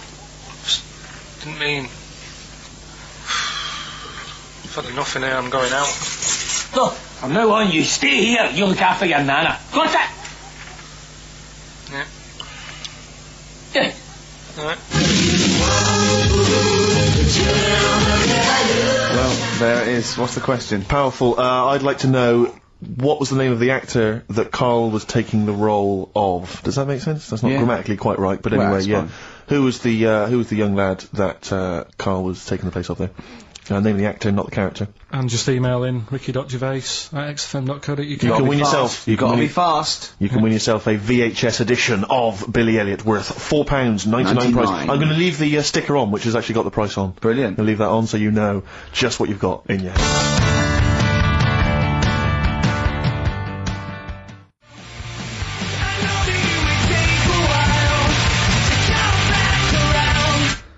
Food Fighters. No, it's not. Yes, it is. Feeder. Feeder. Yeah. I don't know what I'm doing now. Why have we got to stop? Sorry, we just had an argument then. Why have we got to stop at 5-2? It's just the football's on, isn't it? So One to MJ McKay, who has correctly identified that you were taking the part of Jamie Bell That's in it. Billy Elliot. So well done. right, just forward me that and I'll Sort that out. get the video. What film are you doing next week? Dunno, I've got been out and bought a couple. Got Silence of the Lambs I can do something with. Right. Bought Fight Club, but it's a bit difficult. You know, always open to suggestions and that. So, you got any favourite films? What about the 1930s film Freaks? Oh, Can't wait. I cannot wait for that'd be your... brilliant. That'd be good. Excited about Why that? don't you do a film review of that next week as well? Yeah. Well, it depends. If the fella, you know, if anyone's got it, just send it in. I'll send it you back once I've watched it. So that'd be good. Next week we'll do. Oh, please tell me there's going to be more Cheap as Chimps. Yeah. Oh, thank goodness. We'll see what the press say. We'll see what the press say about that. Looking forward to that. Do you know, like, you're always having a go at my ideas? Yeah. Little, Yeah. you know, cheapest chimps you put down. Mhm. Again, I normally come up with these because you don't come up with a competition idea. Sure. Yeah. He's done him again. Yeah. Well, cheapest chimps, mine, you're dissing it. Yep. Rockbusters, one of the most successful competitions ever. Uh-huh. And he means in the world, not just Yeah. on XFM. Yeah. You put that down. Yep. Right. What are you thinking about this, right? I was watching Comic Relief Okay. last night. Came up with an idea. Mhm. Right. You get Jono, Okay. John Right. O'Coleman, yeah. say Vanessa Feltz. Mhm. You know, maybe, you know, Dawn French, because she'd be around for that. And then get them all in a room for Comic Relief. And what you do, put a cake in front of them, Yeah. right? And like, you don't feed them. And like, they're going, oh, I'd love a bit of that cake, right? It's called Famine Academy, Right. right? Whilst they lose pounds, they get pounds. Right. What do you think? Play a record, Carl. Well, I love it, again. I love Do you know it, what I mean? Carl. Yet again. I love it. I'll tell you what. He I'm coughed a bit. I'm not being funny. He better be in hospital. To miss this show. To miss this show. Flagship show of the week on XFM. Do you know, you are right, because, and you've been away, haven't you? You know, Been away he's 2 missed you. weeks. We had the best of again. But let's start at the best of. Yeah. Let's start at the best of the last 2 weeks. Yeah. Shall we? Yeah. I mean, we're going to try and get him on the phone. We're going to phone him, and I want him to really explain himself because, you know, I think he's malingering, to be honest. Well, So- he phoned me in the week and he said, Steve, don't forget, there's a documentary on Friday night about Oliver the humanzi, the human monkey. He said to me, it's gonna be brilliant. And it wasn't. And it wasn't brilliant. It was. I've specially stayed in and watched it. I taped it and watched it afterwards, and I've never seen so much hype and desperation. They kept showing the same clip of this, definitely this chimpanzee that walked upright like a lot of chimps can. Exactly, right? yeah. It lost its hair, so it was half human, because all humans are bald. Yeah. So that's the half human bit. It didn't have hair. I'm sorry, humans do have hair on their head. Yes. The other thing was this desperation to go, could it be half chimp? No. It's a chimp that superficially looks less like a chimp than other chimps. So, Lee Evans looks a bit like a chimp. Is he half chimp, half human? Yeah. No, he's a human who looks a bit like a chimp. That's Yeah. libelous. Yeah. That's a bit insulting, Evans isn't could it? have you Should we there. just play some music Yeah, now? I'm really sorry about that. I'll get back to you on that. Yes. TikTok, that's Coldplay and Clocks on XFM 104.9 with today's Steve. Can I tell you a Coldplay coming in a couple of weeks' time to co-host Zoe Ball's show? Right, 1, don't ever interrupt me. 2, don't tell them about other people's shows. No. Okay, moving on, thank you. Please do not mention that there are any other television celebrities on Yeah. this channel, on this Yeah. station. We don't want to convince people it's only Ricky. But the interruption was the main thing. Sorry. Well, we can't get hold of Karl, right? We looked, it's got his old number out there. What, his home number? Yeah, it's hold on, alright. So, we went to the new records. He hasn't even given him this new home number, so something's funny going on. He doesn't want to be contacted. He hasn't given me his home number. I've tracked down a friend who's looking it for us. That phone might ring any moment. I apologise for that. But why is Karl not available? It's interesting that neither you or I, and I like to think of ourselves as being fairly close friends of Karl. Yeah. We have made him the man he is today. We cannot get in touch with him. In We the cannot same way, contact him. same way that bloke bought Oliver. Sure. I think that Karl is now ours. Yeah, Yeah. exactly. Well, exactly. I think very much that's true, yeah. Yeah. Karl is very much like a humanzi. If in we many look, ways. we're going to lose contact with him and find him 5 years in a circus in Manchester. Exactly, they're doing experiments on him. Yeah, yeah, and they're We going. can't figure him out. Yeah. Well, there's something wrong He with his looks like a chromosomes. human, He but- he acts like because usually humans stand upright. Yeah. And Karl likes to walk on all fours whenever he can. Yeah. It's He's not interested in other human women, he's only interested in apes. Yeah, yeah. It doesn't make sense. Oh my god. And he's bald. He is bald. Oh look, there's as much evidence And- for Karl being a humanzi as Oliver. Yeah. I think there's more. And Well, Karl barely walks upright. I know. Scared of fire. Yeah, I know. It is interesting, isn't it? Oliver was built, wasn't he? I see. I Big boy. don't know. He was that- a- yeah, why he were you was- looking, Rick? I'm interested that you. I couldn't. What? Your eyes were kind of uncontrollably drawn Steve, they were towards just his. there. No, I didn't say anything. I was just looking at his face. No, Sorry, Rick, but if there's something you want to get off your chest. yeah, and that was the human part of it then, was it? Being built like that? Because Yeah. that's humans, but... Yeah. Although Karl's is very tiny and hidden behind. And he's got... I've noticed something else as well. He's got a big red arse, That's true. hasn't he? Yeah. Yeah. It's all beginning to slot into place. That's... And I've seen him climb up a cabinet and eat a banana as well. Just to... Yeah. Over lunchtime. And peel it with his toes. It's all coming together. Yeah. Right, we're gonna track him down, because he's malingering. He's definitely Yeah. I'll tell you what, he's at home now, in the garden, swinging on his tyre. He's not ill. I think more truthfully, someone said to me, that I said Karl might be ill. They said, right, are you not going to do the radio show then? Well, that's what annoys me. I mean, that's the biggest problem, is that, Yeah. let's be honest, we haven't got anything without All Karl. we've got is the hook. People are staying listening because eventually they think we might get through to him at home. Yeah. And there'll be fun on this show to be had. If we don't get in touch with Karl, I think we may as well just shoot off and leave Claire to do the show. I've on got her some own. great music. Is that not a... Well, is that- it's a small. Well, you could leave the music with conversation. me. I could just play There's not it. really That is any true, reason isn't for it? us to be here. Okay, well, play some great music now, play a Steve. great tune. Okay, Sure. wedding present, Steve. Yeah, I'll explain what it is afterwards. Just play it. It's a joy. There's a monkey theme. There is a monkey There is a theme. monkey connection. Call in if you know the answer. Pleasant doing their cover version of Pleasant Valley's Sunday. That's from this new compilation of those. Remember they brought out a load of 7 inches in 1992? Of course I did. It was my favourite day. Yeah, absolutely. And on the do you remember on the B-side of each one there was a cover of a different song? Steve, I even played the B-side of each one and listened to the song. The connection there that we're talking about was, of course, it was by the Monkeys. Indeed. Yeah. Brilliant. They turned up in yesterday's episode, didn't they? A lot of people, I'm sure, won't have seen this documentary. It was on Channel 5 after all. So I always feel like we should remind people that what we're actually talking about. If we just happen to mention Oliver, a lot of people don't know what that means. Yeah. If we explain that it is the primate version of Karl. Yeah, that's exactly. the sort of shorthand, isn't it? Yeah, the half. Yeah. But they were on a the Human Z. The Human Z. He was on a Japanese TV show. They were doing experiments on him to find out if he was half human, and the monkeys happened to be there. Yeah. Nicky Dolenz saying, I'm quite interested to find out because, I'm a monkey. One of the monkeys. Excellent.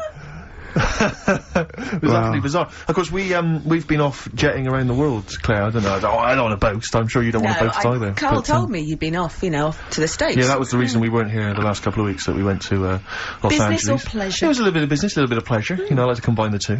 Nice. It was. We were meeting a company about doing The Office for America.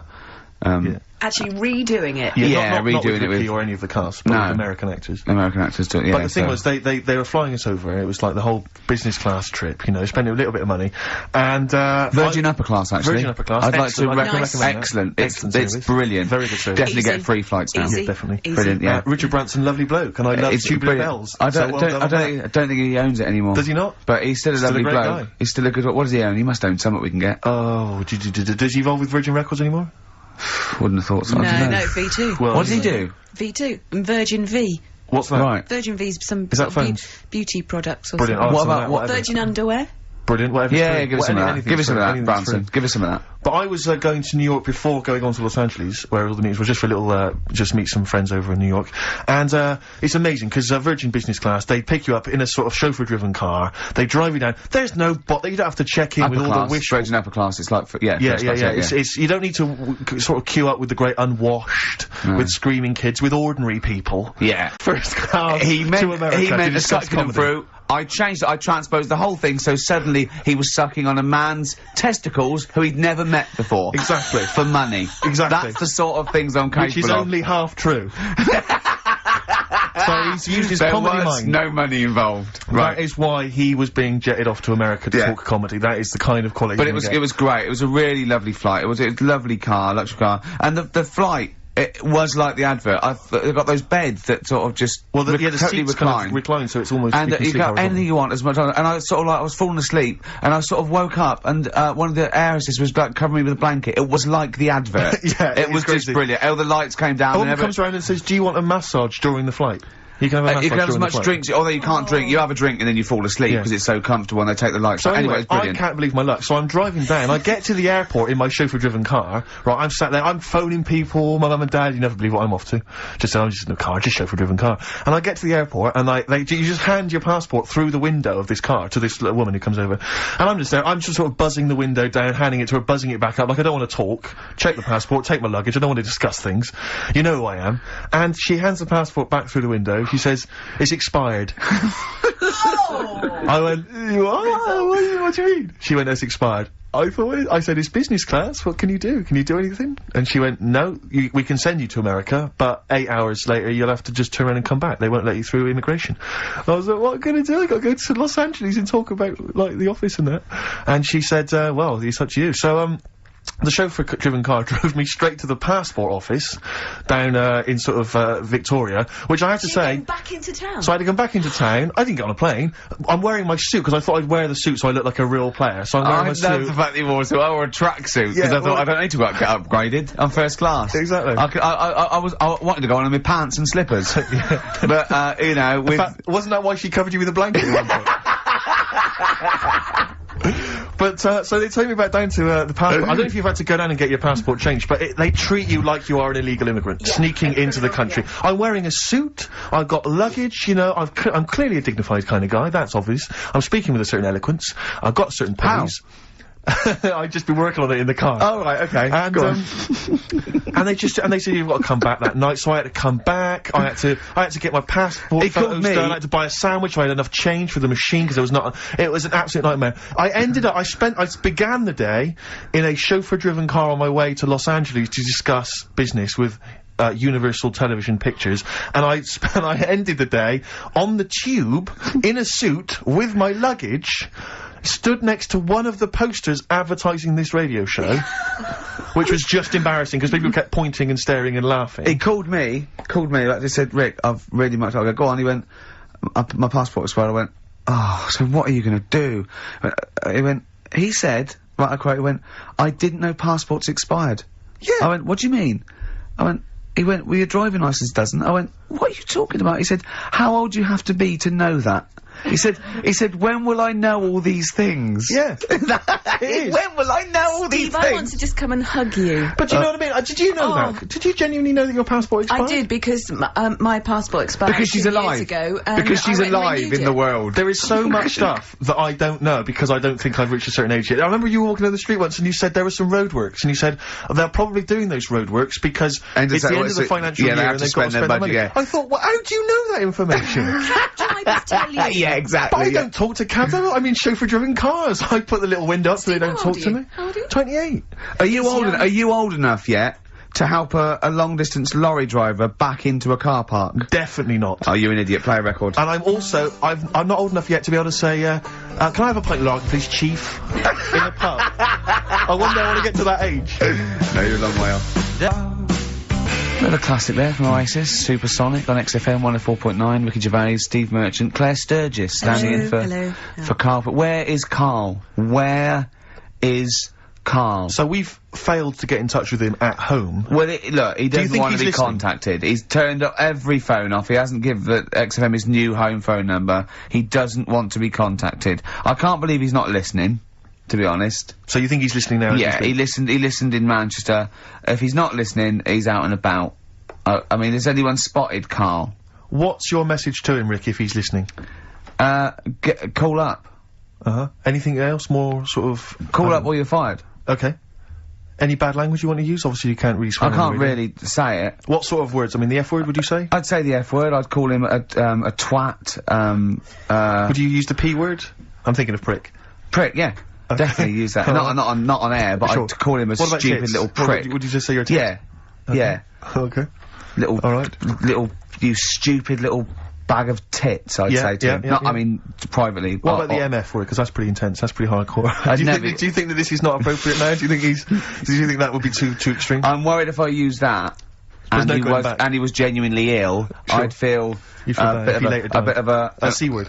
Cop, sure. Yeah. Oh, cop. Yeah. Because I wasn't thinking of that C word. I mean a male bird. Sure, because we've got into trouble with that before. Meaning penis, and we don't mean that. Yeah, we don't mean penis. But if anyone out there, sorry about that, there was a discussion about bad language, we weren't actually using it. But if any of you out there do see the little twat, get him to call XFM immediately. Yeah, and likewise, if you're listening, Karl, you cheeky MF, well, you sexy MF, as Prince once said, then give us a ring, because we'd love to talk to you. We just want to find out how you are. Just call in, we know you're listening.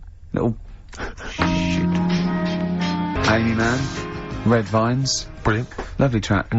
On XFM 104.9, Ricky Gervais, Steve Merchant, Claire Sturgis, in for Karl Pilkington, little... He hasn't called. He may be really ill. I'm feeling a bit guilty. How ill is he, though? I mean, do you know what I mean? How ill have you got to be to not be able to make a phone call? Yeah. I find that hard to I've got a believe. sore bottom, and I made it in. Keep talking. I pulled a muscle in my bum. How? I don't know. And it really hurts. Have you tried to trace back through the week and figure out what may have happened? I went to see the osteopath yesterday. He put an elbow in it for half an hour. I cried. Yeah. Is it? Oh, they got detachable elbows for that. Prosthetic elbows. The elbows. Just hold this elbow in there for 2 hours and. Yeah. Can I take that away? You can take that away, though. I won't be needing that elbow for quite a while.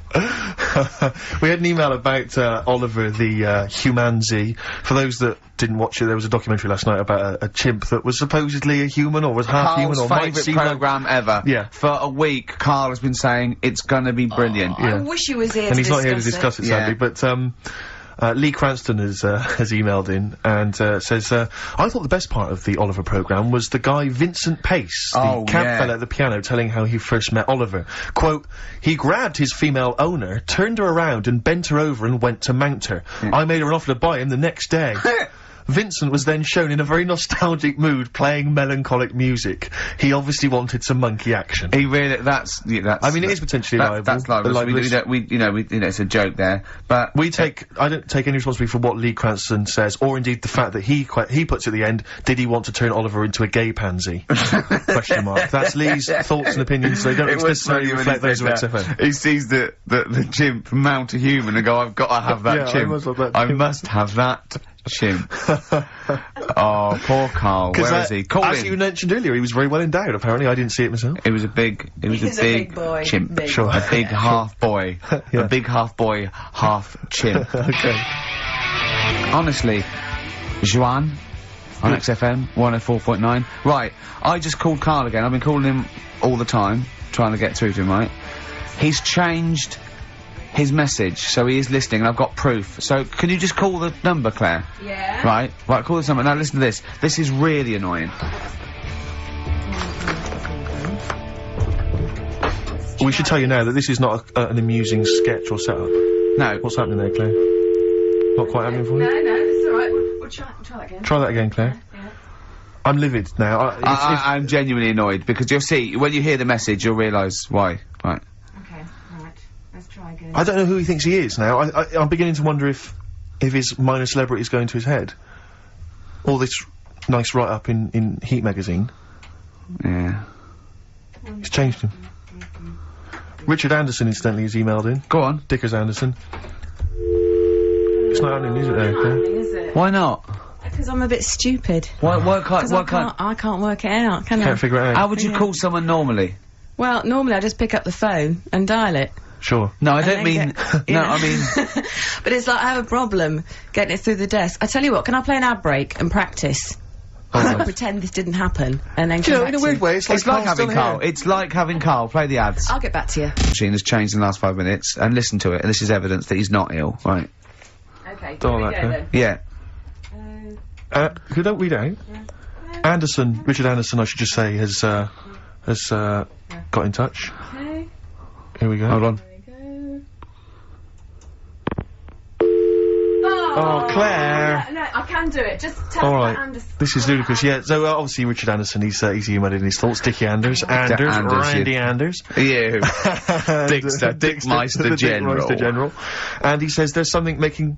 Have we got it, Claire? He says there's something making strange yelping noises in the thicket at the end of my garden. Shall I go and prod it to see if it's Karl? Sorry, I'm not in today, but not well on that. No more Rockbusters. I think that's what's affected me. It's got me down a bit. So he's joking. Yeah. The doctor said I'll be back swinging on my tyre in no time. So. See you later. So he was listening. He's clearly listening. So he was listening because we said about swinging on the tyre. Message. At any time. Right, Karl, call me. In fact, I'll tell you what, we'll play a little game. Karl would appreciate this. Call me, Karl, or I'm going to give out your number. What's the first 5 or 6 digits, Claire? Well, it's 07968. 07968. Okay. Phone now, Karl. Start calling now. Right, give the next number, Claire. You said give the next number. 1. Make a note of this, because if you want to call Karl yourself... 07968, and the first number to be given out is 1. He's not ill. How do you feel now, Claire? Because he's made a fool of you, because you believed him. I actually He's felt made a monkey really out of sorry you. for him last night. But now, passed out, I feel a little bit let down. Right, right, okay, so we give a number out every 5 minutes until Karl calls, because we know he's listening now. He's taking the piss. He's not ill, obviously, you can hear that. That was as long as a link, so he could have been here. He could definitely call. Are we leaving this message? Is this a message we're still leaving on his phone? We're still leaving it. Good. Yeah. Good, yeah. Why don't we leave the rest of the show on his phone? Yeah, as a message? leave it up. He's got to listen through it all so he can delete it. Yeah, exactly. And the other thing, of course, is that he's not going to get paid for this. No. So he's thrown away 80 quid. That's 80 pounds. Now, in Manchester, that's a week's wages, Easy. so he's obviously been spoilt. So for all his mank charm, he's down here, he's living the life of He Riley. thinks 80 quid's nothing. He thinks 80 quid's nothing. nothing Up there already. you could be buying you could buy yourself your own horse. Yeah. You could probably get yourself a deposit on a flat. I'd have thought so. Up I'd there, have thought so, easily. yeah. And so, you know, or sun lamps, because it's always dark. Yeah. He could go mental up there. Now, Dog piece of string. So what's the first few digits we've given out? 07968. Yeah, That's and the then code. and then we've got one. Okay, we give out a Another number of Carl's phone number digits. So take that down because we love calling him. Shall we have a little bit of feed or Let something? me just tell you what Dick has said. He said, Richard Anderson, he also said, P.S. the show's still rubbish without Karl. Still rubbish without Karl. Now, is that a compliment? It's still rubbish without Karl, which suggests he thought it might be better without Karl. No, I think he means it's equally rubbish. Right. Brilliant. Nothing Thanks. changes. Thanks, Dickers. Yeah, he's Beautiful nothing Dick Meister. That's Feeder. Just the way I'm feeling on XFM 104.9. Ricky Gervais, Steve Merchant, Claire Sturgis. Well, he's defying me. He's not calling in. We're gonna give out his number and he's not calling in. That's even more annoying. Who do you think he is? I don't know who he thinks he is. I'll tell you I'll tell you who he is. Yeah. He is a little bold Mancunian. Let's never That's let him who he forget that. is. I don't know who he thinks he is, but there's the fact. Just, Karl, call in, because you're annoying me and Steve. He's been slagging you off as well, Steve. Well, go on, what's in the week, you know, he was slagging you off. I mean, in the week I was joining in and laughing along, but now I'm thinking but now I'm thinking that you're more on my side than he is. Thanks very much, Rick. I'm glad to see you've come round. He said, he was, I was in the pub with him and, Johnny. Oh, right, so there's a little audience, good. And he went, have you seen Men in Black 2? I went, no. He said, have you, Johnny? He went, no. He went, there's a thing in it that looks just like Steve. And I went, what? He went, it's a thing, it's got really gangly arms and bulbous eyes, and it just works really fast in the, Aliens registration thing. And I went, alright. I said, we'll bring that up Saturday. Since he's not here, you know, what do you think of that? Well, the reason is that I think the problem I have with is this, that if I was to say things like that about Karl, I'd destroy him. He'd be a broken man after I'd finished with him. Call in, Karl, or Steve's gonna say a few things about you. I'm gonna get a couple of home truths out there. I can't believe it. I cannot believe it. Yeah, we were, you know, at the time I was joining it, we were having, you know, slagging you off on other things as well. Sure. But now I'm thinking, maybe maybe you were wrong. Maybe I was taking the mickey out of the wrong person behind their back. Because the Night from Patti Smith, co-written, of course, with Bruce Springsteen. Oh, it was a co-write, was it? Yes, I thought he wrote indeed, yeah. Wow, there you go, learning something on XFM 104.9, Ricky Gervais, Steve Merchant, Claire Sturgis. No Karl. Well, Karl's annoyed me. He's not playing, he's not ill. Another digit from the number? Yeah, just do one more digit, Claire. Are you serious? Yeah. Five. Yeah. 5. Good. 5, so 1 5. Okay, great, we'll keep doing that. But I'll tell you what, the best revenge is living well. Indeed. Why don't we just do a brilliant remaining 50 minutes of show, and show the people that we don't need Karl. High five. Let's do it. You don't need Karl. Right, let's go. Starting now. Some brilliant stuff. Oh. You're gonna say something? Yeah. No. I remember when I was growing up in Manchester. No, you can't. So it's funny to me. I tell you.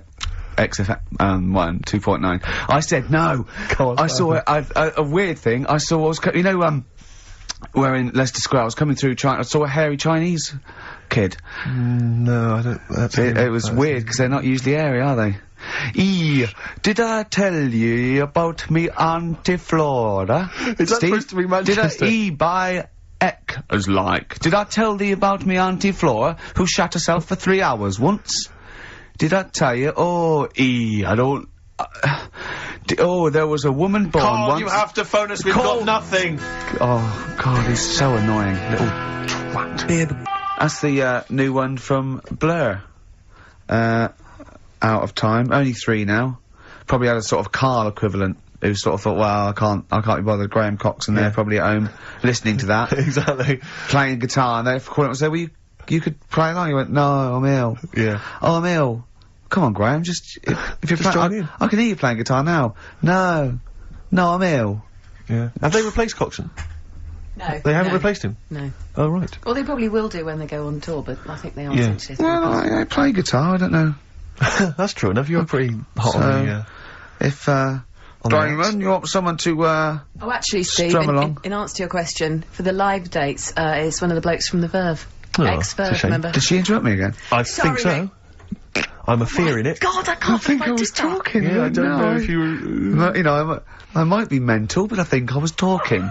Claire, when's your radio show on? Normally, when do you host a radio show? Am I allowed to plug it? Go on, Yeah, just- go on. just tell us. Monday to Thursday, 9 p.m. Well, maybe we'll Interesting. come along and start talking Well, over you. No, I'm just wondering, Rick, I'm just wondering, who's listening at that time? My what mum. time? We've mum got is a listening. prime time which everyone is sat at home listening on a Saturday afternoon, Claire. Yeah. It's one of the best radio Yeah, slots no one's in the going business. to football matches or shopping or anything like that. No. I want a piece of the action. I need it. Yes. I need Well, you've got it. And they're playing a few dates here and there. Old Blur, Yeah. Blur. Good. And that's off their new album, probably, with all the other songs and that. Rick, I was watching TV last night. I just, it might have been during the Monkey Show, actually, I'm not sure, but there was an advert, and it reminded me of a little crush that I just felt I should express, because I wonder if, you know, I've often used the platform in the past to just express my feelings for people. Yeah. And I realised now, for many, many years, I've had a big crush on the Scottish Widow. From the Scottish Widow adverts. She's, I just want to say to her, you know... Is it because she's sort of mysterious and hooded? Partly that, it's also because I guarantee she's available. Because she's just lost her She's a husband. widow. Yeah. And I just think it's time to stop grieving. I think you've been grieving too long. I want to say to her, you're a beautiful lady. That's And obvious. she's probably got a big lump sum. I'm thinking she's probably got a sizable amount of cash. Yeah. She's obviously got a lot of spare time on her hands, not working or raising kids because she's wandering across the moorlands most Yeah, of the time. her kids in are a hooded probably shawl. grown up. I'm thinking it's time. Or they turn to crack or something. But I'm just saying this. I think it's just time to say, yes, he was a great man. He was a good man. He was a lovely guy. He worked but hard he's all his gone. life. It's He's gone. time to move on. He wouldn't want to see you like this. No. Still grieving after 25 years. No, he'd want to see her being humped by a big lanky thing with steamed up glasses, I reckon. I'll be honest with you, he hasn't got much. She couldn't wait for the poor bloke to go. He was obviously, I bet he was a little bit thrifty. He's probably got quite a lot stashed away that she's slowly working her way through. Yeah. And I want to find out. I want to find out how he died. Yeah, I'm intrigued. Because if I find it's like, oh, there was a roller skate on the top of the stairs, Exactly. I'm going to reopen the investigation. If it was in any way suspicious. Yeah. Yeah. Questions So, your could be husband's asked. dead, and she went, oh no, where's the money? Yeah. Steve Absolutely. Merchant's outside. Exactly. Yeah. Built like a donkey. Yeah. He's built like he's built like Oliver the chimpanzee. Yeah, and he wants to get at it. Yes. He's bought his tandem. Yeah, Hop on the back. We're going off to the moors. Yeah. He's gonna fly executive class. Yeah. His passport is valid. I know He that. knows that He's much. got another 10 years on the passport. Well, I'll tell you what, the boys from Blur, they don't rock. Sure. Should we show them how to rock with a bit of Bad Company? Do it. It's a classic.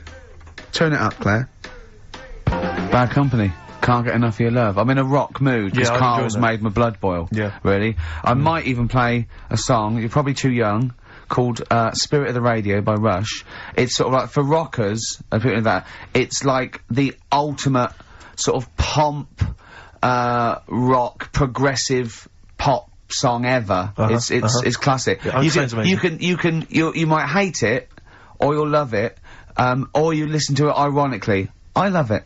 Well, you know, I was listening to Led Zeppelin recently. I never really understood the rock phenomenon before, but I just understand it now. It just gets in your blood. It's extraordinary. Crank it up loud, and it is just visceral and amazing. And, I wish I could play the guitar. Sure. Do you know what I feel like doing? What? Writing a little sort of hymn or a ballad. About to Karl? To Karl. Yeah. We've tried threatening him. That's not worked. Give that one more digit.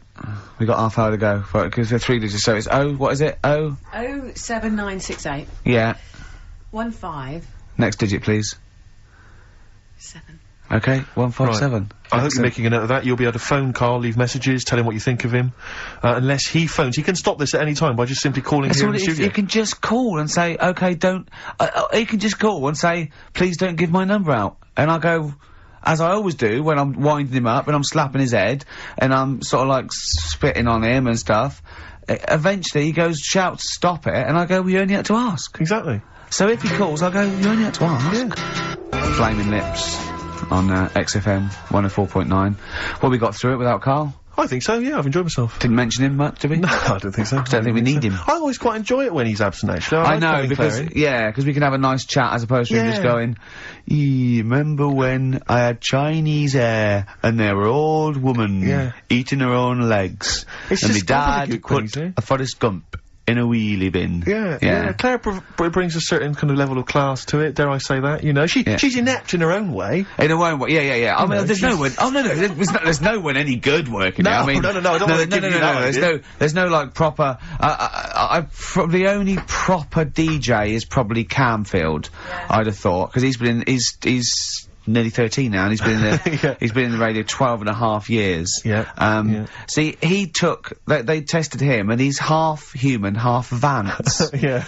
which is quite he's got quite a lot of. I think he's got the 48 chromosomes that Tommy Vance has got. That makes one Tommy Vance. Tommy Vance, and a little bit extra. Because one of those chromosomes is pure Jack Daniels. It's just Jack Daniels chromosome. It corresponds exactly to a Jack Daniels. And there's some Lemmy genes, I think you'll find. In there as well. But, although, I'll tell you what, I share with Camfield a couple of loves. I agree that one of the greatest programmes of all time is Columbo. Columbo is brilliant. It is amazing. And they're showing them all. There's so many channels showing them now. I think Granada Plus show them. I think BBC show them. I think everyone's got a bit of it. I think he's made 18,000 episodes, apparently. Are they still making them, though? I think they keep turning up. No, they did in the 90s. They're not quite as good, but I think the original ones, they're great. He's got this great character, and I share that with him. I do like a bit of rock. Should we play Rush? It's just Spirit of the Radio. I mean, we get canned by people who like new metal and Blur and that and those trendy bands, all that, the kids bands and that. But you think this is pure? Yeah, I don't think rock. this would feature in X-Ray magazine. They've got some great bands in them. They've got Kaloop, they've got Demp, they've got Flap Nibble coming out with their new single. It's an EP, and Strep, the early, not the later Strep, the early Strep, the unrecorded years, which is the only ones I like by Strep. And that guy in it, you know, the drummer Kibble, he's got his own fringe. He's in for a chat with Christian on the Breakfast Show, where you could win a trip to O'Neill's in Camden. This is Rush. Rush and Spirit of the Radio, everything in that. Let's look quick. Let's put every type of music. Okay, go to reggae, into rock. Okay, opera. Go mental now. Go mental on the drums. Double that. Double the. How many bass drums have you got? Just the one. Go mental on it. Right. It is obscene. That is everything in that, isn't it? How long is it? About 4.5 minutes. Yeah. It's crazy. That's lovely. They should people don't play music like that anymore. There's only 3 of them. I just think there only 3 of them? There's that. Just one day in Canada. Yeah. They just went right. We're only gonna make one single. So let's put every type of music into that single. It's almost like a Stars on 45 version of music of all time. Of every music rock they've heard. Exactly. Yeah. Brilliant. Are they still going? Do they still play? I don't know. I've no idea. But that was for Camfield. There was Bad Company there in Rush for Camfield. Columbo. That was for Camfield as well. The A-Team. Do you remember once when we were talking about the A-Team and I was slagging it off on your show in the old XFM? Yeah. And I was going, I mean, I quite like the A-Team, but sometimes it's too far-fetched to enjoy without it being ironic or it being for kids. And, I could hear fuming from outside. I could feel him going, he didn't know who to call. He wanted to call Vance or someone or Lemmy. He didn't know, right? And then I said, if you can't find the A-Team, they outwit the might of the FBI every single week, but an old woman who's having trouble with her landlord can find them. And the door burst open, and Camfield went, that is because Hannibal sometimes disguises himself as an elderly Chinaman. And that was his explanation for the whole series. Oh, that was for Camfield. That's lovely. That's for his 12th birthday, which is coming up very soon. Oh, he's 13, yeah. Teenager, Oh, he's gonna rock, Steve. Indeed. Oh, the phone's going. Play that break, I'll answer the Oh, phone. it might be Karl. Oh. XFM.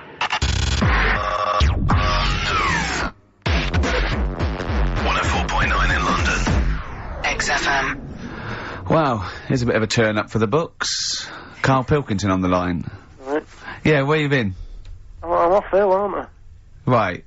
Okay, what's the matter with you? Just, it's bit bunged up and that, and got the shakes, got that sort of, that shaky thing to get. Yeah, that's because you didn't eat last time when Suzanne was at work. Yeah, well, I think that's what brought it on. Plus, she was away in the week and I put some wet jeans on. And I think that's what's caused the problem. Well, when did you put them on your head? No, they were just on the Maiden and the legs felt dry, but they Just were on the what? On the what? Have you got the Maiden? What was she doing there? What do you mean? On the Maiden that you put clothes on. What? Your clothes horse. Maiden. Your clothes horse. Well, yeah. Right, okay, so you put wet jeans on, yeah? So that's why I'm ill and that. I'm Right. not having a good time. I've been watching the football. So you're just sitting at home watching telly, where you could have been sitting here?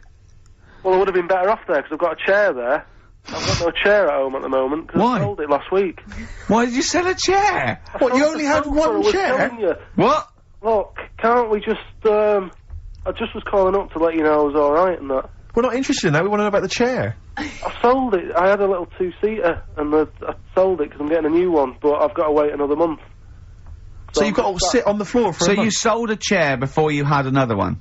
Well, she might not have wanted to buy it in a month or something. So I got rid of it whilst I could. She was alright, buddy. We'll talk about that next week. Oh, you're going to be in next week? I look forward to that then. That's a dynamite piece of radio to tune in for. The day Karl sold a chair. Brilliant. Alright. So you alright then? It's going alright? But why did you take this long to call? We asked you to call since the very beginning. We've been phoning you. Why is your phone being switched off? I heard the beginning. I heard the beginning of the show. I thought, yeah, it's going alright. They're there and stuff. Turned it off. You turned it off? No, I put a tape in though, because even though I'm ill, I'm still showing an interest in it. Well, you're not, if you're watching football and shaking. Yeah, well, I'll listen back to it later, so I hope you haven't been dissing me. No. Right? Definitely. Months ago, before they decided to make the programme. Yeah. What were the bits that you came up with? Well, they missed out the bits about, you know, the zookeeper. Right, there wasn't a zookeeper, yeah, go on. Well, there was, but they left that bit out. Well, okay, fine. And they left out the bit where it ran from there in 1975. In terms of those that did research, they actually went and filmed it, you read it on the internet. Yeah. Yeah. Chances are you're the one with the facts wrong. Yeah, I think they also left out the bit when it jumped over 3 double-decker buses on a motorbike. On Evel Knievel's motorbike. Yeah. So, I can't believe it. I cannot believe it. Not only do you not bother turning up, but you turn off the radio and start watching football. Yeah, I turned it off, but I've recorded it. I'll listen back later and sort of... Well, what good is that? Sort of, I like to keep, you know, keep it in shape and that. I'll have a word next week. Alright. If you receive any phone calls from people you don't know, we don't know anything about that. Instantly, we don't know why that is happening. That is just gonna be a weird, spooky thing, so... And don't bother telling the story about, Men in Black 2 either, because I don't think people will be interested. Actually, on the subject of Men in Black 2... What? Have you seen that, Steve? No, I haven't, Karl. Tell me about it. You should see it. Go on. Why? Because there's this thing in it. Go on. What, a stupid, bald Mancunian tosser? No, weirder than that. There isn't anything weirder than that. Big eyes, it was gangly. Keep talking. And, you've got to see it, because you wouldn't believe how the likeness and that. You've got to get the film out tonight. Right. It's not as weird, it had a normal voice, right? He's done you and he's not even here! I'll tell you what, mate, it ain't worth coming in next week. Oh, stay on the line, Karl. Play a record player. Kings of Leon, Molly's Chambers. What do you think of that, Karl? Alright. There's a surprise. Oh, another I'll tell you what, insightful remark. Steve is not a fan now. Not only does he know you've been slagging him off behind his back. No, I wasn't slagging Steve. If you get it out on the DVD tonight, you'll know I'm not slagging you off. It could be your brother. I love the fact that it makes it worse, but you're gonna go, oh, he wasn't slagging me off. It does look like me. I do think I'm an alien. I love the fact that you hope Steve will go, he's got a point. It's a spitting image. Yeah. I am, seriously, Karl, I'm really angry. I'm so angry with you at the moment. You haven't seen it yet? No, I know, because I know what it's gonna be, and I'm just, Why? I'm fuming. I'll tell you why I'm angry, because he doesn't do it in jest. No, but what do you think it's gonna look like? What do you think this thing's gonna look like? Gonna look ludicrous. It's not gonna look anything like me, but he's gonna, like, pretend it does. Go on, what? Go on. No, it does look like you. Yeah, of course it does. And you looked like the, Human Z. Well, I mean, to be honest, you did a bit, Carl. You walk like him, you're bold like him, you got a sort of gormless face like him. Any more? I don't smoke. That does.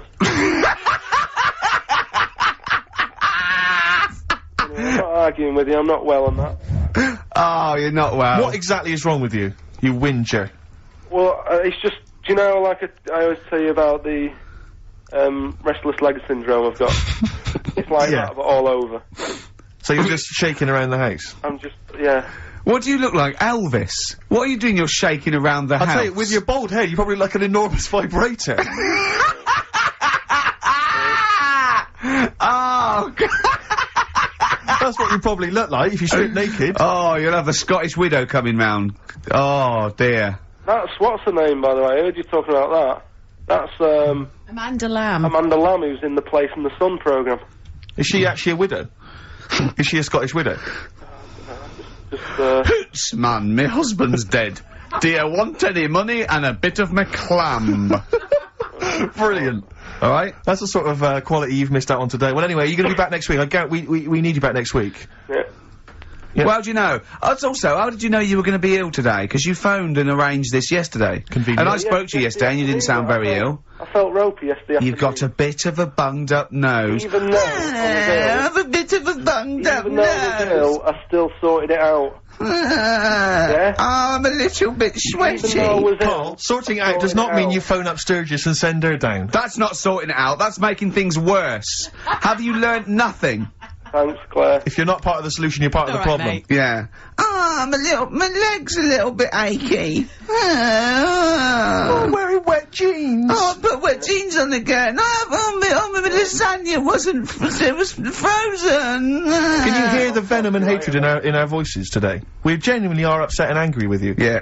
Can't believe it. I cannot believe that I mean, oh. Right, well, the thing is, we'll be back to normal next week, right? We've got Billy Elliot doing the film next week. Right.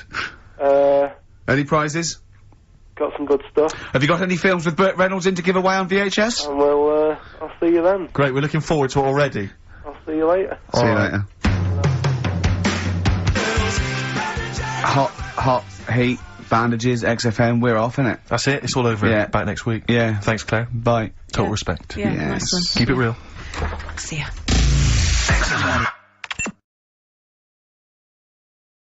If, you know, you're used to living with someone, Yeah. one of you will go, let's go to bed, then you'll go, alright.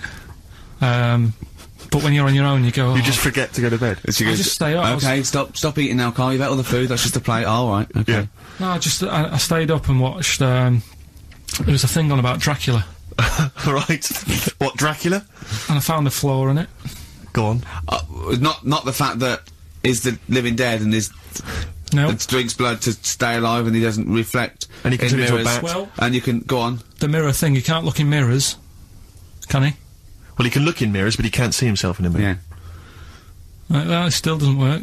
Go Okay, on. go on. It doesn't work at all, Carl. It doesn't work. Come anyway. on. Well, Centre parting's always really neat. His centre parting's always really how does he do it if he can't look in the mirror?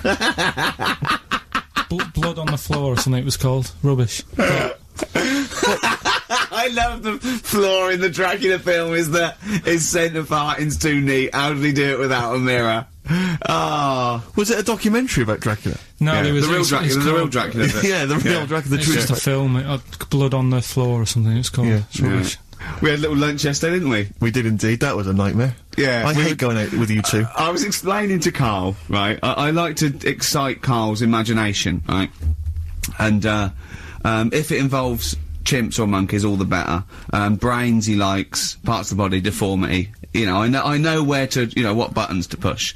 And I told him about this thing. I don't know if any of you out there know about this, but there's an experiment they did in the 50s, a clinical psychology experiment where there's your two hemispheres of the brain. Okay, they're joined by a thing called the corpus callosum, right, which is just a little flap of skin, like a little scarlet lead that joins your two hemispheres. And what they did, they cut that in half, and they thought it was a cure for schizophrenia. But what it turned out to be, or epilepsy, I think, I can't remember, was that your two sides of your brains didn't function together. You couldn't get information. I was telling Karl all this thing, and one of the things I told him was that they did it on a monkey, and it fought itself over a nut. like its right arm was connected, you know, by its left lobe of the brain, and it was fighting over itself. And Karl went, instead of like thinking this is amazing experiment, he went, would it have been happy if you'd given it 2 nuts? Yeah, I know. Well, you started off by explaining it, and I remember you mentioned, because I was watching the two of you as you were describing it to me, you said, of course, one side of the brain deals with symbolism, and as you said the word symbolism, I noticed Karl drift away from looking at you, pick up his mobile phone, and start pressing buttons randomly. And I thought it was the word symbolism that got him, and I noticed it took you just a moment longer, and I think the first thing you said was, when did I lose you? Yeah, I know I'd lost him. It's extraordinary, and he doesn't even try to disguise it. I said nomenclature at one point as well. Right, yeah. And I knew I was dicing with death there. Yeah. But, but I told you, you tried to look it up, didn't you, on the web? You didn't find anything about it, did you? the spelling of it's, what is it again? What's the word? Corpus callosum. Yeah, so I couldn't do it. No, there's no point. Yeah. Don't bother. Give up. Don't bother. So if anyone knows any interesting facts about that, but yours hasn't been cut in half, has it, Karl? That would, again, might explain something. I'll tell you what we will be talking about later. I don't know if you're sort of aware of them, Steve. Go on. Bonobos. Oh, I don't know much about bonobos. I told him about he was looking for stuff. I said, put in bonobo. He was having no luck with chimp. And they're a form of chimpanzee, but they're even closer to us, evolutionarily speaking. They've got their social groups are more like ours. They're more intelligent. And he was loving it, weren't you? So is it human bonobo Karl? Is that how it works on the evolutionary ladder? Chimp Karl. Yeah. Yeah. So we're talking about bonobos. You're excited about that? That's coming up in this clip. I'd like to hear that again, maybe in a couple of weeks' time when I'm away. Yes, absolutely. It's embarrassing, isn't it? Mm-hmm. And we, you know, but the good thing is, on telly, I feel a bit guilty about putting out shoddy rubbish because I'm getting paid an awful lot. Yes. But here, you know, I don't give a they can bleep that. They will do. They will do.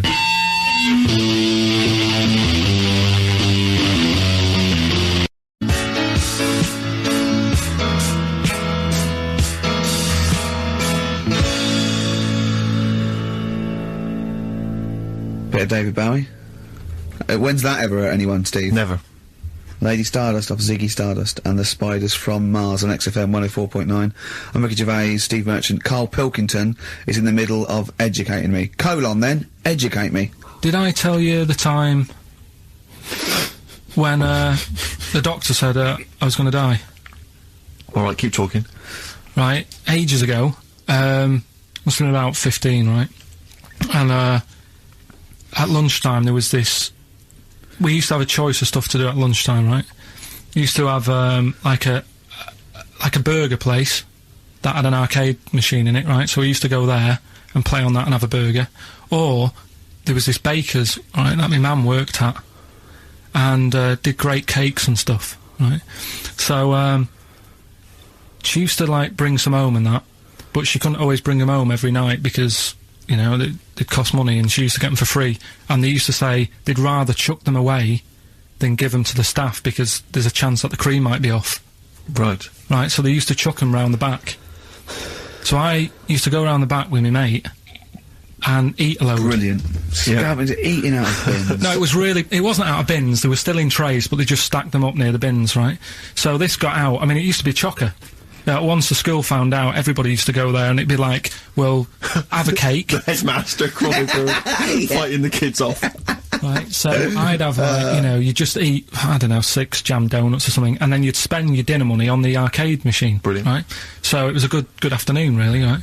So you'd do that, and this one day I must have had 6 or 7 jam donuts, a few Congress tarts. What's a Congress tart? I love them. I can't get them in London, right? So I'd have some of them. If anyone can get a Congress tart for Karl in London, please let him know. So anyway, this day, that was just a normal day. Do you know what I mean? Twice a week, you'd have a load of cake. In your life, yeah. Yeah, a normal day in your life. Were the frog boys there with the webbed hands and the big heads? And the horse in the settee? Yeah. But the day after one of these days, I had really bad cramp in my belly. Right? Okay. I was like in agony, could hardly walk. So I said to my mum, you could hardly stagger to the free cake. So, I was in absolute agony. I said, I don't like doctors, but you'll have to get a doctor in because I don't know what it is. I can't walk. He gets the doctor round. I won't say his name, but he said, well, doesn't look like he's got long left. Blimey. So I was a bit like, hang on a minute, I've only had a few cream donuts. Yeah. My man was panicking. Sure. he went. My dad came in from work. She said, "Oh, something's really bad with Karl. I think it's serious. You know, the doctor said he ain't got long left." So he said, "What?" He said that and just left. So she said, "Yeah." He said, "I'll have to call him then." So he called him up, said, "What's all this about? You know, Karl hasn't got long left. How long's he got?" So he goes, "Oh, I was only messing. It's just had some bad cream." Can you believe that? Well, the thing is, I like the fact your mum didn't ask any questions. I know. She didn't go into details. Well, can you explain more, Doctor? No, I got to show off. No, but she doesn't. You know, I don't want to diss you or your family, but I imagine if I was there, I'd have known the doctor was joking. Yeah. That's all I'm saying. I mean, I sound very arrogant there, but I imagine he went, "What's he been doing? Yeah, I had about 6 cream cones." "Oh, right. Oh, wow. He hasn't got long to live then. I'll see you later." That's what I think the doctor did. Yeah. I just love the idea your mum just let him go. Yeah. Terrified, thinking, well, I'm not going to probe him. He's that's it then. Dad comes in. "Hi, honey, I'm home. Anything happened?" The doctor said Karl's going to die and then left. Did he? I'll call him. But anyway, that's why these sort of things fascinate me. So we'll move on to this next one, right, which is brilliant. Dead short story. So, right, old woman, about 70 years old. Yeah. She's normally fit and healthy and stuff. Nothing wrong with her. She's having a good life. And one day she goes for a check to the doctor's, just to check herself out, 'cause she's getting on a bit. Yeah. Says, "Take your clothes off and that." So she does, and checks her out. Says, "Yeah, you're looking good. You're looking good." Turn round. He said, "Oh God." He says, "You got a tumour on your buttock." Right. So she goes, "Oh. Can you do anything to sort it out?" So they go, yeah, we could book you in for an operation. It's best if we remove this. Books are in for an operation. Operation day comes, strip her down and that. They're all stood round, the doctors. Start to operate. It only turns out it's a pork chop that she sat on 5 years earlier, and it had stuck to her buttock. Right, Karl. I can forward you. I'm not, right, no, listen. Serious. Right, okay, Karl, I'm telling you now, I'm leaving. I'm never doing this show again. No, I'm serious. Honestly. You're talking. I've never had such. What do you mean? You couldn't believe it? No, when I read it, I said I've got to tell Ricky that. This woman had a pork chop stuck to her arse for 5 years. You mental case. Of course she didn't.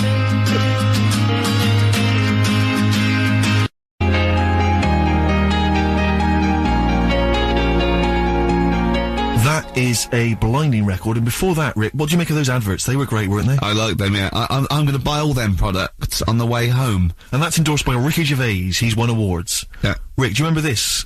This was a hilarious one. No, you'll remember this when you hear it.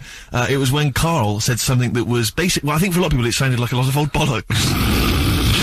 What have we got now? Right, so we're looking into animals that we get rid of. I've spoken to someone about snails, I've spoken to someone about jellyfish, and that, and, looking at cockroaches today. She's an expert, she's just not just some random person. No, she works in a museum, a good museum. I said I'd give it a plug. It's the one near Knightsbridge, it's got dinosaurs and that in it, it's worth seeing. And Natural History Museum? Yeah. So, not sure. He's not sure. This is what happened.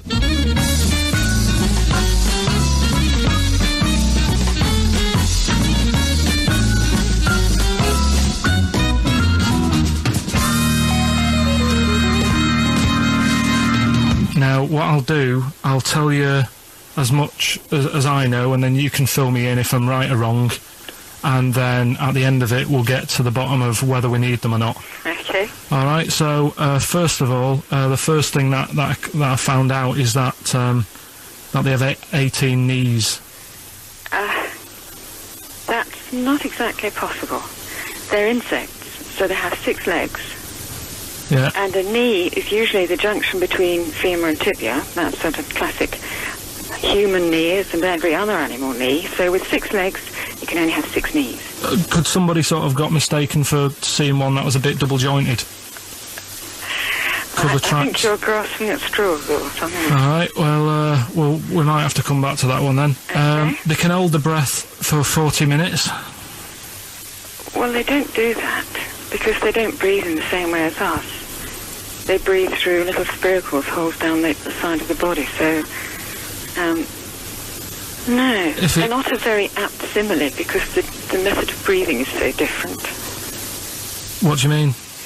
Because insects have a totally different system. They don't have lungs in the way that we do, and just breathing through one part of the body. They're actually breathing through every segment of the body all of the time. So even though they've got their mouth shut, they might be able to fly. Nothing to do with breathing. So only just feeding. So you see, maybe that's where someone's gone wrong. Someone's got hold of one and sort of taped its mouth up or something, and got bored after 40 minutes and said, "Well, we'll call it right." It's a unkind thing to do to an insect, even to a cockroach. Yeah, but it's all. You can't do that.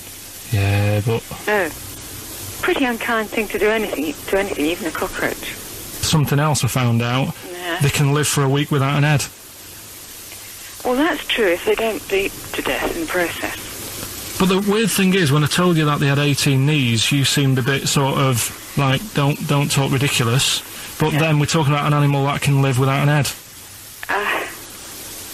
So there's a little bit of truth in that one, yeah? Yes. Why, when it was invented, has it got that facility?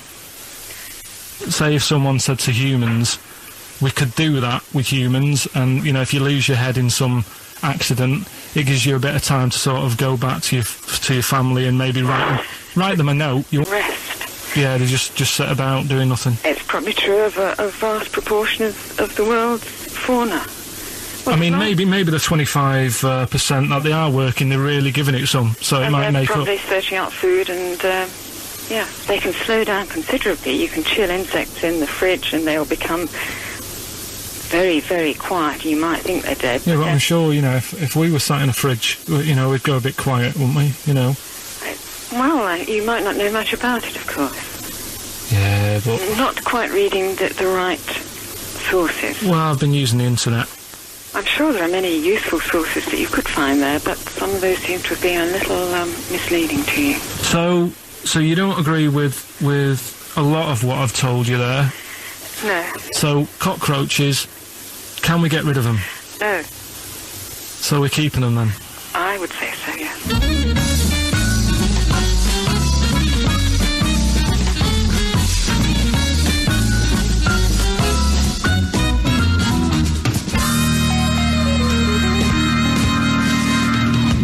I think we should get her on more often, because she sounds like she'd be a bit of an ally, really. Because she knew immediately that you were talking nonsense. She even said, I think you should be more concerned about your sources, which I've been trying to tell you for a year, right? The fact, I mean 18 knees, where did you get that from? It was on the internet. They can hold their breath for 40 minutes. I mean, I don't know what you read and take on. Mad world, don't it?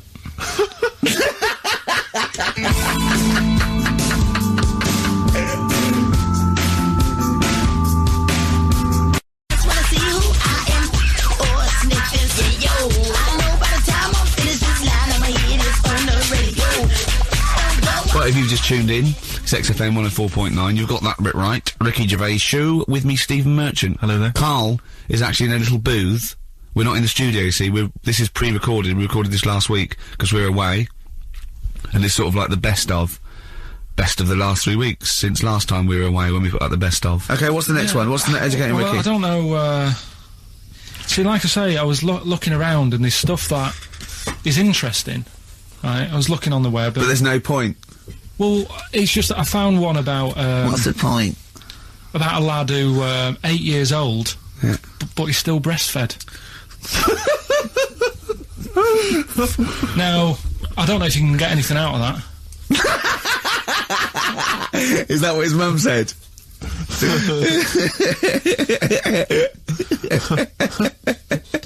what do you mean I don't know if I can get anything out of that? You don't need to. No, it's just that, you know... Where did you read that? That was on the internet. Oh, well, yeah. You're always unspecific when you mention it. It's just it was on the internet. Well, I'm trying to think what I put in. I think I put in Y to see if I'd confuse a computer. And then, Karl, you are... No, no, honestly. I did a search, put in Y, and it came up with funny things that, like, why is this person doing that? Why is that? And it had a picture of this 8-year-old lad, sort of, you know, on his mum's nipple. And it was saying, you know, is this healthy? You sure that wasn't asking you that question? What? I put in Y just to confuse the computer. Like the computer go, what do you mean? Yeah. Stop it. Yeah. Oh, look, last week, I was walking, home with him, and I went, he was saying something stupid, and I went, I've got a competition for next week. Let's do a phone-in, and it's called Karl Pilkington, Genius or Fool. Yeah. Right? And he went, No. I went, why not? He went, well, it'd be confusing because they say there's no difference between genius and being a fool.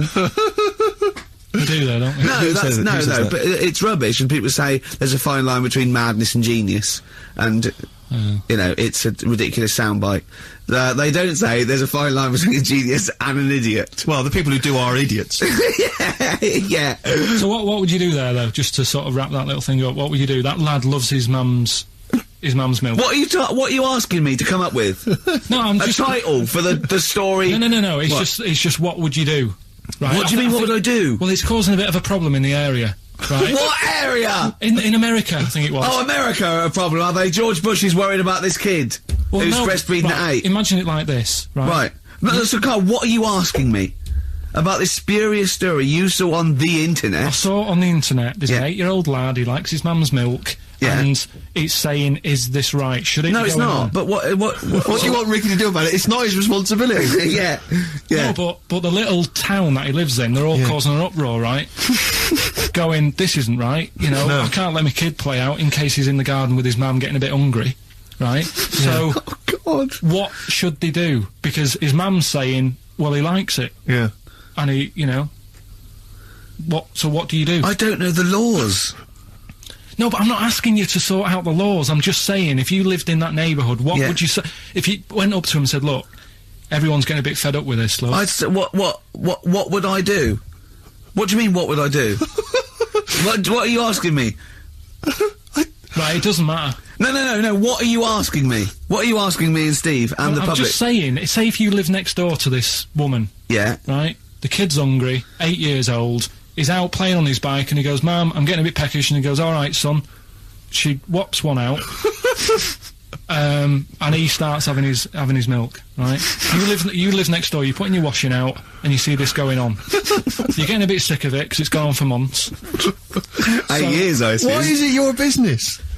Why are you such a nosy neighbour that you're concerned? What would you do, Karl? Let's turn it back on him. Yeah. What would you do? What's your solution? What would you do?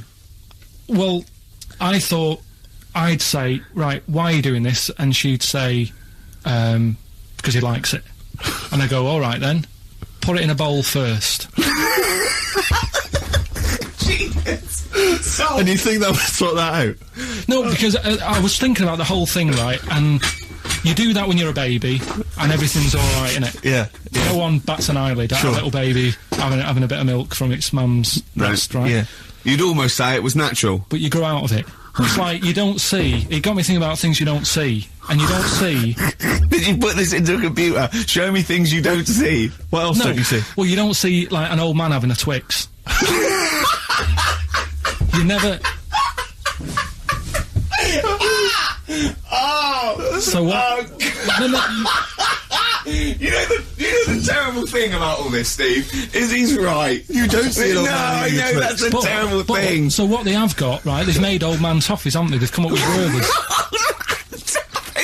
Is that a song? Oh God! You don't see it.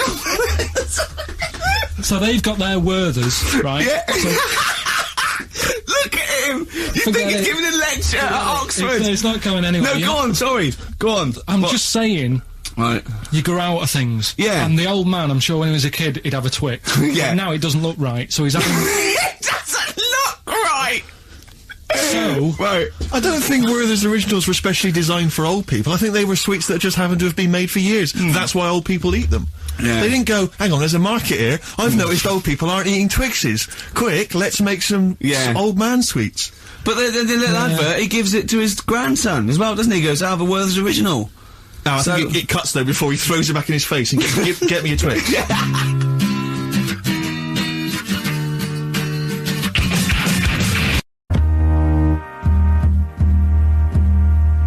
XFM 104.9, we're not here. It is a bit like being Dennis Norden. playing some great moments from the show.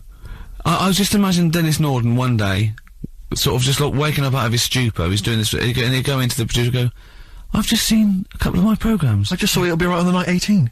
It's shit. It's terrible. Why didn't someone tell me?" Well, we didn't want to upset you because, you know. But I've been doing it way too long. Well, you could just let me go on forever. Well, until you died, yeah. Well, why can't my son take over? Well, he's 80, Dennis. And the jokes I'm doing, they're awful. They're just... Why have I got that clipboard? I've written these jokes, they're not funny. There's an audience, they're laughing. What are they laughing They're not at? laughing, they're not laughing, that's canned laughter.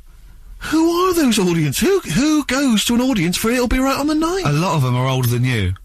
It can't be right. You know, we have 15% fatality in one of your audiences. But I went home at Christmas, I watched one of the episodes, Yeah. it was with my family and friends, I said, watch this, you'll love it. Stoney. I think it could be about some of the big kind of philosophical questions. Yeah. It could be, you know, something to do with war or famine, anything like that. Or it could just be a personal dilemma, you know, something that's happening locally. Anyway, this seems one that I think you and your father have probably come across this sort of dilemma in the past. And I'm interested to know what your take is on it. Let me see, this is from Lee Matthews by the look of it. He says, he lives in a suburban area where the local teenagers also live on the same road, and they're running riot. They're smashing wing mirrors off the cars, they're crashing into parked cars on their skateboards, and they're just generally making mayhem, you know, night and day. What can he do to stop this going on? The parents of the kids don't seem to give a damn. Anyone who complains to them, they just say, "Oh, piss off." You know, the police are useless because they never catch them in the actual act of violence, which is what they got to do to apparently convict them. So they don't know who to turn to, really. It's rather like when a little old lady went and got the A-team, you know. You know, and he was dressed as an elderly Chinaman. Exactly. She knew who he was. Colonel Decker didn't have a clue. Yeah. You see, it's weird, because now it has got out of hand. Do you know what I mean? Like, years ago when I was growing up on the estate, yeah, you had problems, but not like you have now. Do you know what I mean? You know, Summers were nice as well, weren't they? Well, right, and... Police are getting shorter and younger. But you yourself kind of admitted in the past that you were something of a tearaway. You didn't do anything like these kids here. I mean, the thing is, I was scared that if I got caught doing it, my dad would go mad. Yes. And I remember smashing a car window by accident and legging it in the lounge and sort of pretending to go asleep on the settee. Right? Genius. And I heard a knock at the door. He chloroformed himself, just to be unconscious when his dad came home. And there was a knock on the door, and I thought, oh god, this is the fella who saw me. I was chucking a stone in the air, seeing how I could throw it. Of course you were. Did it keep landing on your head? That would explain a lot. And it came down. Chucking a stone in the air, love it. To see how far I could throw it. Brilliant. So, you know, I wasn't bothering anyone. Did you invent that game? Right, Did you get the stone for your birthday? Go and play with your stone. He gave one to Suzanne. Carl, go and play with your stone.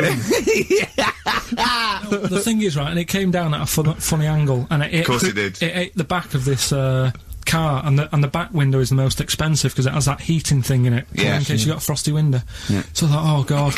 So I legged it in, got on the settee, went to sleep, knocked at the door. Genius. It's a brilliant plan. It's a brilliant plan. I couldn't be guilty. I'm asleep. So I love the idea. So the thing is, our lounge used to sort of you could see in from the door, right? So this family who saw me do it saw me asleep on the settee, and my mum said, "Go and get the door," and I sort of went, "What?" as if I'd been asleep. Yeah. I went to the door, like rubbing my eyes, and the fella said, "What did you run off for? I saw you."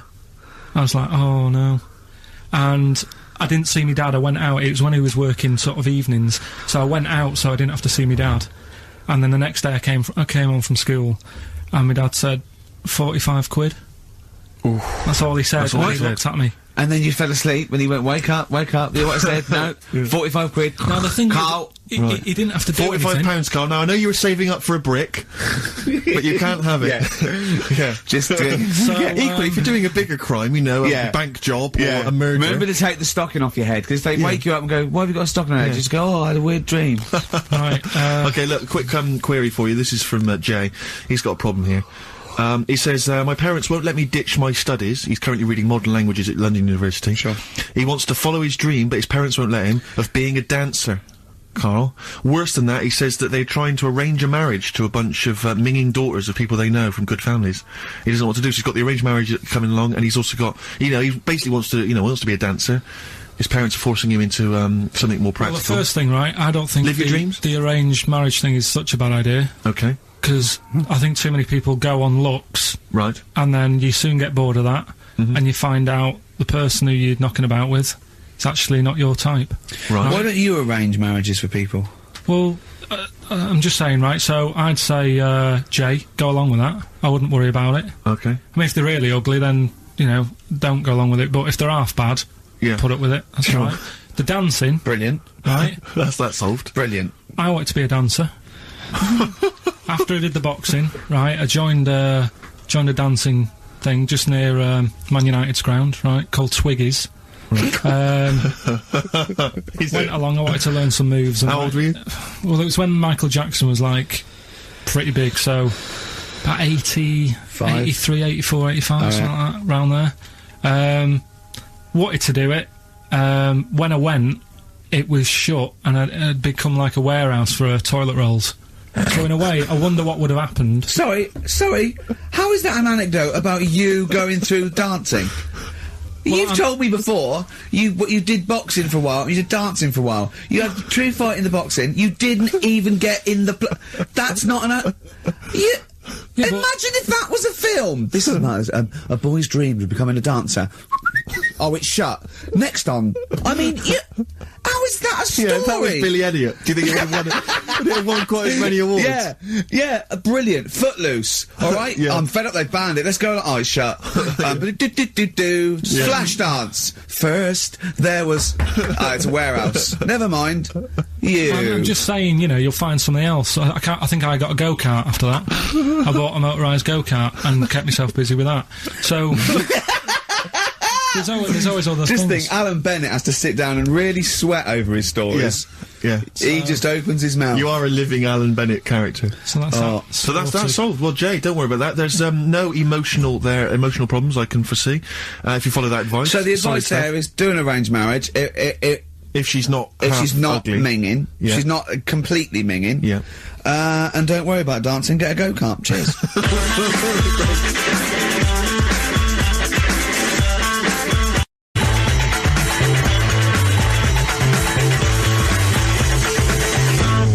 This is XFM 104.9. I'm Ricky Gervais with me, Stephen Merchant.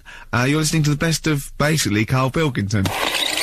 You don't talk to anyone, do you, in the week? You just hide in your little sound booth thing, and you really don't talk to anyone, do you? Much? Not really. No. I mean, you know, you might call up. Yeah. But no, I keep myself to myself. Yeah. Then you don't get bogged down in the office politics and stuff. Yeah. Is there a lot of office politics here? I don't know. I don't get involved in it. Oh, yeah. Proved your point. So when we're away and we're like out of action, who, other than Suzanne, who will you talk to of the day? How will you get a sort of feedback from the world? How will you get sort of like input and? I always, if ever I've got like a question on anything, the internet's that there, and I can just go online and find out. The internet is good. It's brilliant, but it's not all verified. It's not all necessarily factually accurate. Anyone can put things onto the internet. It's it's freaks and things that put on things one, right? like. Here's one that I read in the week, right? Go on. About this woman. Yeah. She was a bit of a punk, and to get her hair done like she wanted it. Super glue. Right? No. She got lard. Apparently, it's a popular thing. You might know. Put lard on your head. Yeah. And you put it in the oven. Now, apparently, the heat that you get from the oven is different from the sort of heat you get from an hairdryer. Right? And she had to do that to get the style that she wanted. But anyway, she comes into money or whatever, treats herself to a microwave. Right? It's not true. Opens the door, jams the things, you know, like the little catch, so the microwave works. She jams it with a screwdriver or a knife or something. Yeah. Puts the microwave on, sticks her head in, boils her brain. Don't be ridiculous. Right? Well, why is that ridiculous? Boils her brain. She boiled her brain. She boiled her brain. And this is what's good about the internet. I went straight from that, and there was a subject about brains. And do you know that Russell Crowe, when he dies, is giving his brain to charity or something, some sort of some people who can do stuff with it. She gave hers to Pot Noodle. Vesta. Yeah. Oh, That's boiling the a sort of skull. Yeah. It's not true. It's not true, Karl. Just urban myths. Someone made it up. Yeah. For a laugh. They're just too convenient, urban myths. Everyone's you can tell an urban myth's not true, because it's always, this happened to a mate of mine, and when you say what happened then, they go, don't know, that was it. Was it? Was that it? Was it? Someone boiled a brain and that was it. There was no more story. Well, were there any dates, locations, times? I think it was in Belgium. There's that one that a bloke, right, was gonna get a phone call at 4 o'clock to find out if his business was, okay, right? And if he didn't get the phone call, he knew he was broke, destitute. So dead on 4 o'clock, the phone didn't ring, so he went up to the roof, his office, and he jumped off. I said, I'm gonna give it 5 minutes, just in case. In case the lines are busy. Yeah. And what sort of bloke goes, I'll call you at 4, okay, if your business, well, call me anyway. No, if I don't call exactly 4, then, no, you commit suicide. Commit suicide. I would, because if I don't call at 4, that's the end of it. Well, call me anyway. No, that's not the way I work. Why can't you just call me and tell me the other way? Well, I'm telling you how I would do it. If you're bust, I don't call. Can't you just call to verify in case something goes wrong? What if it's engaged? It won't be engaged. Just commit suicide at 4, please. It didn't happen, Carl. The other one, right? A bloke, right? He's on a train station, and I'll tell you how I heard it. He's waiting for a cruise station, waiting for, and he shits himself. As you do. And so he goes, oh, my train's in 5 minutes, so he runs across to Millets and goes, quick, Levi's, 36.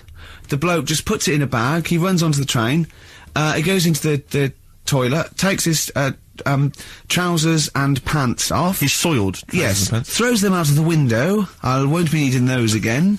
Cleans himself off, open the bags, it's a jacket! Oh. No, it didn't happen, Carl! At what point did he go into it and go, quick, Levi's 36, and the bloke went, sorry, Levi's 36, what, a pair? No, shall I wrap them? Them? It? Shall I wrap? Just wrap whatever it is. Do you want to look? No, I'm not looking when you're putting it in the bag, please. Right? 36 waist, or is that, don't say anything. I've told you 36 Levi's. They put it in a bag and charged me for it. Yeah. I don't want to discuss it further. Yeah. There was one, Here we go. There was one about a woman whose husband died, and she had him cremated. Yeah. And made like a little egg timer out of him. Right. And she said, I did that so it can still help around the kitchen. Well, that might be true. That might be a joke. That's quite sweet. That might be true. It's true story, again. It was all... No, not again, because the ones I just told weren't. Nor is the boiling the brains in a bag, curry, microwave. Head story, true. Yeah. That's all.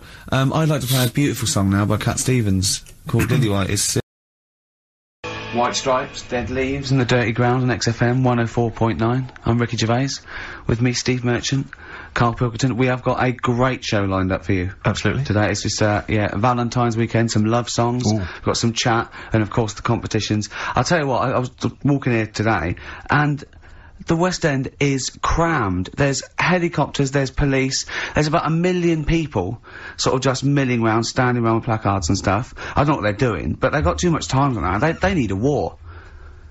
You don't read the newspapers, do you? Boring. Ooh, those boys can rock there. That's the Guns with All Their Roses and Sweet Child of Mine. On XFM 104.9. I enjoyed that. Yeah. That was good. It rocks. I hope the audience was playing it loud, like us. Yeah. Ricky Gervais, Steve Merchant, Karl Pilkington. Well, look at him yawning. How rude is that? Karl, what's wrong with you, man? Have you been up late? A little bit. Girlfriend was away, wasn't she, yesterday? Yeah, I always have a problem with that. I always have, because you don't go to bed, do you, early? Do you know what I mean? You sort of think, I just always find that thing that if, you're used to living with someone. Yeah. One of you will go, let's go to bed, then you'll go, alright. But when you're on your own, you go, You just forget to go to bed. I just stay up. Okay, stop eating now, Karl. You've ate all the food, that's just the plate. Alright, okay. Yeah. No, I stayed up and watched, there was a thing on about Dracula. Right. What, Dracula? And I found a flaw in it. Go on.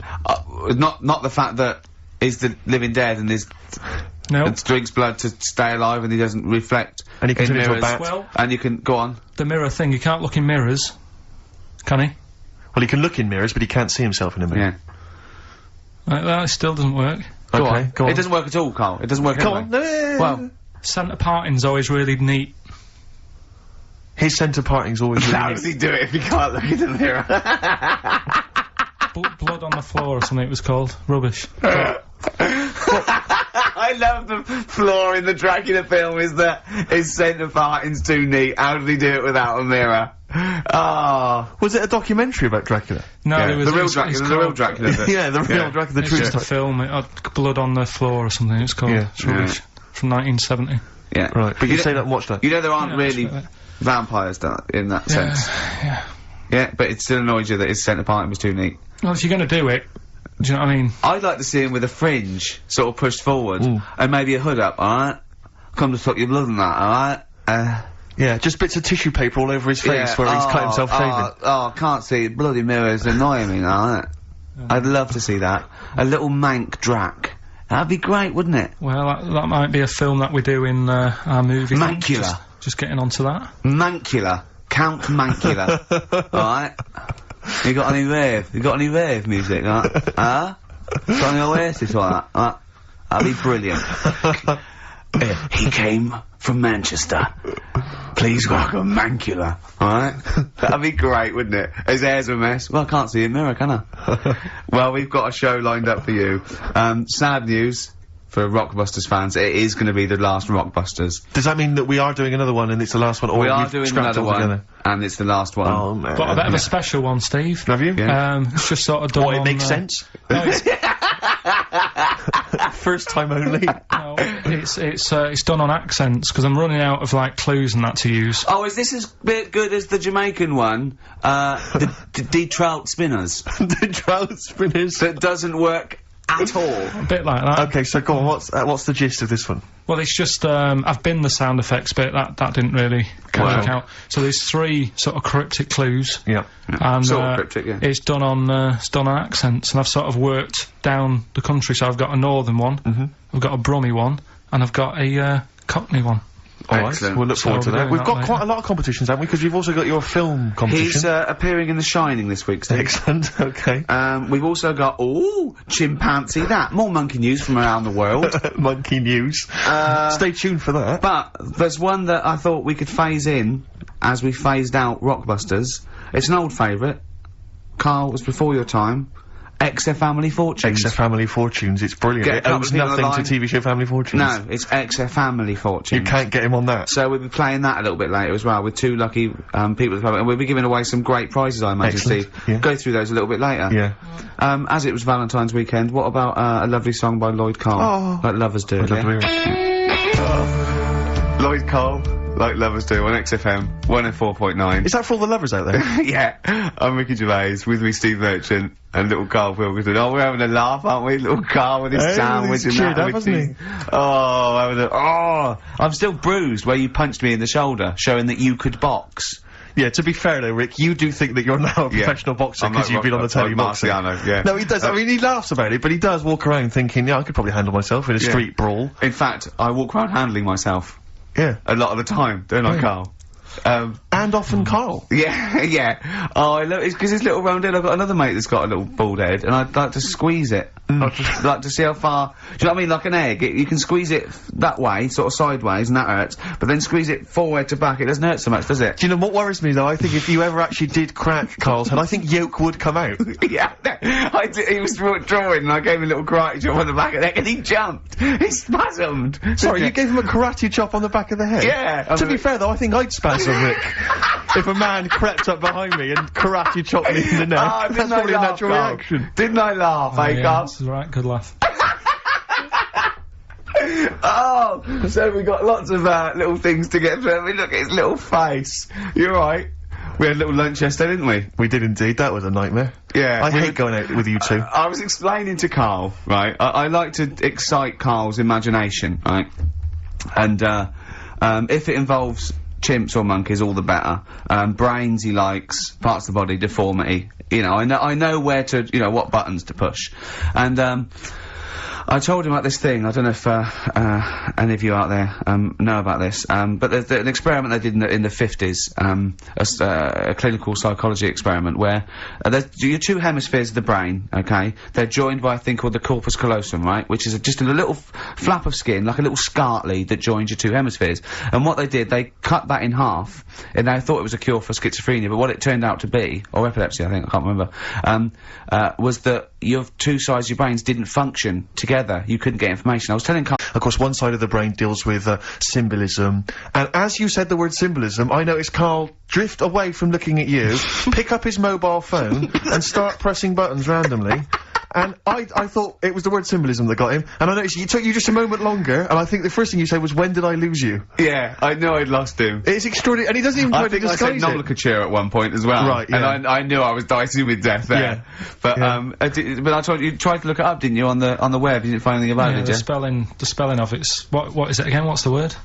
Corpus callosum. Yeah, so I couldn't do it. No, there's no point. Yeah. Don't bother. Give up. Don't bother. Give up. So if anyone knows any interesting facts about that, I don't expect yours hasn't been cut in half, has it, Karl? That would, again, might explain something. I'll tell you what we will be talking about later. I don't know if you're sort of aware of them, Steve. Go on. Bonobos. Oh, I don't know much about bonobos. I told him about, he was looking for stuff. I said, put in bonobo. He was having no luck with chimp. And they're a form of chimpanzee, but, they're even closer to us, evolutionarily speaking. They've got their social, groups are more like ours, they're more intelligent. And he was loving it, weren't you? So is it human bonobo Karl? Is that how it works on the evolutionary ladder? Chimp Karl. Yeah. Yeah. Talking about him. So we're talking about bonobos, you're excited about that? Yeah, That's coming up in, Monkey News? No, I think it's a bit of a monkey bonus. We always like a monkey bonus. WC, featuring Snoop, The Streets on XFM 104.9, Ricky Gervais, Steve Merchant, Karl Pilkington. I think we should, kick off with a bit of a competition. I think we should get the listeners involved here. Phone up if you want to play XF Family Fortunes. Now, a lot of people, of course, won't be familiar with this because we played this in the very early days of XFM. Yeah.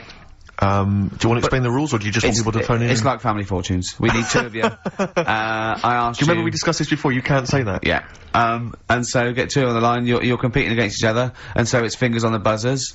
Will you stop chewing, picking your teeth? I mean, even if the listeners can't, it really annoys me. It is a bit like having a chimp in the room. Do you know what I mean, Karl? Right. Have you ever seen him eat hot food? No. Honestly, it is like a chimp. He's gonna... And what are you doing? What? Just get... Oh, God. Or like the Cookie Monster. Yeah. Oh, God. I'm never annoying, Karl, so why are you? Do you know what I mean, Steve? You're so annoying. Have you been with him for trying to have lunch with Ricky? Yeah. It's the hardest thing possible. You wander around for hours. It's a combination. It used to be bad even before he was a celebrity because he has a tolerance level. It's extraordinary. I mean, he is irritated by a car honking its horn in the street. It's like, I can't believe it, let's go in here, I'm so angry. He gets annoyed by police sirens, by rain, wind, birds in the air, other people in the streets. They're the most annoying. Children particularly, whether they're in a school playground we happen to be walking past, whether they're on TV. It's just noise that isn't mine. Well, I know, but this is the thing, you are the most irritating man I've ever met, without a shadow of a doubt. I mean, you know that, Karl, don't you? I mean, noises he makes, it's extraordinary. I mean, I've been editing some behind-the-scenes footage we shot of, making the second series of The Office. It's extraordinary. I've had to cut sequences out involving Ricky because they'll just think he's a gibber, just think he's an idiot, like some kind of puppet that the rest of us are controlling, because he's shouting, he's whistling, he's honking, he's making noises, he's dancing around. It's extraordinary. And if you're out trying to find somewhere to eat with him, all these irritants, all these annoyances, and it's, oh, that music's too loud, I don't like that particular song, I'm not going in there, there's more than 8 people in that cafe, I'm not going in there. It's just extraordinary. I think we need a woman. I'm thinking of hiring a woman, like a PA, to just go out ahead of us, scout ahead of us, go in, you know, and she can just phone back and say, oh, sexist.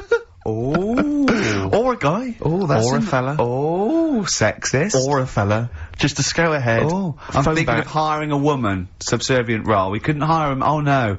Oh, sexist. Well, that or a chance to meet a woman. Yeah. That I'm also paying. It's like paying for him. Exactly. Slightly more above board. Yeah. So, if you want to play Family Fortunes, call up. What's the number? 08700 800 1234. Yeah, it's just like Family Fortunes. Two of you are competing for some great prizes. And, I go, something you know how it goes, and then go Buzz and play it on board. It's not as high tech as Family Fortunes. Current single from Nick Cave and the Bad Seeds, that's Bring It On. Yeah. On XFM 104.9, Ricky Gervais, Steve Merchant, Karl Pilkington, and two people on the line to play XF Family Fortunes. Brilliant. Hello. Steve first. Steve, hello. Steve first, hello, how you doing? You alright, mate? Where are you calling from? From my pub in Barnes. You got a pub? Yeah. In Barnes? Yeah. Are you posh? No. Oh. I suppose you're the local landlord. Do they come in and sort of like go, good man, there's a shilling, get me some ale? They're all posh in Barnes, aren't they? Well, no, not all of them, actually. Does Nigel Havers come in your pub? Because he lives there, doesn't he? Well, none of them do, actually. I know there's lots of them about, aren't there, in Barnes, but no, not You've banned them. You've banned them. Who's on the other line? It's, Jennifer. Jennifer, hello. Hello. Where are you calling from? I'm calling from Forest Hill. Forest Hill, that's Yeah. right south, and I don't go out of WC1. Oh, you should. Do you run a pub? Do I own a pub? No. Do you drink in one? Yeah. That's just good. just from friendly chat there. Yeah, You know that thing between the brain that you were talking about before? Oh, yeah. I can't remember what it's called, but they did an experiment, and apparently the length of it determines whether you're straight or gay. Is that That's right? what I heard. Yeah. Well, so what? You could actually trim it if you fancied. It didn't go that far. Oh.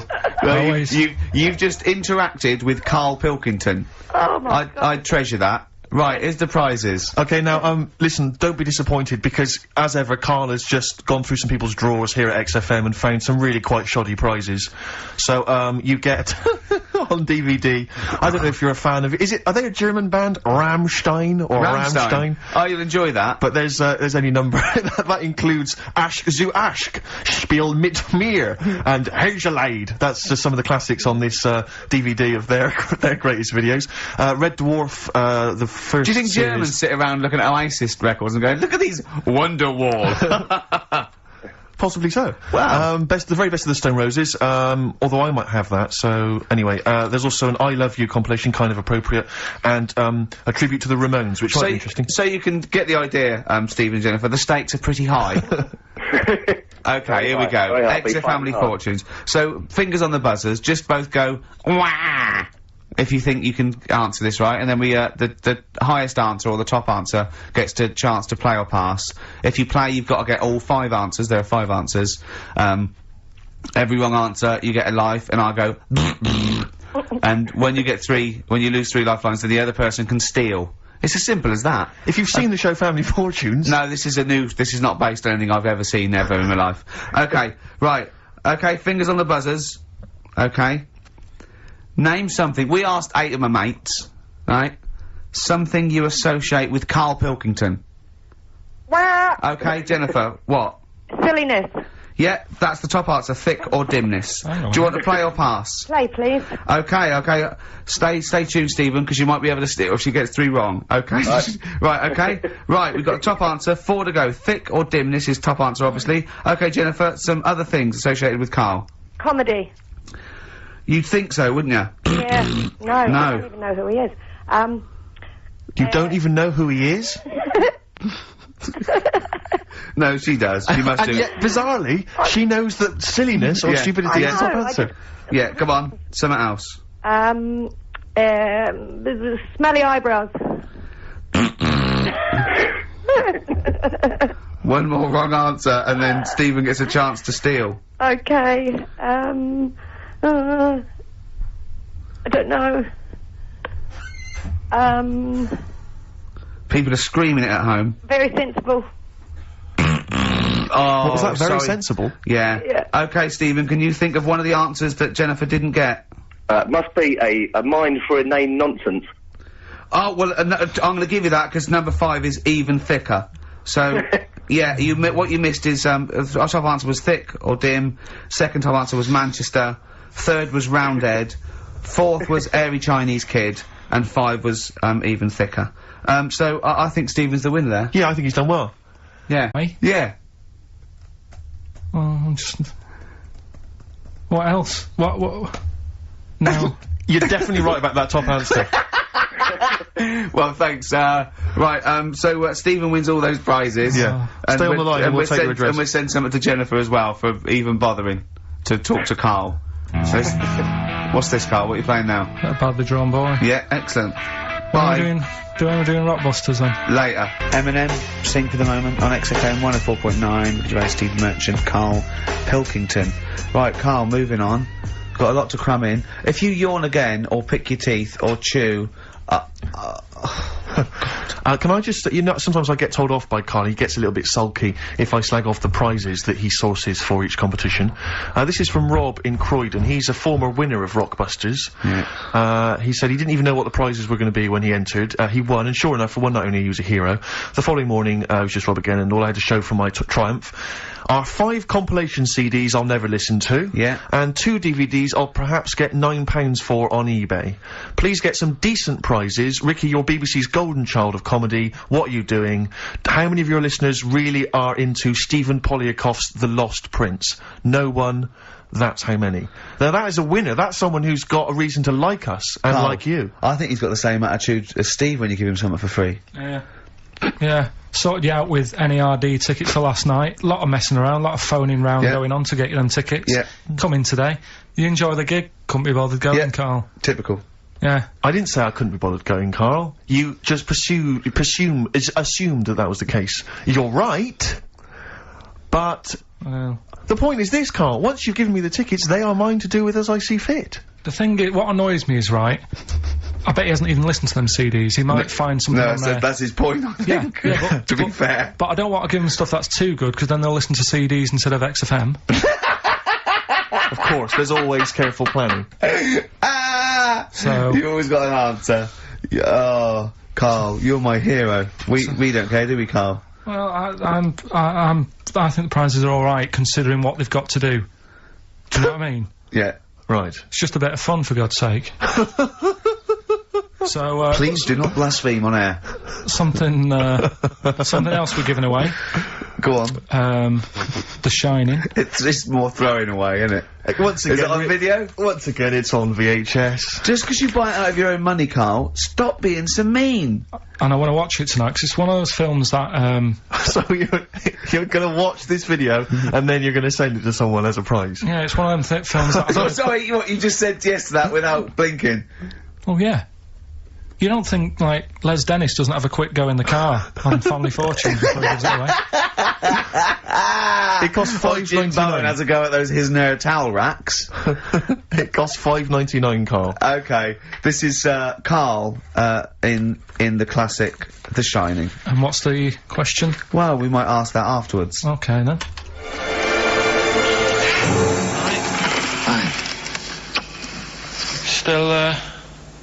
Still trying to write the book then? Yeah? Yes. Good. Funny, someone told me the other day, weird thing about a typewriter, the top row of letters, the longest word you can write is typewriter. I'll just show you, That's weird, isn't it? It's just the typewriter being...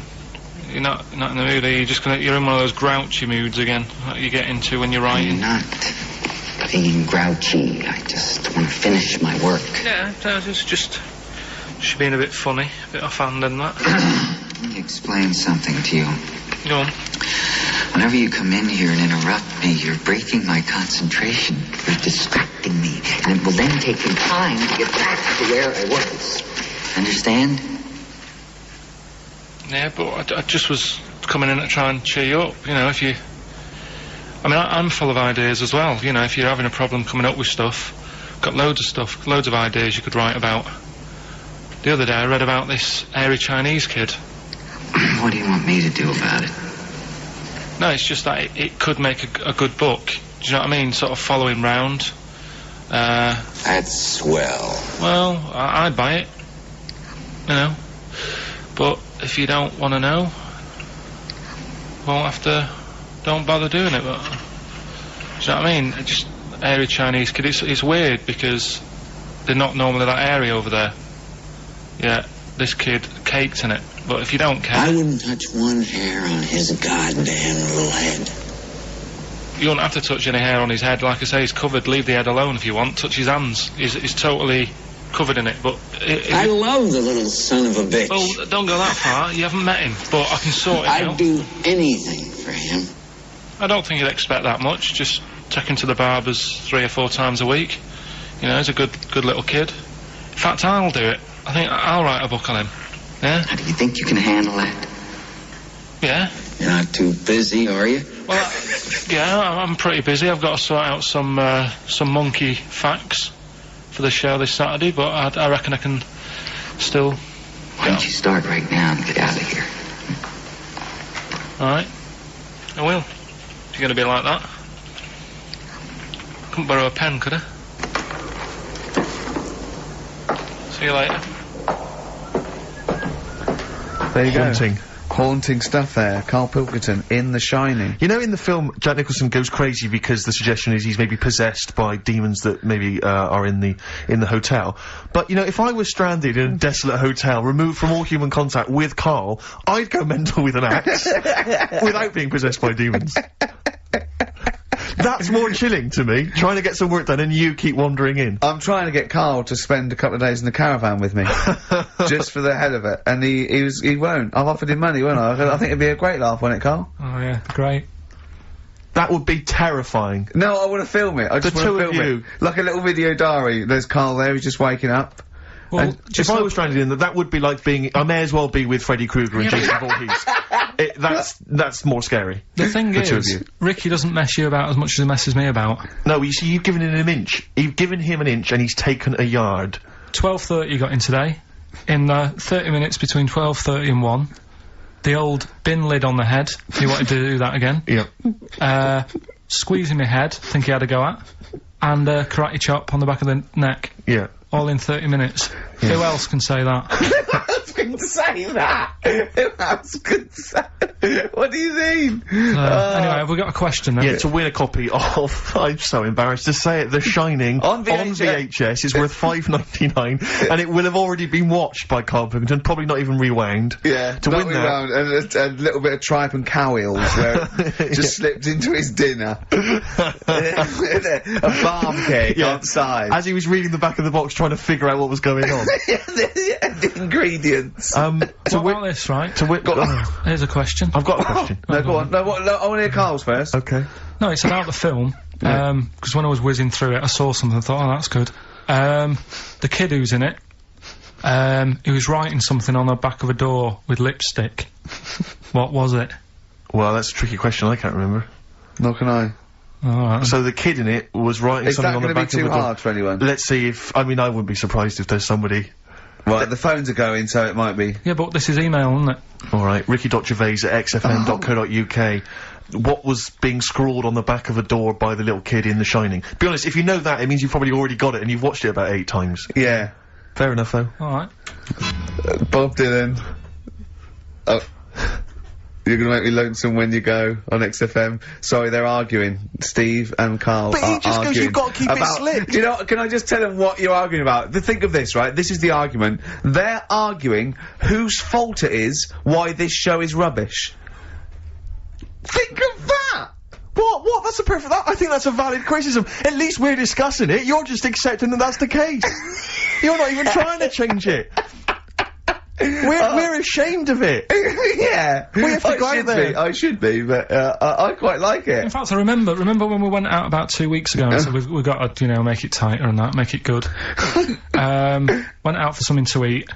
You were happy sat at the table talking about squids and having to, you know, go off with one if you wanted to have a kid. I brought up the topic, right, what we're going to do about the show. Suddenly you've got to go.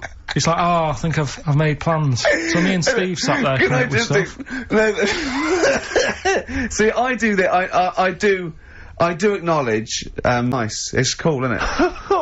Not for the listener. But for me. But the problem is, the only way we can improve this show, Carl, to be honest, the only way we can make this good is if the three of us resign. Yeah. And they replace it with someone else. Yeah, but Carl, you're getting flustered and you're getting stressed because you know, I don't know what I was saying. Answer the phones. You were letting them ring. You're still letting it ring. You're still letting people phone. You go, oh look, leave that. And people have phoned in, good enough to phone in to ask for something for free. I think you should at least answer the phone and say it's not worth it. The prizes are rubbish. Well, whilst I'm doing all the other stuff, maybe you can do that. No way. Right then. But No to be fair, way. Rick, I'm not accusing you of being lazy. No. But you're sat on a chair and yet you're almost vertical. I don't know how you've done it. It's like you're almost asleep, but you're sat on an upright chair. I don't know how you've angled yourself in I'm that gonna way. have a bad back when I'm in old age. I'm just gonna be bent double. Right, so come on now. What? Pretend we're starting now. Okay. We've just started the show Yeah, now. it's 2 o'clock. It's XFM. It's the Ricky Gervais show with Steve Merchant and Karl Pilkington, or our show. It's our show. From now on, I'm at least cutting up the blame as well. XFM 104.9. What do you want to know? Funny thing happened to me on the way here.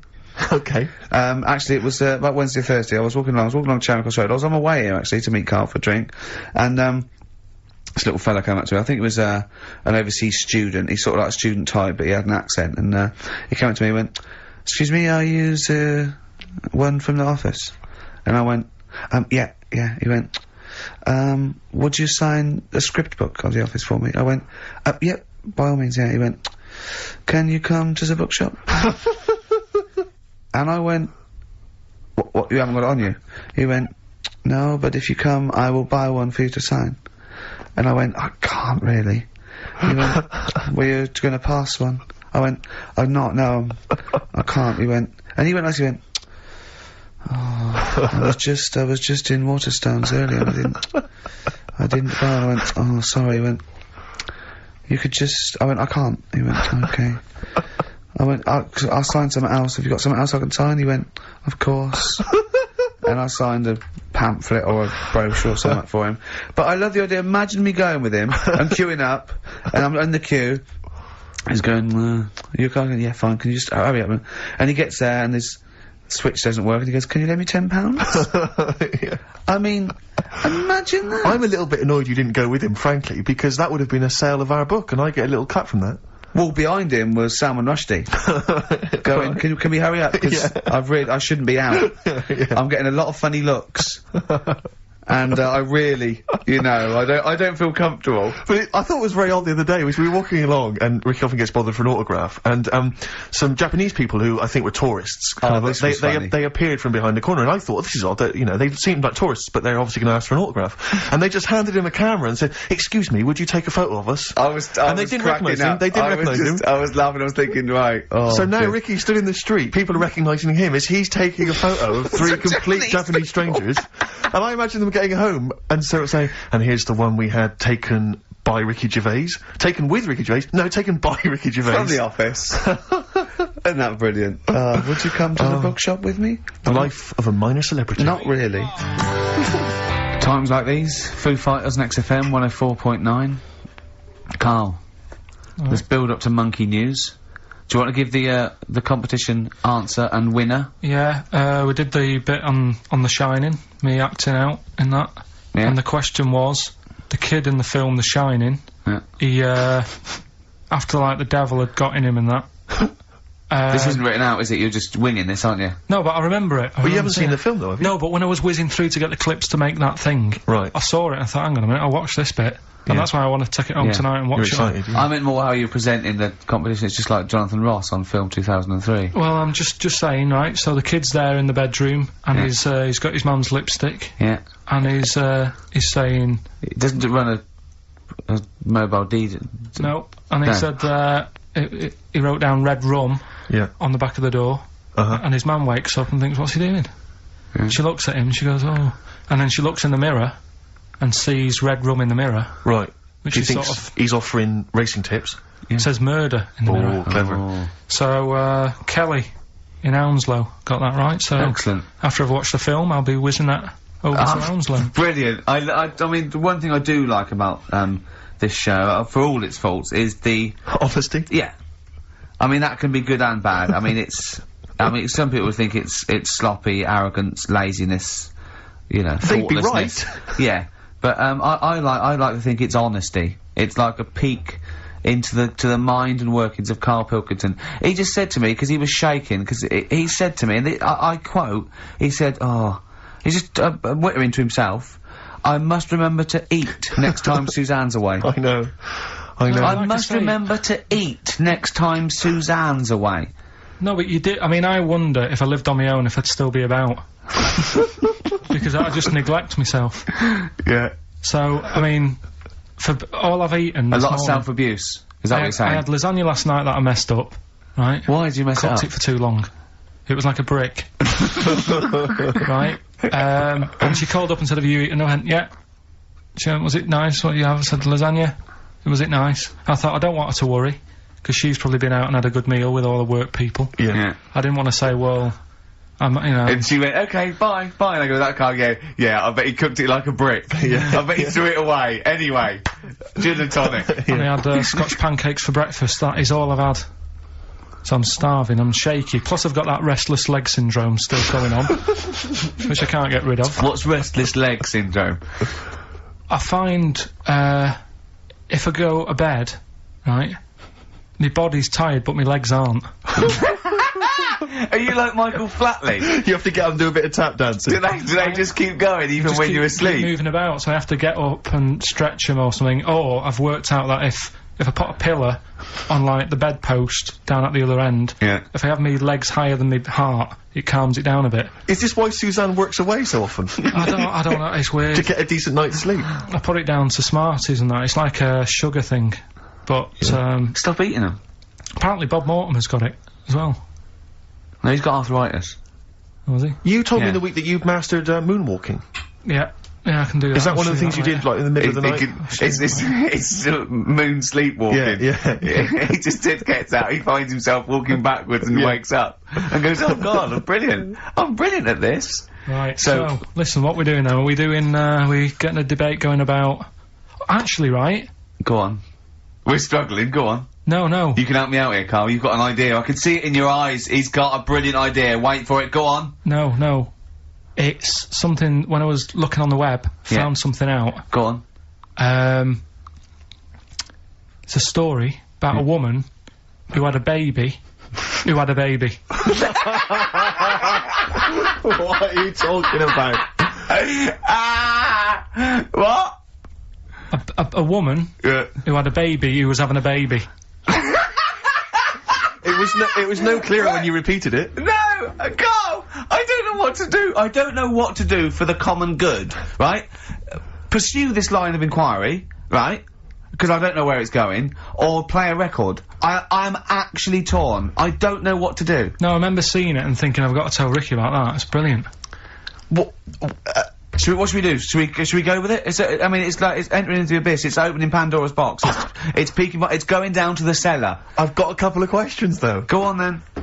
Well, come down there with me. Okay, come down in the cellar with me. Okay, right, Karl. What, first of all, it was on the web. What do you mean? The baby was what? Had another, was it, she didn't give birth, the doctor didn't find one of those set of Chinese dolls up her? Russian dolls, whatever they're called. That's what I pictured it like, those dolls where you take the head off and there's another one in there that all look the same, but no, the story was, there's a woman who's... No, don't just say it again, that's a headline. That's not a story. There was a woman who had a baby, That's not a story. Imagine handing that in as a thesis to loads of the BMA. There you go, and read that. That's a children's rhyme. Yeah, there was a woman who had a baby What do you mean? So she had a baby, right? Yeah. And, that bit's fine. We're okay with that. That's normal. That's normal. A woman had a child. Yeah, totally normal. She gave birth. Fine. Yeah. Next. Well, I don't know that much more. Apart from the fact that the baby's, like, roaming about. And then, 12 months later, she's like, oh... Interesting. So the gestation period of that baby was actually 3 months mean. No, I didn't read any more into it, because I just saw that and I thought, that's weird. And then I just was thinking, oh... Like, imagine the kid at school, at parents' evening. Go on. And it's like, well, your kid's pretty good, now let's have a look at your work, sort of thing. Don't you think that'd be weird? But what? Did the child have a baby? Yeah. Of course it didn't! Play a record! We shouldn't have gone down in the cellar. We should have just left the cellar door closed. I never learn. That's the Zombies and a song called Time of the Season. I've enjoyed that. What do you think of Zombies, Carl? It's alright, yeah. No, not the group, but the Living Dead. Don't worry about them. No? Why? Not about, are they? Couldn't happen. You don't believe in that? Listen, right? You don't believe in zombies? So, but you do believe a baby had a baby? Yeah. On you go. On you go. Are you still saying that didn't happen? Yes. Right, well, I'll find the thing again, I'll print it off, and then you'll read it. All I'm saying is there's more information that we need. Yeah. But it always annoys me that when I do get the information, you'll go, yeah, but its name's Sally, you didn't say that, and make out... No. As if... No, don't make it look like we're over-inquisitive or over-cynical. You come out with the most abominable things man has ever uttered, and you expect us to accept them. Usually headlines, usually illogical, not just probably wrong. So, fleas are born pregnant. Are they? Interesting. Yeah. Right. Okay. See? On we go. So... See, that's true, and you're not impressed. Because it doesn't involve a little werewolf child. Or half man, half shark. You're just not, it's not good enough for you. No, but if I read the first line of something, and it's not that interesting, I go, next, right, and I move on. Now, when I saw a woman had a baby, and it had a baby, but you still didn't read on. No, but... alright, I didn't read on, but it got me thinking. Like I said, you wonder about the parents' evening. I was thinking about, you know, is it a good thing? Because you're going to spend more time with the kid. Do you know what I mean? There's a lot of mums who have to go to work and that. She's going to be a great man. Grew up with her, literally. Yeah. Do you know what I mean? So She's going to be a great mum. I just wonder if, I know it sounds weird, but if was it the you know the baby that woman had, was that a girl or a boy? Oh, it would have been a girl, wouldn't it? Of course it would. It'd be mental, wouldn't it, if it wasn't? Right. It'd have been a weird story, wouldn't it? So anyway, that reminded me, because we were talking about other amazing stuff that Ricky told me to find out about. Steve, are you aware of bonobos? We mentioned them earlier. I'm not particularly familiar with bonobos. Right. It sounds like a cream cake. No, they were a sort of a chimpanzee, but more advanced than the traditional chimpanzee. They live in one sort of particular area, and you know, it's the sort of closest animal to the missing link. They're very intelligent. They take on a lot of social aspects of human. They have sex for pleasure and no other. Steve's looking annoyed. He's done ya. Yeah, what did you find out about apparently, I found out it's 98% not human, this kind of thing. It's nearly human, but it's not. We share 98% of DNA with it. Yeah, 98%. It's a higher percentage than you. They have sex for pleasure. They do look a bit like him, though. They've got a little round head, haven't they? But, and they're much more upright than the, you know, they've got a more flexible. I sort of get bored with animals that are like classed as being intelligent, right? So when you told me... I get bored with them. Because they're not doing enough, they're not playing Nintendo. Do you know, like, that people always rave on about dolphins, saying, oh, they're really bright and that? Yeah. You know, I was having an argument with Suzanne about it, and she goes, oh yeah, dolphins are really intelligent. And I said, but what? What have they done? So, she said, well, they use them in wars, they strap bombs to the back to go out to boats, so then blow up the boats. Yeah, they're trained, Well, that isn't that bright. If it was really bright, you'd go, I'm not doing that. Well, no, they leave them. They don't blow themselves up. Anyway, but... Right, well... So anyway, so bonobos, really bright and that. Now, I was looking at them, and they are, you know, they're saying, you know, they're just like humans, basically, right? But what I was thinking is, I didn't have a chance to ask you, if you got a mentalist... Right.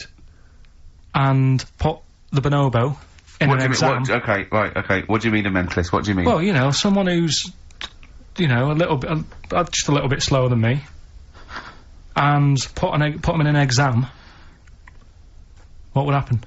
Right, okay, you've got to be clearer here, Carl. What are you saying? Are you saying pit the wits of a bonobo against... someone who's educationally subnormal? Yeah. What do you reckon? Again, I don't know where to start. No, but if they're that good, why aren't they being used in labour and stuff? Do you know what I mean? What in the what do you mean in the government? Like, you know, like some jobs that they could do. Why Well, they hasn't could, someone but- caught onto it and thought, well, hang on a minute? Sorry, Right. I'm not familiar with the bonobo. Seriously, could it do a job of work? How advanced are these creatures? Lots of animals do job of work. I think Karl wants this bonobo to start going to work with an umbrella and a bowler hat and have sort of like rudimentary language skills like morning, morning. So Sheila." so I couldn't employ the bonobo to be my PA. It's not. I mean, how advanced are they? Could I could I teach you to go in the shops and collect something and Well, bring it yeah, home? but you can teach a dog to do that. Yeah. It depends what you mean by intelligence, social interaction, also dexterity capability, you know. Could it produce this show?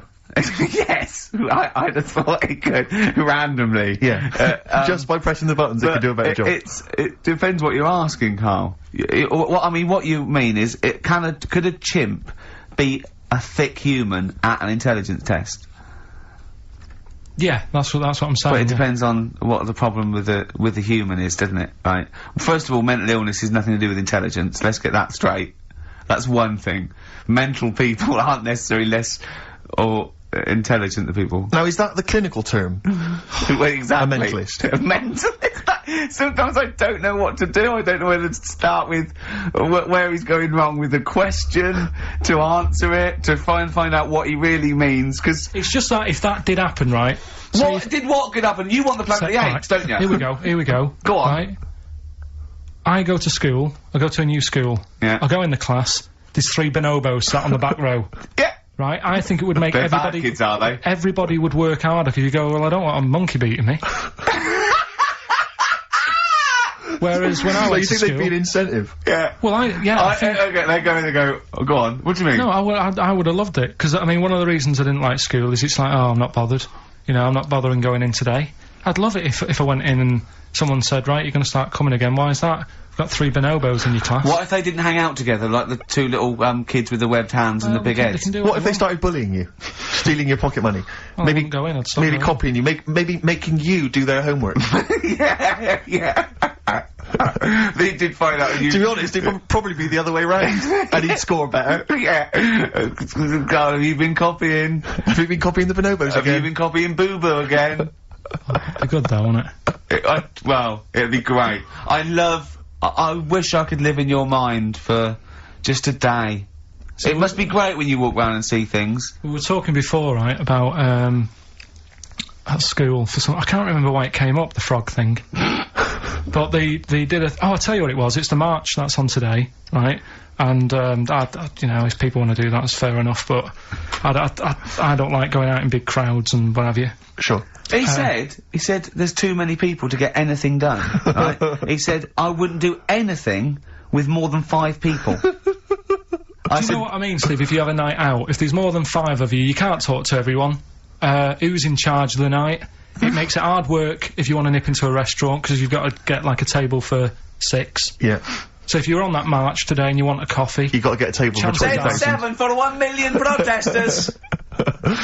No, but do you know what I mean? If they're trying to walking work down out the bill afterwards. Yeah. Who haven't had a dessert. If they're Let's just split it a million ways. Yeah. Should we just split it a million ways? let's Well, I didn't pass have a on that. starter. I need to pay with Switch. I didn't have a starter. Can I pay on Switch? Before you know, war breaks out. Forget it. They're fighting amongst themselves. Dubs, there goes the fear. We got to crack on here. XFM 104.9. We've got to get in Rockbusters and a couple more tracks. Ricky Gervais, Steve Merchant, Karl Pilkington. Karl, go for it. This is Rockbusters, the last ever Rockbusters. Right, yeah, it's a accents special one today. I've done it before in the past using accent, so yeah. 3 cryptic clues, initials, email in, you can win. Do the email address now, so they can take it down and start going. Right, ricky.gervais@xfm.co.uk, right? Yeah. Right, first one, band. Yeah, I've got it already, initial, yeah, right? yeah, okay, that's easy. Go on, next. Second one, the person from Birmingham got a C in their degree. Right, the person from Birmingham got a C in their degree. The initial there is T. You don't get A, B or C with your degree. Well, that's... And the final one, the Cockney fella isn't happy. Everything's going wrong. That's DH. The initials there, DH. So very quickly, the northern lad remembers he had to tell his mum's daughter something. God, they're not going to get the second one. O. Second one, the person from Birmingham got a C in their degree. Initial T. And the last one, the Cockney fella isn't happy. Everything's going wrong. DH. email in ricky.gervais@xfm.co.uk and win some stuff. Is it important that they bear in mind the accents? Does the will the accent really help them? Of course it will, yeah. Well, of course it will, not necessarily, course. Yeah. So, do that. Right, the Valentine's special, Letter to Hermione, one of the greatest love songs ever, and you've got a couple of minutes. Please do you know email the funny thing is, we haven't even done monkey news. Oh, God. Right? There's nudists going about, playing bowls, which we didn't get round to. Are there? Yeah. God. Why are they doing that? They got fed up with volleyball. I don't know, it annoyed me when I read it. But we'll leave that, maybe we can come back to that. What are they up to? Some They gotta be careful when they're smoking a pipe and bowling if they're nude. Do you know how, like, nudists annoy me? I saw it in the week that, Sorry, what was the monkey news? Quickly. No, we gotta save monkey news. We'll have to do that when we, Is it quick? Is it quick? Going into the record. What, the monkey news, is it quick? Yeah. I can tell it to you quick. Quick then. Right. Jingle. Oh, chimpanzee that! Go. Shambles. Hurry up! There's a monkey in India, right? On a, railway station. Waiting for the train. No, don't mess about, because I've got to get through it quick. There's monkeys sat there. And, this robber nicks somebody's handbag or something. Goes running off down the platform, the police are chasing him. Monkey steps in, trips the fella up, pins him down. Police come and arrest the fella. He tripped over the monkey. Okay, play a record. He didn't. He tripped over the monkey. The monkey was waiting for a train. He tripped over the monkey. The monkey was waiting for a train. He tripped over the monkey. Did he check the timetable? Okay, leave it. Letter to Hermione by David Bowie. Well, we're all getting stressed here. We're gonna run out of time again. We haven't had enough answers. We left it so late. We had so much rubbish to pack in. You did it on purpose. What? What do you mean? You did it on purpose. What left? I love Rockbusters. I think it's the highlight of the week. But I remember in the early days of Rockbusters, we used to get reams of emails. Do you know how many we've had today? Go on. 2. Yeah, because we've just done it in the last link, and people have to think about it and do research. They have to guess, because I don't think XFM Family Fortunes is gonna be a success. Don't knock XFM Family Fortunes, Karl. It ran on ITV for years. Right, well... Yeah, so has anyone got any right, Karl? Well, what we'll have to do just as well, we haven't got any prizes to give away anyway, because you gave them away our next month. Yeah, we're coming through now, let's see, just hang on a minute. Well, this isn't radio. You can't just sit here looking at a computer screen going, hold on, that isn't radio. Right, well, it'll have to be the one who got the closest, right? Okay, who got the closest? What are the answers? Give us them again. Right, the northern lad remembers he had to tell his mates, his mum's daughter something. I'm so glad this is the last one ever. This is the last, I promise it's the last Rockbuster ever. The northern lad remembers he had to tell his mum's daughter something. That was O. Yeah, I know that. What was it? Oasis. Oasis. Right? Yeah. Oh. So that was the northern that one, that works. That works, though. Go on, what's the next one? This is what this one worries me. Go on. The person from Birmingham got a C in their degree. No idea. That was T. Go on. Toto. 2-2. A C as well. Just made it up. A C. 2-2. I love it. I love it. Toto. Well. Toto. Right, no, did anyone get that? Toto. Yeah. You are I joking. just saw it on an email. Right, Someone come on. got that. What's the last one? That's extraordinary. Last one. The Cockney fella isn't happy. Everything is going wrong. Going back in time a bit. The initials DH. Going back in time a bit? Yeah, that for the song. It's not a sort of. Oh right, I remember. I thought I didn't hear that first time round. Cockney fella isn't happy. Everything's going wrong. The initials with DH. Yeah. That was Dan Hill. Dan Hill. Right. Dan Hill. Nobody got that one. That's a tricky one. But Steve, do you want to pick someone who got a couple? No. I mean, I imagine Dan Hill was on everyone's lips. I mean, I'm sorry. I think I know about music, but I don't know who Dan Hill is. Sometimes when we touch. Yeah, honestly, it's too much. It's an awful ballad from about 1973. Yeah. Right? No one would get Dan Hill. Did anyone get Dan Hill? Well, I don't know. Steve, you are just... I'm not gonna check. I can't be bothered.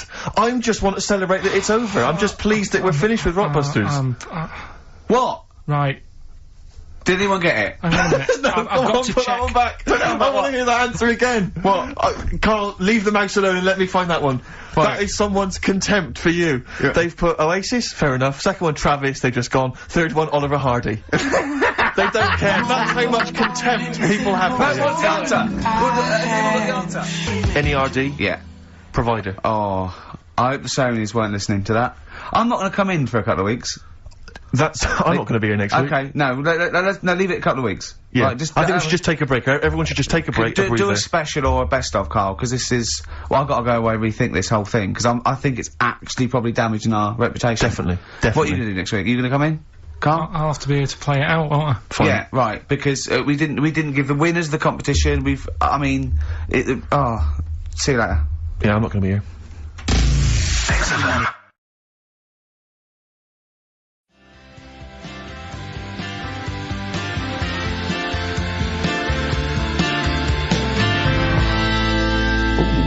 Chilly weather, why not put on a cardigan? That was the Cardigans.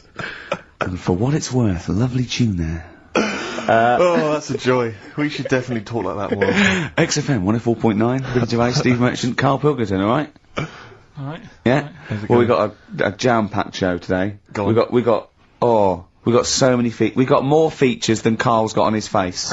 which is about the same as morph. Yeah. Very few. It's just really a head, isn't it? A little. That's where I've seen him before. More. On Take Heart. Yeah.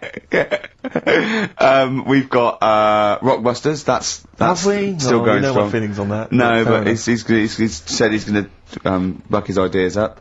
We've got, chimpanzee that. Karl finds an amusing monkey or ape related story. We've got Karl in a film again. Right, excellent. Yeah, we've had a lot of great response from that, Karl, on the internet. It was my favourite thing we've done. People raving about that. So can we say what the film is this week? Excuse my French, we've got some bloody great music. Oh, pardonnez-moi. Wow, I don't know, I can't speak French. Shall we try and start? Well, I'll just give you a taste. We got Oasis, Cardigans, you just heard there. We got Lloyd Karl, we got a bit of Pretenders coming up, Eminem, Feeder, Coldplay, all the greats. Can I play you some Teenage Fan Club later? Yeah. What should we have now? Oasis. Go on, then. Yeah. Brilliant.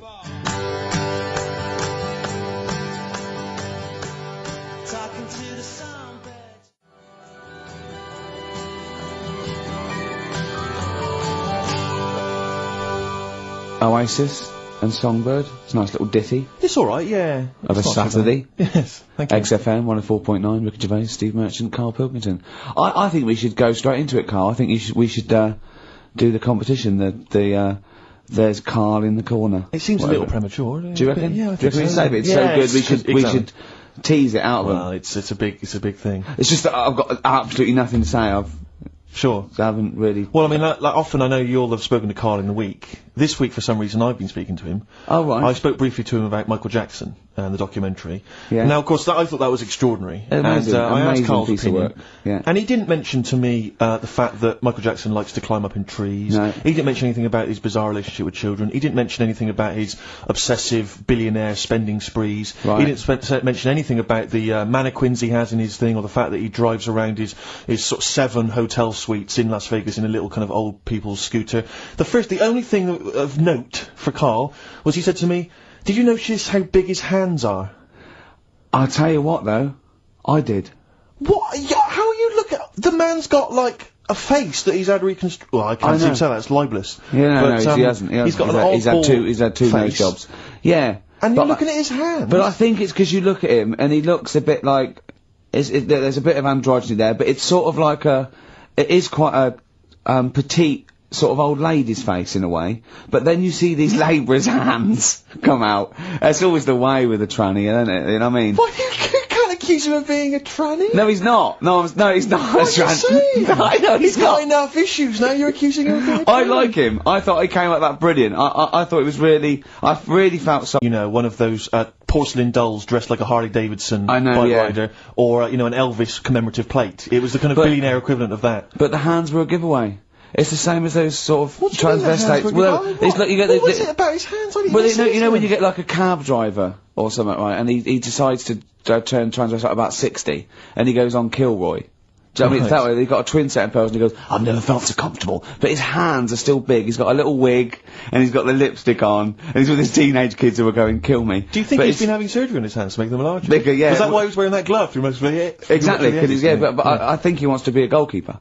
Right. And they said, well, you can't, Michael, you've got a big hands. It would help him climb the trees. Yeah. And he can play tennis now without a racket. Yeah. So what did you make of it, Karl? Were you intrigued? The Michael Jackson thing. It's, it was alright. But, like, that got a load of attention in the press. But the Trisha programme got nothing. Okay. Which, I know, was that? like, well, Steve called me up in the week, right? Like 10 o'clock in the morning, I was at work, and he goes, So she thinks so at 10 o'clock. She think you've been able to Preparing this show. Most people go to work about 8 or 9. Are you watching Trisha and that? I said, no, what is it? He goes, oh, you'll be loving it, right? Freaks, was it, Help Me, My Mum's a Freak? Siamese twins. Right. So I couldn't watch it, but he said, oh, it might be on again, because they repeat stuff on ITV2. Right. So I had my dinner late, right, instead of having it at like 1 o'clock like I normally do, Yeah. I had it at like 2:30, Yeah. sat in the office, put the telly on, ITV2, these Siamese twins. Did it blow your mind? It was amazing. You know, we talk about a lot of things on the show quite a lot. The Airy Kids crop up a lot. I was waiting. It's been 10 minutes and you haven't mentioned the Airy Kid. Right, and last week we were talking about Siamese twins, weren't we? So it was weird that this programme was on, but it was amazing. I mean, what I did think you you can't refer to them as Siamese twins. I think they're known as conjoined twins. Why? I think Siamese is maybe considered derogatory or as an old antiquated phrase. Yeah, I think it's because the first famous ones were actually from Siam. Right, but and that doesn't exist anymore. No, it's conjoined, Carl. Yeah. Get the phrase right. But you'd think that if that's happened to you, that wouldn't be that sort of offensive. The names that you must get called. Right. You think that's least your Siamese worries? twins, I'd say, well, that's, yeah. Now, were you stunned by where they were connected? Just live with it, we'd say. Right. Because they were connected, of course, at the forehead. Oh. Sort of, which was quite extraordinary. God. What if one had bad breath? That wasn't a question that Trisha asked. Annoyingly, because I know that much of the audience was thinking that. There's a few things that didn't crop up. What questions would you have asked of them? Because what things did you feel weren't mentioned? I'd love to just watch Karl watching amazing things. Exactly. Do you know what I mean? It's like early learning thing. Mouth slightly open. Yeah, mouth open at dribble, looking round to see if anyone else has seen it. You know what I mean? Like when a cat sees a bird land on the balcony. Exactly. It can't believe it's luck. I'd probably say, how do you buy her, like, a birthday present? A surprise gift, yeah. Because everything's ruined. Sure. Right? I'd probably ask, Yeah. Well, did you not think it was interesting that one of them had a boyfriend? Well, that was a bit weird, wasn't it? Uh-huh. But, what was the other thing that I was thinking when I was watching it? Was thinking if one got into crime and that was sent to prison... Right. What would happen? How would you handle that? It's brilliant. It is brilliant. If a chimp could talk. And, what was the other one? The other thing was, what did he talk about? Because it's not as if you can say, oh, well, guess what I did today? Do you know what I mean? Yeah. So...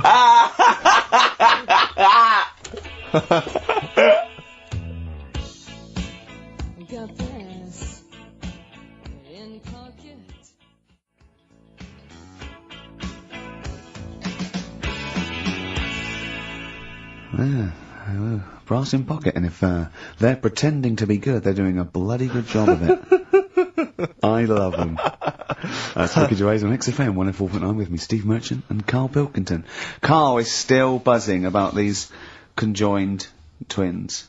It's just... One of them, of course, had to be... Because one of them was sort of shorter than the other, and had to be sort of wheeled around on a kind of trolley thing by the other. This isn't Molly and Dolly, is it? No, they're not called... One's called Reba, and I forget what the other one's called, Sheena, maybe, or something like that. Do you remember, Karl? No, I wasn't that impressed with the names. It's just...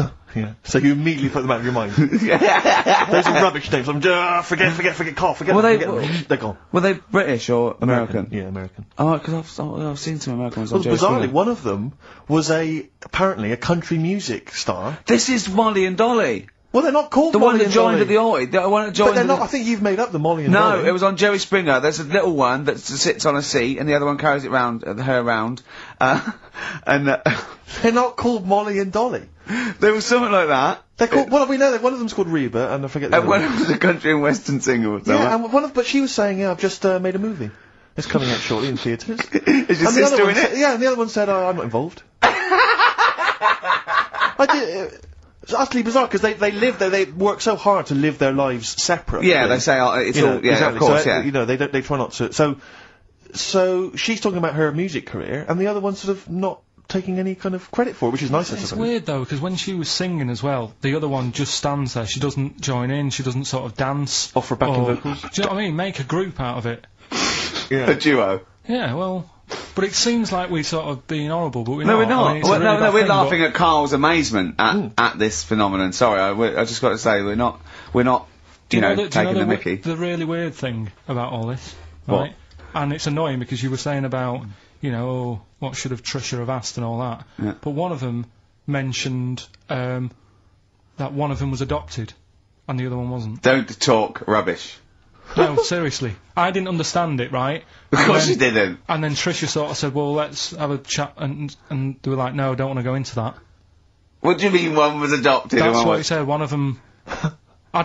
don't quiz me on it, but that's what was said. Hello there, Hello there, I'm a multi-millionaire, Oh, and yeah. I've just seen your orphanage. Oh, I'd yeah, love it's lovely, to isn't adopt it? one of your children. You'd like to adopt one? I'd love to adopt a children, because I've got Brilliant. loads from around the world, so I'd love Yeah. to adopt one. I'd give you $10,000 towards your well, orphanage. we'll speed it through then, yeah, Brilliant, yeah. okay. We've actually got 2 left. I so- only need one.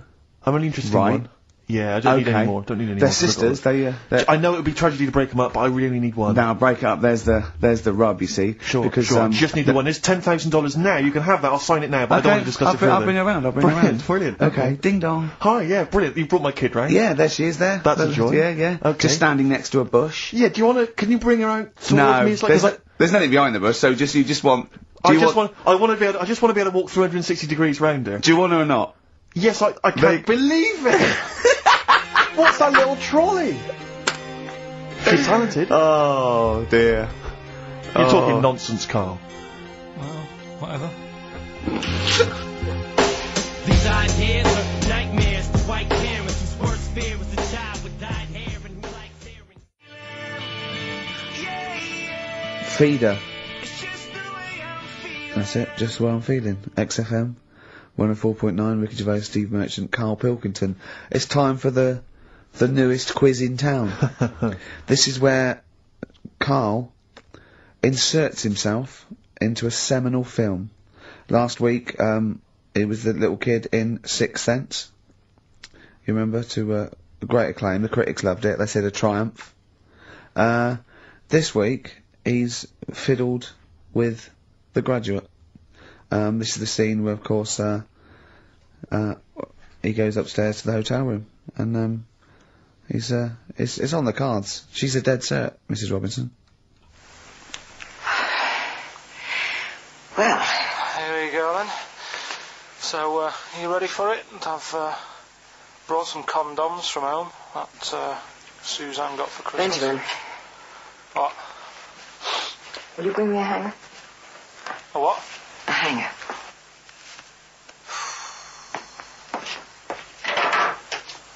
Tell you what, I've got wood. What? Just saying, I've got wood. I've got metal ones as well. What sort do you want? Either one would be fine. All right. There you go.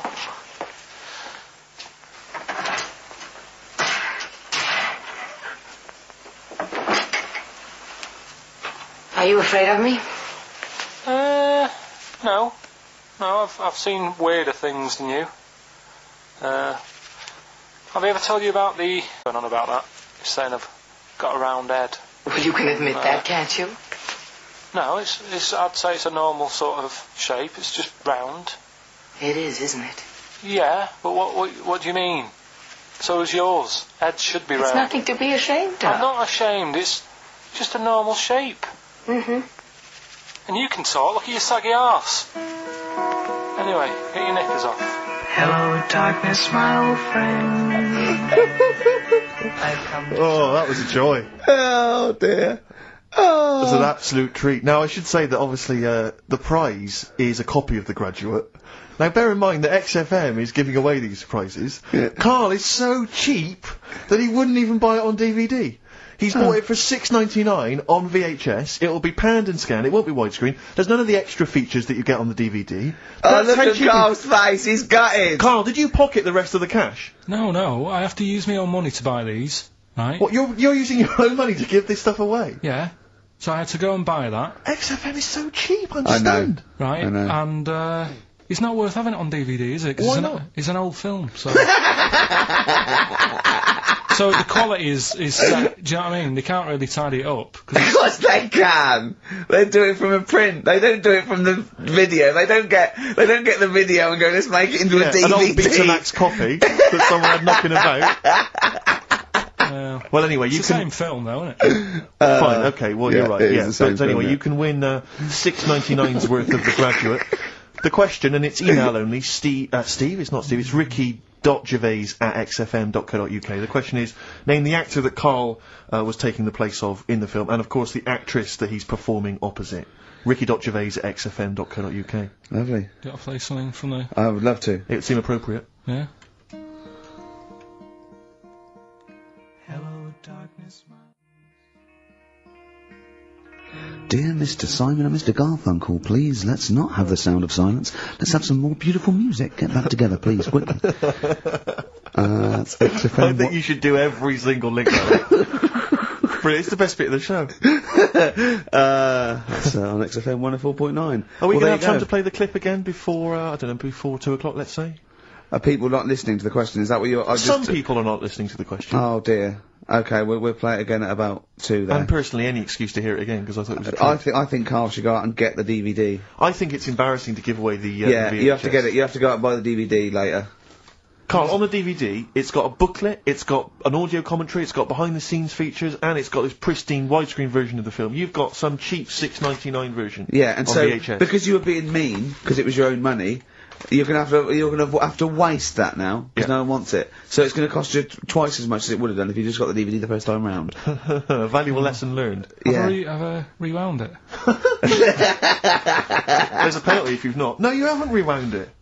Go and get the DVD later. They're going to win a DVD. No, I looked at the DVD and it was 18 quid. I'm Go not and paying get 18 it quid for and it. claim it back. No, you've got to wait What a ages. cheap station this is. It's outrageous. I mean, Well, do you want to go on with the other prizes with what we're giving away later? What is this for Rockbusters? Well, we don't give away prizes, we throw away prizes. Yeah, it's really cleaning out some drawers in XFM. Go on. I'm just having a quick look through before I... Because we've sort of revamped Rockbusters a bit, there's that extra bit in it now, isn't there, that audio bit? You're selling it, your big sell. Oh, we're not going straight into that yet, though. There's a DVD. There's a DVD there. What's that? I'll go through them later, Rick. I just need to absorb it. Don't get excited, mate. So, who did Karl play in the clip? What actor's place did he take, and what actress played opposite him?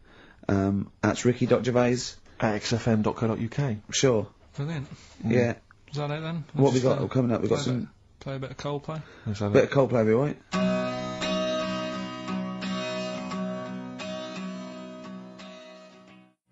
How they shine for you, and all the things that you do. Coldplay, Yellow on XFM 104.9. Get it on DVD. It's an embarrassment. £7 worth of old video, pan and scanned. I've bought it now. That's what they're getting. Right. He put a downer on it. All the work, you know, that went into that, and then just gonna fob them off with a bit of old celluloid like that. Well, listen, still to come, right? We've got the monkeys thing. Oh, chimpanzee that. And when I was out last Sunday, right, at Johnny's birthday party, yeah, Steve was there. Yeah. Got talking about stuff, and a debate that we didn't really finish cropped up. It blew your mind, didn't it? Amazing. Oh, I know about this. Steve told me. This is the infinite amount of monkeys. Or a monkey with a typewriter and an infinite amount of time would eventually come up with the works of Shakespeare. Yeah. There was no debate. It's a philosophical, mathematical problem. There's no debate. It's true. It won't happen. No, listen, Karl, listen. Infinity sorts it all out for you, right? An infinite amount of monkeys at a typewriter, right? They do everything. They type everything. Infinity just sorts it all out for you. There's no getting to it and they're going, oh well, let's have a look what they've done. This one's come close. It did Romeo and Juliet. It would do it all. It would type everything ever possible, conceivable.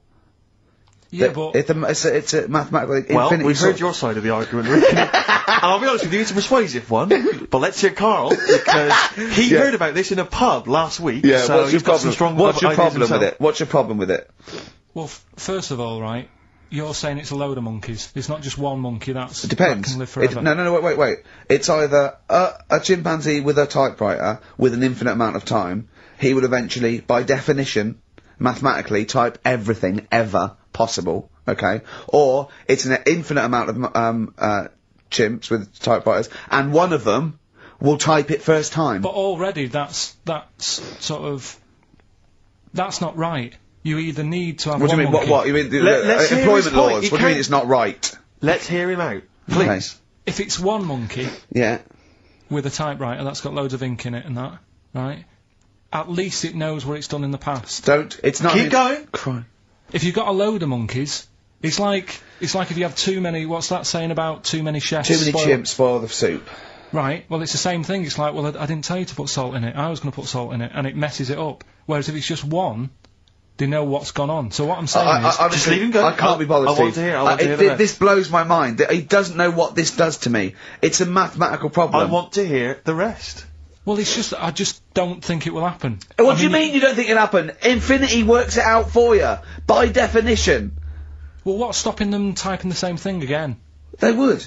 In fact, the problem should be if you had an infinite amount of time that it would type that works for Shakespeare an infinite amount of times and everything else an infinite amount of times. But you know, that's not as. But not Shakespeare. Oh! Shut up, you idiot! Rick, do you know what he said to me? I said to him, I explained it to him, I said, you've got an infinite number of monkeys, infinite number of typewriters, they will type the complete works of Shakespeare. He said, have they read Shakespeare? You're an idiot! Play a record, said, no, I'm not having this they're not conversation. doing it from I'm not memory. having it, because it really, really winds me up. But you're saying they'll do it with no spelling errors. Well, they do it an infinite amount of times. And they do it wrong an infinite amount of times. And they spell the last full stop wrong an infinite amount of times. And they get one thing wrong in Hamlet wrong an infinite amount of times. They do everything an infinite amount of times. But are they going off a story that they've Play a record, Karl, because I'm gonna knock you out! I'm just saying. Shut up! Do they know the story? Oh, they're monkeys! Oh, Christ. No, right, okay.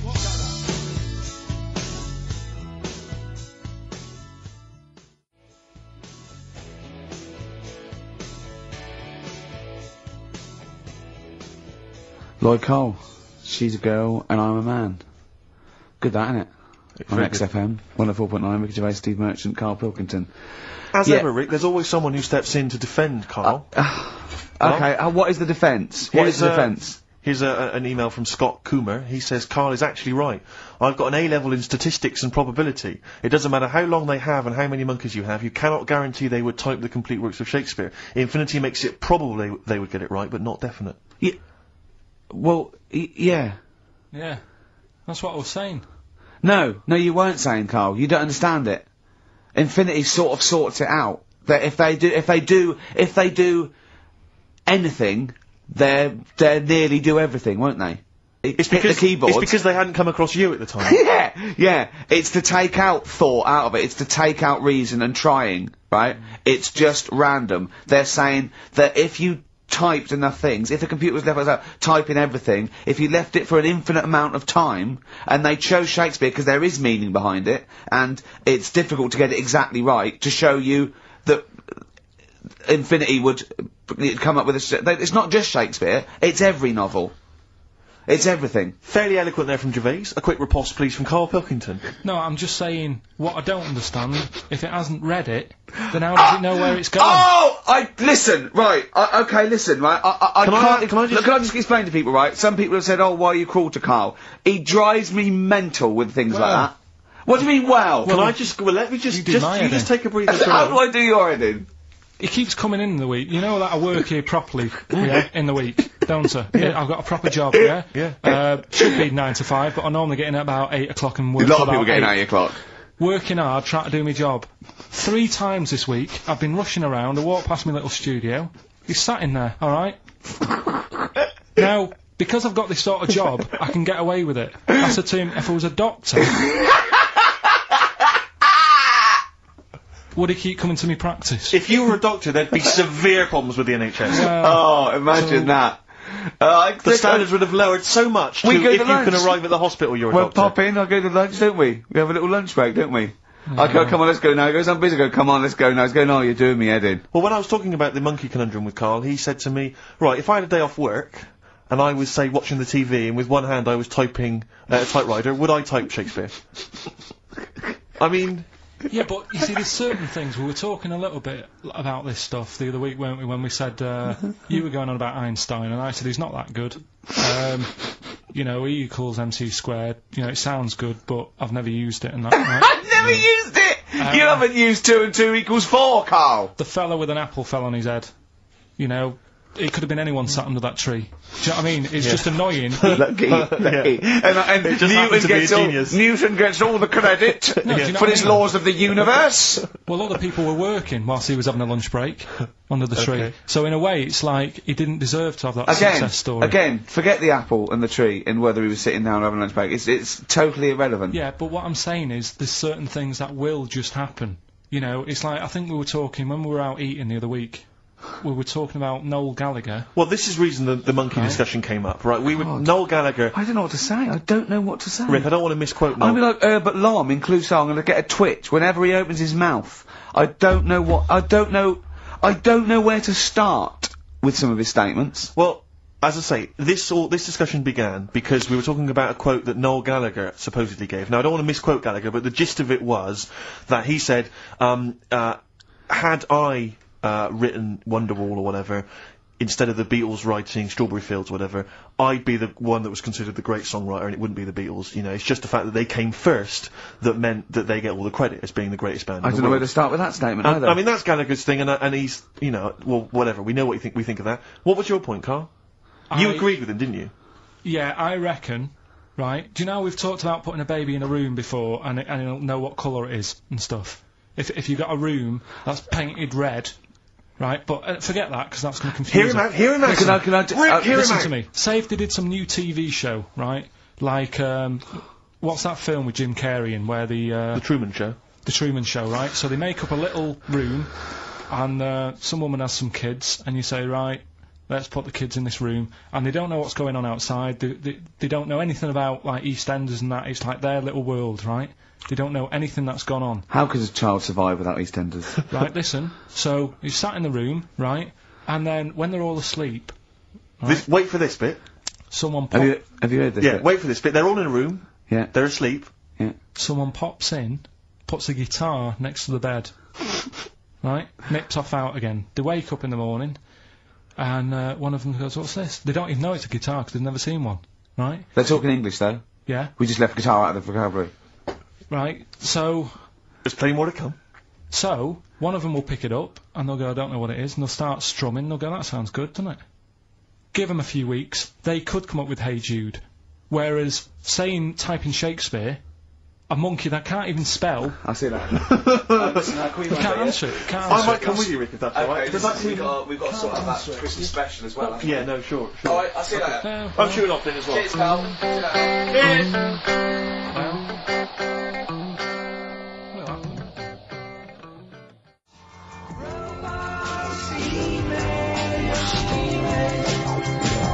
Flaming Lips, Yoshimi battles the Pink Robots on XFM 104.9. Before the ad break, Steve Miller Band, Fly Like an Eagle. Great track. Lovely to hear that. Brilliant track. We're not scared of playing that sort of stuff, are we? Indeed. We've got some great... I think we're underestimated here.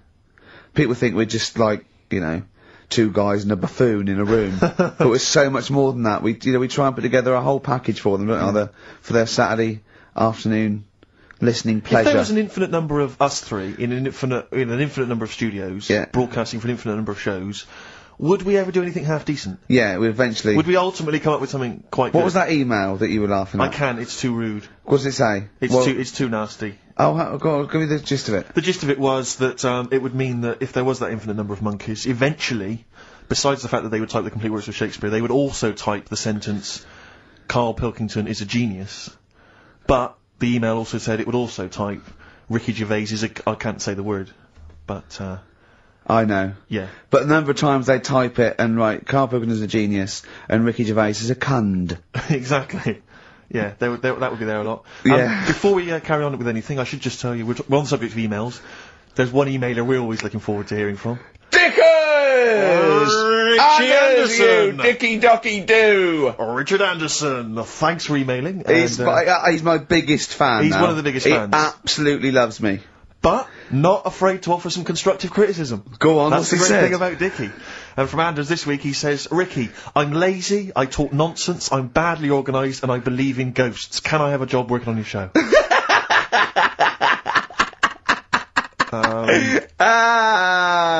Possibly, Anders. Maybe send in a CV. Or email a CV. He's put a little bit of all of us in that, hasn't he? Oh, I'll ask you if he's a goggle-eyed freak, Steve. Alright, calm down. Well, no, I didn't mean... there's no need to get insulted. No, I didn't necessarily mean you, did I? No need to get nasty. Well... Also, I was thinking about that, actually, Steve. Oh, God. Just talking of the old, What? What? Talking of the what? No. Do you know, like... This better be good. No, you don't have that many girlfriends and that. What do you mean? Carl, why are we on this? I was defending you in the whole monkey discussion. Come on, what's your point? No, what's the point? What's the point? I just was thinking... If there was an infinite number of Steves? You're an odd-looking fella.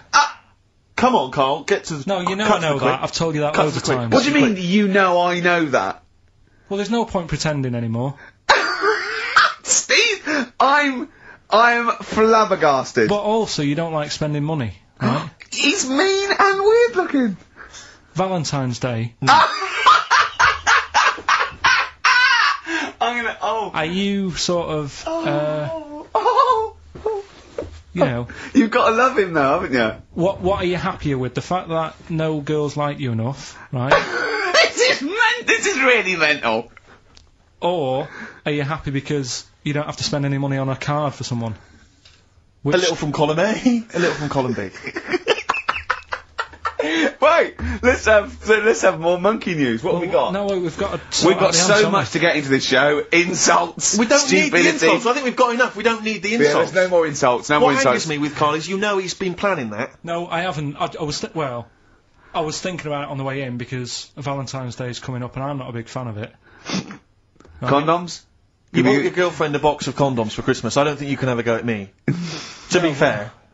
No, but I don't just treat her on Valentine's. I'm always... Do you know what I mean? You don't even treat her on Valentine's. You don't even treat her at Christmas or on her birthday. When do you treat her? Hang on a minute. Wait a cotton-picking minute there.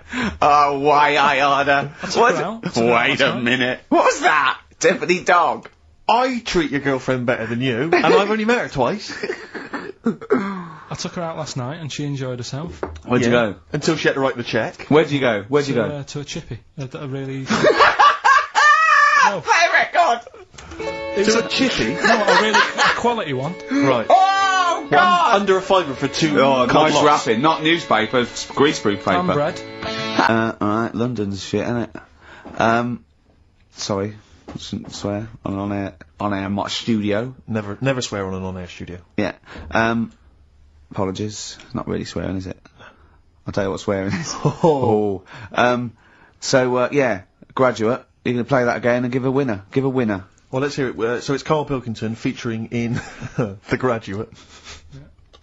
Yeah. Well. Here we go then.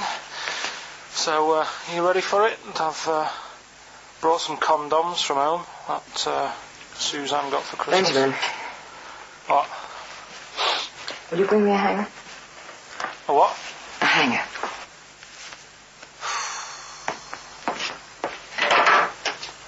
Tell you what, I've got wood. What? Just saying, I've got wood.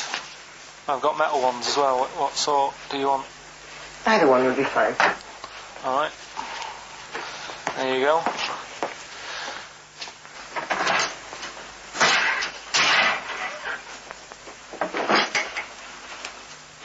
Are you afraid of me? No. No, I've seen weirder things than you. Have I ever told you about the two lads I went to school with who had big heads? Webbed fingers as well. But not related, and weren't mates. But both had the same thing, which is a bit weird. Yeah, I never found out what was wrong with them. Can I ask you a personal question? As long as it's not about my head being round, because Ricky's always going on about that. He's saying I've got a round head. Well, you can admit that, can't you? No, it's. I'd say it's a normal sort of shape. It's just round. It is, isn't it? Yeah, but what do you mean? So is yours. Head should be round. It's nothing to be ashamed of. I'm not ashamed. It's just a normal shape. Mm-hmm. And you can talk. Look at your saggy arse. Anyway, get your knickers off.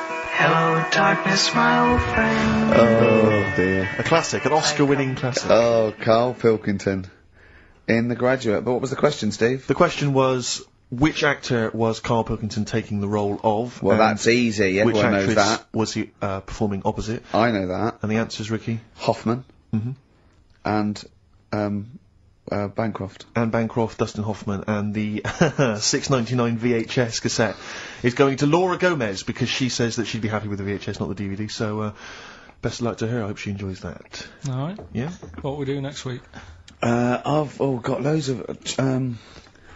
I quite like hearing Karl in a sort of seductive environment. It gives you another insight into him. It gives you another dimension. I know. E.T. it is then.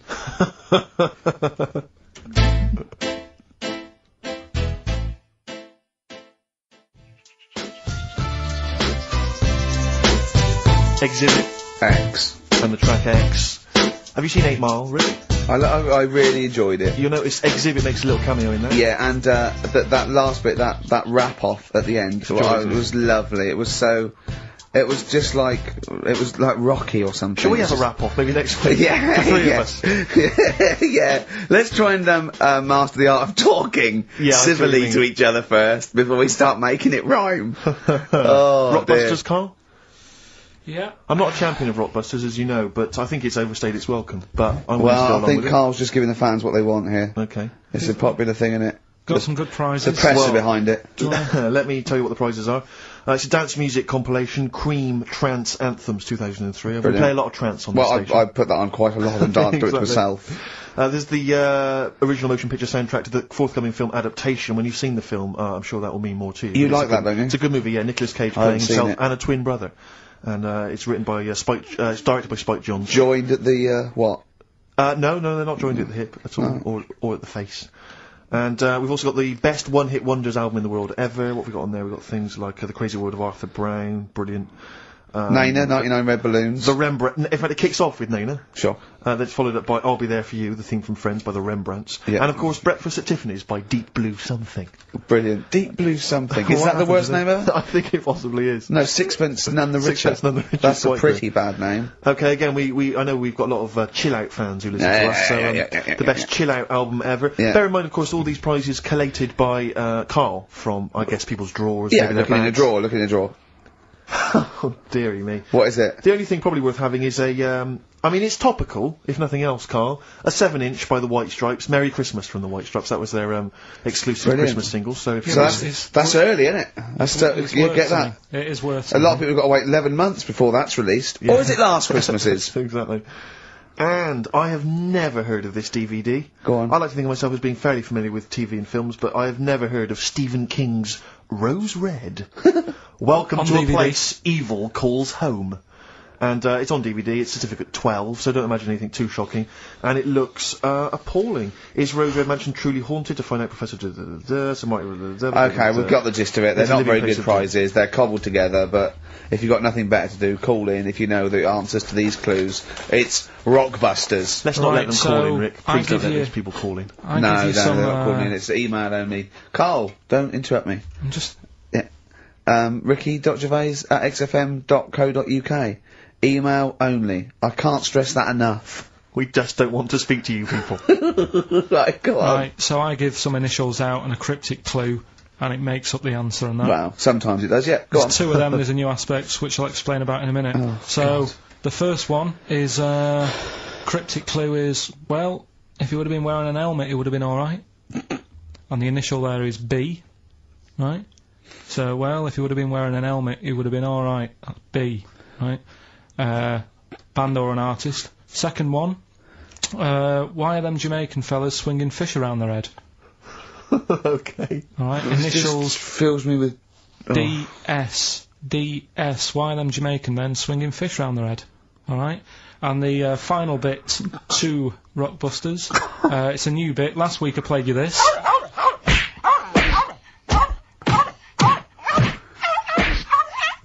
His face goes along with it. That's someone beating up a dog. That was Smack My Bitch Up, right? So, here's some sound effects and that, and they make up a song. I could listen to him talk all day. Let's have a listen to the effects.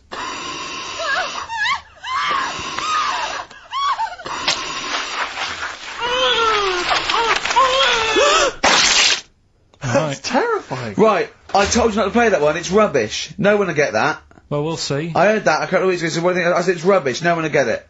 No, it's not the one you think it is. Ah, right. So, email in ricky.gervais@xfm.co.uk and you win that stuff. I'm a little bit confused. I'm here. I've heard what you're saying. We've discussed this in the past. I don't know what's happening. What's that? Is that a clue? That's a cryptic clue. That's screaming to a song, is it? To do with screaming. Well, don't say it. So it should stand up by itself. Don't give him any clue. Hang on a sec. So this is the name of a song. It's not a band or an artist. Yeah, the sound effect. So the first two are bands or artists, and the last one is the name of a song. I said we should abandon this. I said we should just pack it in. What, the show? Yes.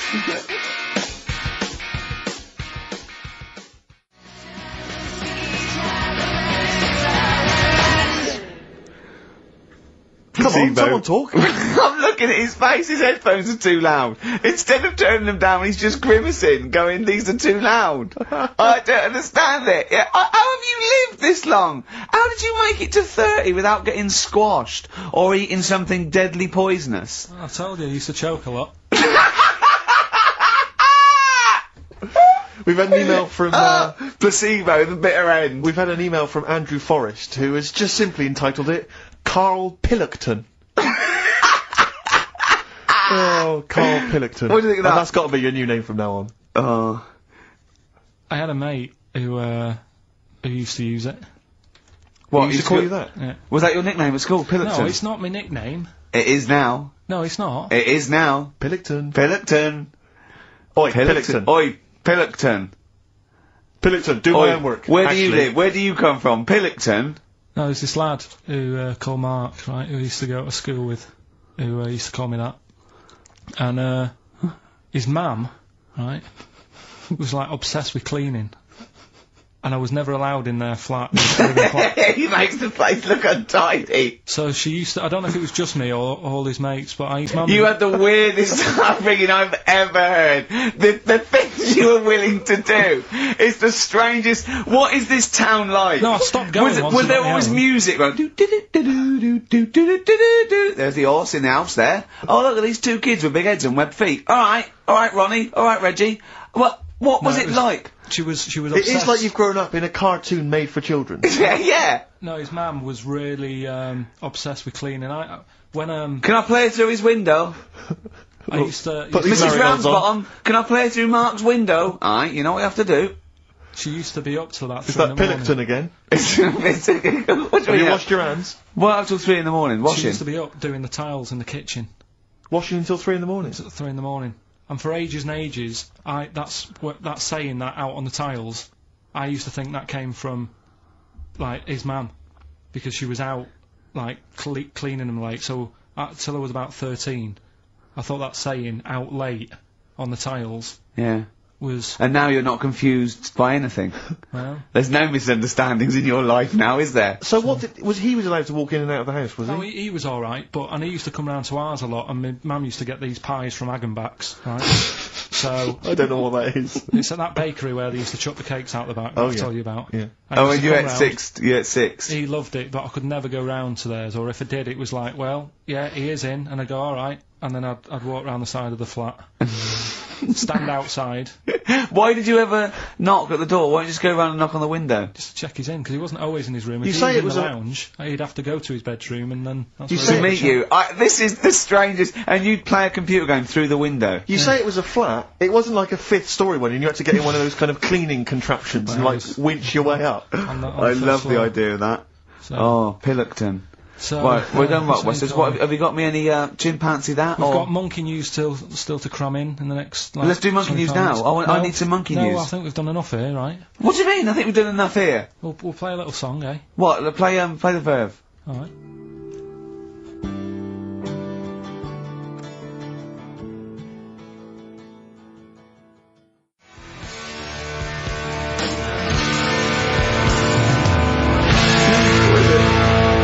Eh? Go on. He's getting all stressed because I screamed. Sparky Stream, Teenage Fan Club. I'll tell you, I'm sick of the screaming, Rick. I'm sick of that.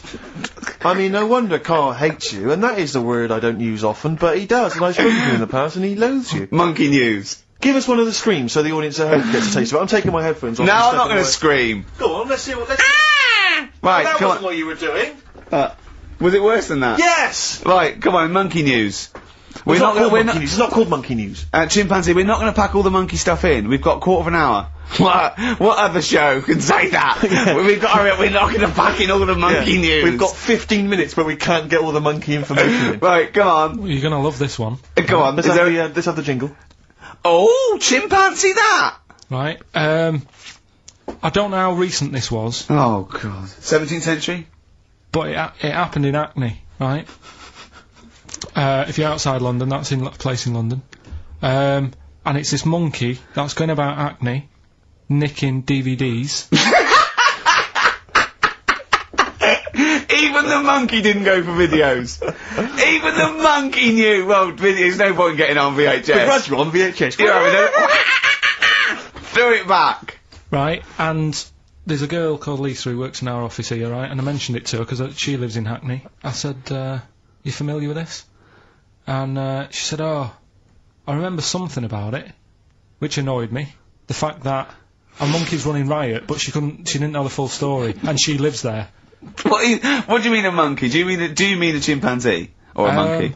I don't know, is there a zoo in Hackney? Is there a zoo there? I don't know what sort it was, but it was like... Is there a zoo in Hackney? I don't know, that's what I was asking. So, right, get on with the story. So anyway, yeah, it's been robbing stuff, and the other bit that really puzzled me, right, is the fact that... And you're not easily puzzled by monkey news? They took fingerprints. What do you think about that? Well, they took fingerprints, presumably because they didn't know it was a monkey to start with.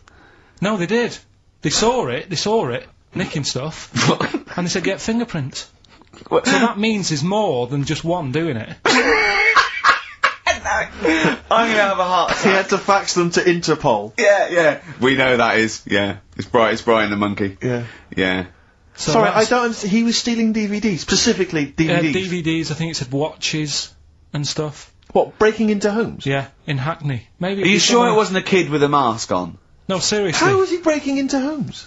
They're good, Up the drain pipe. They're good, aren't they? They're good, aren't they? But how would they do that? So is that the news? Well, that's how much do you want? Is that monkey news? For this week. Well, I don't know that it's true. Again, I've got nothing There was other stuff. There was another story that I found about a monkey, but I would like to know from someone if in Hackney do you know what I mean? And I missed that one on Crime Watch, which would have been good. Right? But there was another story about one that kept getting on buses, not paying its fare. And just sat in a corner reading the paper. Reading the paper, Karl! You're an idiot. But that wasn't in London. You're an idiot. That was in America. It wouldn't read the paper. Why would it read the paper? Because it was its way of sort of going, oh, well, if I'm reading something, maybe the inspector... The inspector will notice my hairy hands. Oh, Karl, you're such a fool! Well... Pillockton. Karl, we've just had a news flash that an infinite number of monkeys in Hackney are nicking an infinite number of typewriters. Yeah. We don't know what for. At this stage, we've got no more information. And they've taken back an infinite amount of graduate on video. This is rubbish.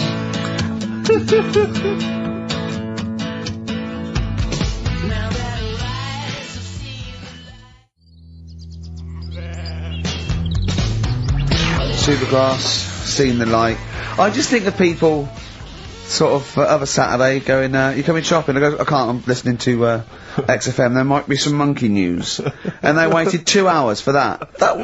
What sort of a show has a feature called Monkey News? Well, I have to say, the monkey story has been corroborated. Someone had Which emailed- one? Well, this one, it says, police in Britain this week are on the lookout for a very different kind of burglar. A chimpanzee who has been sighted breaking into a house in Hackney, stealing a mobile phone and leaving. The chimp is also the prime suspect in a break and entry in a nearby house where part of a radio was taken. One policeman stated that it might have been trained to steal, but a monkey's not going to think, that's a mobile phone, I'll just have that. Look at Karl's face. Yeah. Fact. That's fact. So, Rockbusters then. Yeah. Get these out of the way, we're running out of time now. I have to say now that we've had no answers that have attempted even to guess all three. Right, you see, that's because you're an idiot. Right, okay, right, do the questions and the answers, and, if I think that it's either too hard or ungettable because it's stupid, we're binning it. Right. I thought we'd already been. I'm annoyed that. Right, come on, do it quickly. The first one was, well, if he would have been wearing an helmet, he would have been alright. Right, what's the answer? That was B. What's the answer? Busted. Right, that works, alright. Busted, that's fair enough. Did anyone get that? I assume some people got... No. People have given up, Rick. People aren't even bothering to contribute. Right, what's the next one? They've just ignored it like it never happened. Busted. Second Busted. one. Busted. Why are them Jamaican men swinging fish around their head? Go on. That was DS. Yeah. 70s band, Trout Spinners.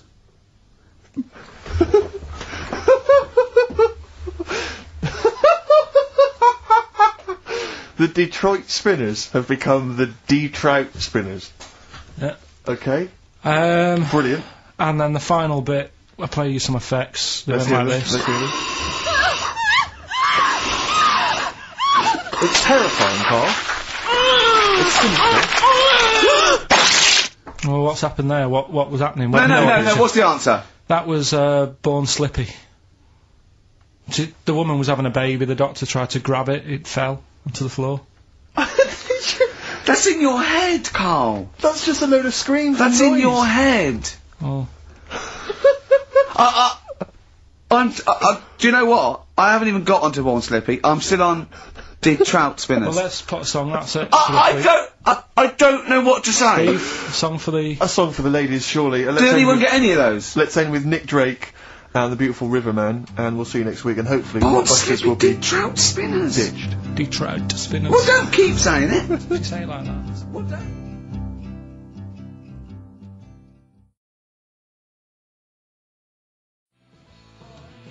And London's rubbish, right, isn't it? Oh.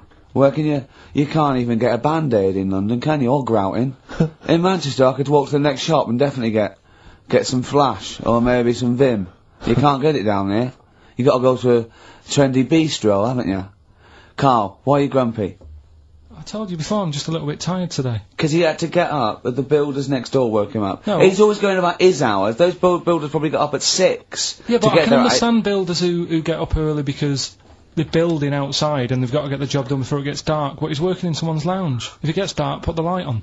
It's not a problem. So why is he starting work at like 7 o'clock in the morning? Well, because the builders get paid by the day, and if you get a builder there and go, I'll just do 11 till 3, he's not going to go, I tell you what, love, just give me 40 quid. I didn't do a whole day. It's a day's work, isn't it? So you want to get the most out of them, don't you? Plus, he probably wants to finish early so he can have a good night out. Yeah, it's a Saturday night, you know what I mean? He wants to... Yeah, he wants to get at least 15 pints in. And he was cheery, I bet he was whistling and, you know, dancing around and tapping, you know, so I don't know how you can be annoyed at that. Why don't you get earplugs? I don't like it, the idea of earplugs. Why? Because I live in a flat, so it's not as if I'm looking after my house, right? Already, I've lost you. No. That wasn't even a whole sentence and I don't know what you're talking about. No, but what I mean is... What? If you live in a house, right, you know that you've turned the lights off downstairs, you know you haven't got a frying pan on, right? Right, okay, so, not really. Keep him going. But I live in a flat, and I don't know what the other people are like. There might be some daft people in there who God, don't... imagine that. Right, who don't turn stuff off. Now, if I have earplugs and the fire alarm's going off, I'm not going to hear it, I'm going to have a good sleep, but who knows what could happen. So I don't like earplugs. It's not safe. Okay. If you live in a block of flats. But I think you'll find, because I've used them, I think you'll find that a fire alarm will cut through I the wear them earplugs. sometimes, if it's noisy or I want to go to bed early or something, and I hear my alarm clock, and it goes, beep, beep, beep, beep, beep, beep. It's All that right. loud. Okay, well- And a fire alarm is deafening. Alright, so we've talked in the past about snails who sleep for 13 years. No, you have. That's never been confirmed. In fact, the expert hadn't heard of it. Well, they do. Okay. I read it on different sites. Okay. So how much does it take to wake them up? Got you. What do you mean? Well, they sleep for 13 years. Yeah, but it's probably. But I don't know what you mean by sleep. It's not the same sort of pattern that we have in a mollusk, is it? There's different. What is sleep? It's when you're sort of shut down, and. But they can estivate. They can actually literally No, shut but they didn't down. say like- that. They said they sleep for 13 years. And I mean, have you ever had like more than 10 hours sleep? Yeah. Feel really groggy? Well, no, I feel good after 10 hours sleep. I feel rough. I just was thinking what a snail would be like. Be like, oh. Be even slower than normal. Be even slower than you. Play a record. Well, anyway. Email in if you know what on earth Carl's talking about. Ever. Don't erase none of that good shit. The rhyme came from the pressure of heat when it was laid out on the ground and paved streets. Wu-Tang Clan. Uzi on XFM 104.9. Ricky Gervais, Steve Merchant, Karl Pilkington. We've got a lot to get through. We got things like Radiohead to play. We got Feeder. We got Teenage Fan Club. You know, we've got 2 new competitions, Steve. Go on. A great one coming up. A film competition. I'm excited. That's great. And a music-based competition. Is it right to say that Rockbusters is no longer? We've still got Rockbusters. Really? It's hanging on by the skin of its I teeth. thought we got rid of that. I thought we'd all agreed that we got rid of that rubbish. No, I think we should do it. I think people like Nobody wants it. Nobody wants it. It's because he got his name in Heat now. It's No, Ricky Gervais, honestly- Steve Merchant, and Karl Pilkington, and the Heat said they like Rockbusters. That's why. Carl, I thought we had a meeting and we pandering. agreed that it was not going to happen anymore.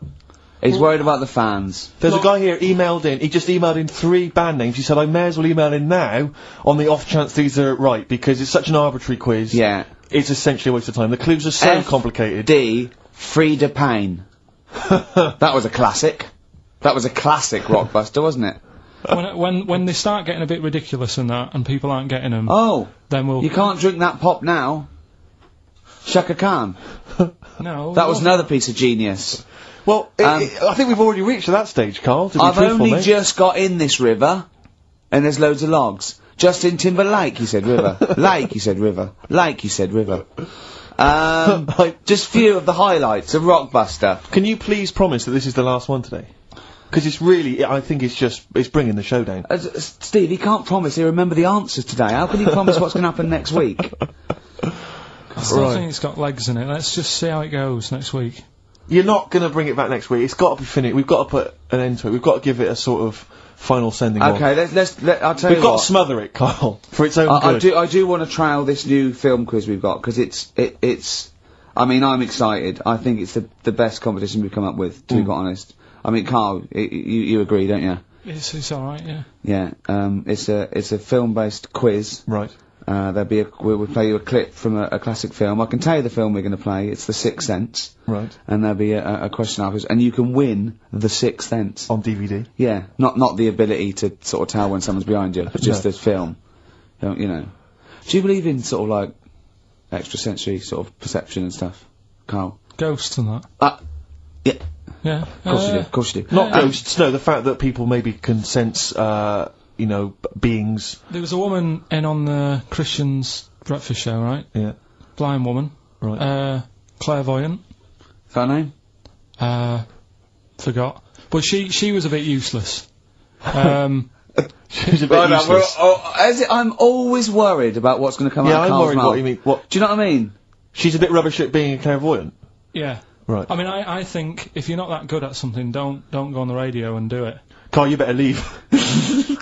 So, what, sorry. Well, she was saying So like, what was the relevance of her being blind? What was that for? What did you tell I me? just thought it was a bit weird. I think she was using that because the fact that she can't see living people, but she can contact the dead ones. Yeah. I'm so sorry, this is XFM 104.9. Once again, Karl's opinions do not necessarily reflect anyone. Those of any human being. Any other person alive today. Sorry, Karl, so how did she demonstrate her clairvoyance, and why was it not very convincing? She was sat in the chair you're at, right?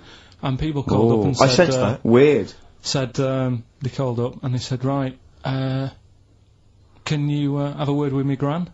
Yeah. And she goes, yeah, she's dead, isn't she? And it's like, yeah. She goes, oh, and everyone's like, oh, she knows her stuff. It was 50-50 to be fair. Yeah, and especially with a gran, because the person sounded about 35, so the chances are they haven't got a gran anymore. Yeah. And it was just unless it's the fellas from Busted, because they, in the year 3000, it's only they've only got to a great-great-granddaughter, and that's 1,000 years, so presumably, you know, they can live a lot longer. Yeah. I just wasn't convinced anyway. I don't want to diss her, because, you know, she came in and she did her stuff, and if people believe in it, I'm not going to put it down, but it just was a little bit odd. You believe in it? You just think she didn't have the real power, as opposed to it being rubbish. No, whatever. But yeah, I don't know what we were talking about there. So we've got the film thing going on. I don't know what we were talking about. What were you talking about earlier about glasses as well, and Steve taking his glasses off? What was that? What are you saying that in front of him now for? Was it an insult? It wasn't really an insult. Karl, what were you up to? No, what was it? I genuinely don't remember. I genuinely don't remember. Right, Steve, I'm not having a go. Right? Just saying how people, it's a bit weird that you've got glasses because you've got a good pair of eyes on you. Right? That isn't an insult. What were you talking about though? What was it? Why did it was the fact that people who wear glasses always look a bit weird without them on. It's like, you know, they should wear glasses. Okay. Why did we get round to this? What was we talking about? What were we talking about? I don't know. I don't know. I don't know what that was. It sounds like an insult, even it wasn't intended as one. It wasn't. It sounds like an insult, Karl. It does, yeah. No, it wasn't. I should be allowed to punch you every time you insult me now. No, but I'm not. I'm doing it. I'm going to give you a dead arm. Look, Steve, it's you. You always. Even if it wasn't, you intended it to be one. What you? Oh, that was real. Play a record. Yeah, but that's mad. Every time you insult me from that's mad. Oh, is this the Cardigans? Great, brilliant. I didn't even say anything. It makes me feel better. I can enjoy the rest of the show.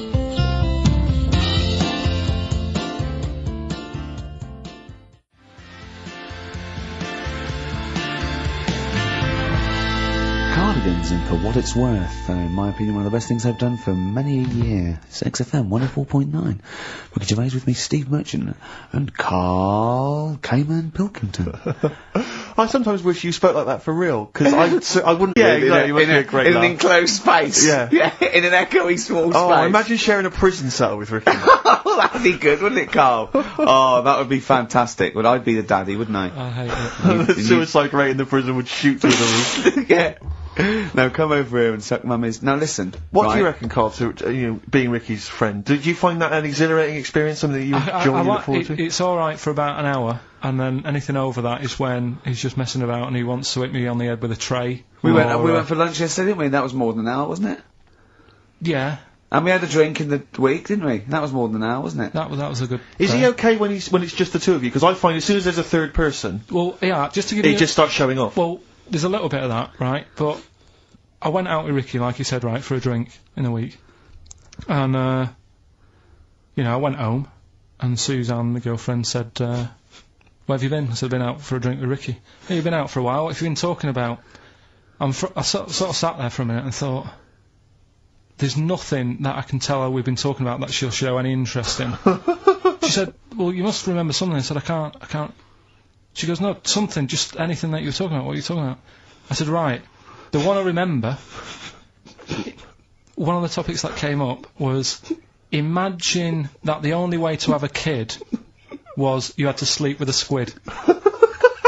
How many kids would you have?" I would say it was the future and the squid's like, you know, but the only way they could do it now is like a filter. You had to sleep with a squid. I was going, "Would you?" He was going, "What do you mean?" I was going, "Would you?" He said, "There's not a time he hasn't gone home with a conversation buzzing in his head that he got confused about." Would anyone want a kid that much?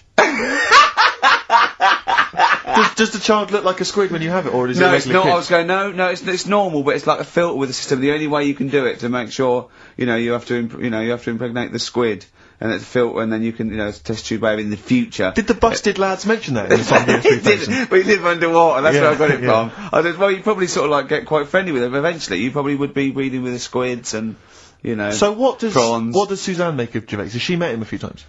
Yeah, she just said, she can understand why we sort of get on, because we both sort of come up with daft stuff all the time, and... Yeah. But I'm quite happy to have a discussion. I love the way that it talks about his partner like the adult. Well, I like know, we're that's the how two I see kids it. that go out playing, That's talking how- about squids. That is exactly how I see Suzanne. It's like if she wasn't there, I don't think you'd get out of the house in the morning. Well, You'd have tied your shoelaces together. Yeah, you'd have your earplugs You'd have forgotten in, to put your trousers the on. fire alarm would be going off, and, someone would have left a frying pan on, the builders would be sort of like throwing you round. Yeah, I imagine she And makes you like a put round me of down. sandwiches. Well, she's noticed that I don't ask as many questions now. Because, like, last night was one of the first times in ages that I'd asked her something, right? What did you ask? Where's the bathroom? No, right, do you know, like, I'm always thinking stuff when I'm bored, right? if it's when I'm washing up or what have you. Yeah. And, last night, she was watching, that Midsummer... Midsummer Murders, yeah. Midsummer Murders, right? I don't like it, I think it's rubbish, right? So, Another thing you've got in common then. No, but do you know what I mean? But I'll let her watch it. Yeah. Do you know what I mean? She really likes it. He was standing, he's watching the microwave, she was going, Karl, no, this is the telly. This is the telly. Wait a minute, this chicken's gonna come I've round seen any this second. before, it comes round again in a minute. Karl, what's the washing machine, Karl? So she's watching it, loving it and that, and I'm bored, because it's just, it's a boring programme. So I'm sort of looking through magazines that we've got. Trying to find animals without heads. And it's in one of her magazines, and there's this article, right, about these identical twins, brothers, right, and one of them meets this girl, right, and it turns out she's got an identical... I've heard this is true. Right. They get married. She's got an identical sister. Right. So, they both go out. So two identical twins, male, going out with two identical twin sisters. Yeah. So I was looking at it going, oh, that's weird, because you see them, like, they're always wearing the same cardigans and that, and that's like... But then, that's no, all but right. if you're an identical twin, then you probably would fancy the same sort of person, wouldn't you? But then, I was asking, she was going, it's getting near the, the plot, the murderer. If they had a kid, would they look the same? Yeah.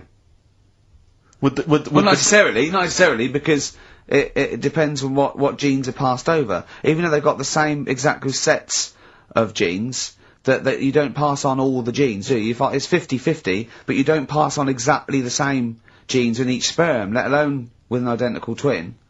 Yeah, but even though you don't do that, like, my brother and sister don't look like me, but No. you know they were related. Because they share 50% of your And they father's talk genes. gobbledygook. Yeah. No, you share 50% of your father's genes and 50% of your mother's, but not the same 50% on two occasions. I think you I've completely lost him lost already. it. I've lost him already. When you brought in the word genes, Yeah. I yeah, thought you was thinking, yeah. what No, was on they the wouldn't trousers for? necessarily. They wouldn't necessarily, no. They could do by Did sheer Suzanne chance. look at you like Oliver Hardy looks at Stan Laurel when he's just, like, nailed his hand to a wall or something? She went, ask Ricky tomorrow. Yeah, and and then turned up John Nettles. And then turn it up. Yeah. Oh, that is brilliant. I think there's I heard a story once where two sets of Siamese twins married. What if you fancied the one on the left? Yeah. What if one of them was having an affair behind the other one's back? That'd be difficult to conduct, wouldn't it? You better show off, he's waking up. What are you doing? What are you doing? What are you doing down there? Nothing. What are you doing down there? Nothing, there's no one down here. Well, I think there is, because I can see her sister here. No. What's she doing? What's she doing? No, they just- She's covering for her. What are you covering for him for? He's your husband. Is my wife down there? I read something about some Siamese twins. Go on. And, one of them was saying, we get on each other's nerves and that. The other one was going, we don't. I didn't know this. I've never liked you. I've never liked you. One of them was going, I hate doing the washing up, but I let her do it. And the person doing the interview said, well, why don't you help out? Just dry up and get the job done quicker. And she was like, no, I can't stand it. I prefer just to hang around there and wait for the other girl to do the washing up on her own rather than help and get the job done. Sure. Just selfish.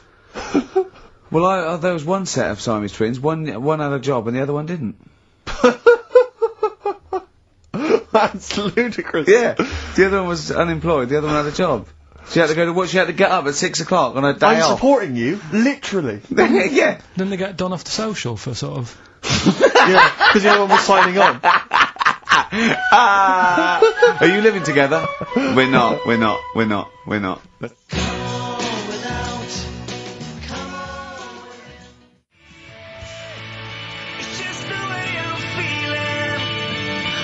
Feeder, just the way I'm feeling on XFM 104.9. I'm Ricky Gervais. With me, Steve and Karl. Right. Just having a whale of a time. Both of them. They love being in this room with me for 2 hours. That is their favourite part of the week, I think, isn't it? I haven't said that, but I'm assuming they love it.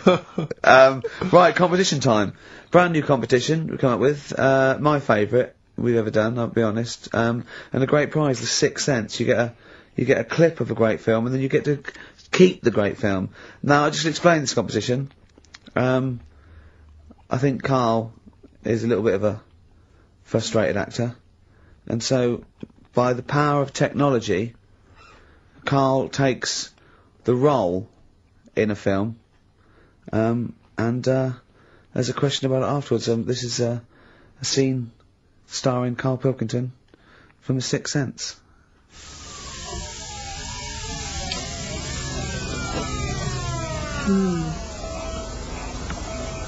Jeez, I hope nobody got hurt. Be alright. You're very quiet. I'm just thinking about stuff. That's all.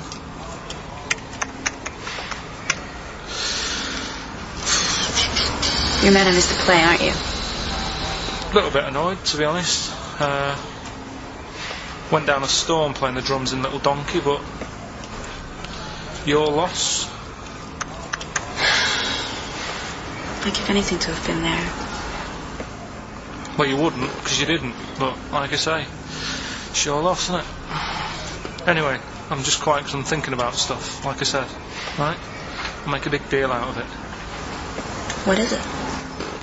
Well, I was just thinking, what would happen, right, if you put a chameleon on a mirror? How would it handle that? It's a bit weird, isn't it? Cole, you're scaring me. That's scaring you. This'll scare you, right? The other day, saw two old men sat there having a Twix. You never see that, do you? Old fella having a Twix. You see ghosts, Cole?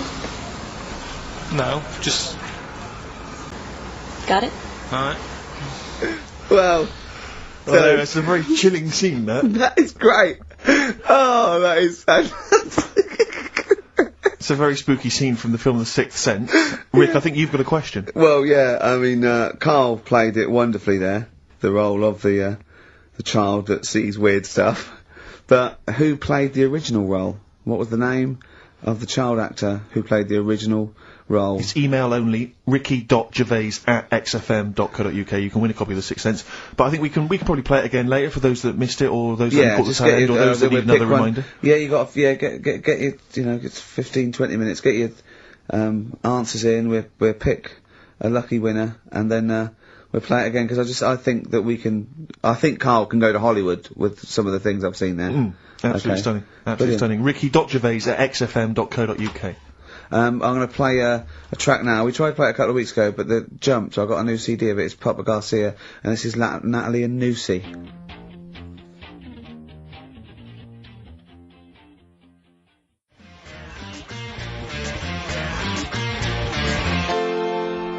Natalie and Nusi by Papa Garcia. Well, we've had lots of emails already. In fact, my favourite one is a suggestion of the name of that feature, specific to today's, is the Twix Sense. Indeed. Which was great. And feel free to send in your suggestions, because we're going to try and do one a week, a classic film, with Karl in the an important role. But if you want to, see Karl as maybe as Michael Corleone in The Godfather, send in. We'll see what we can do, won't we, Karl?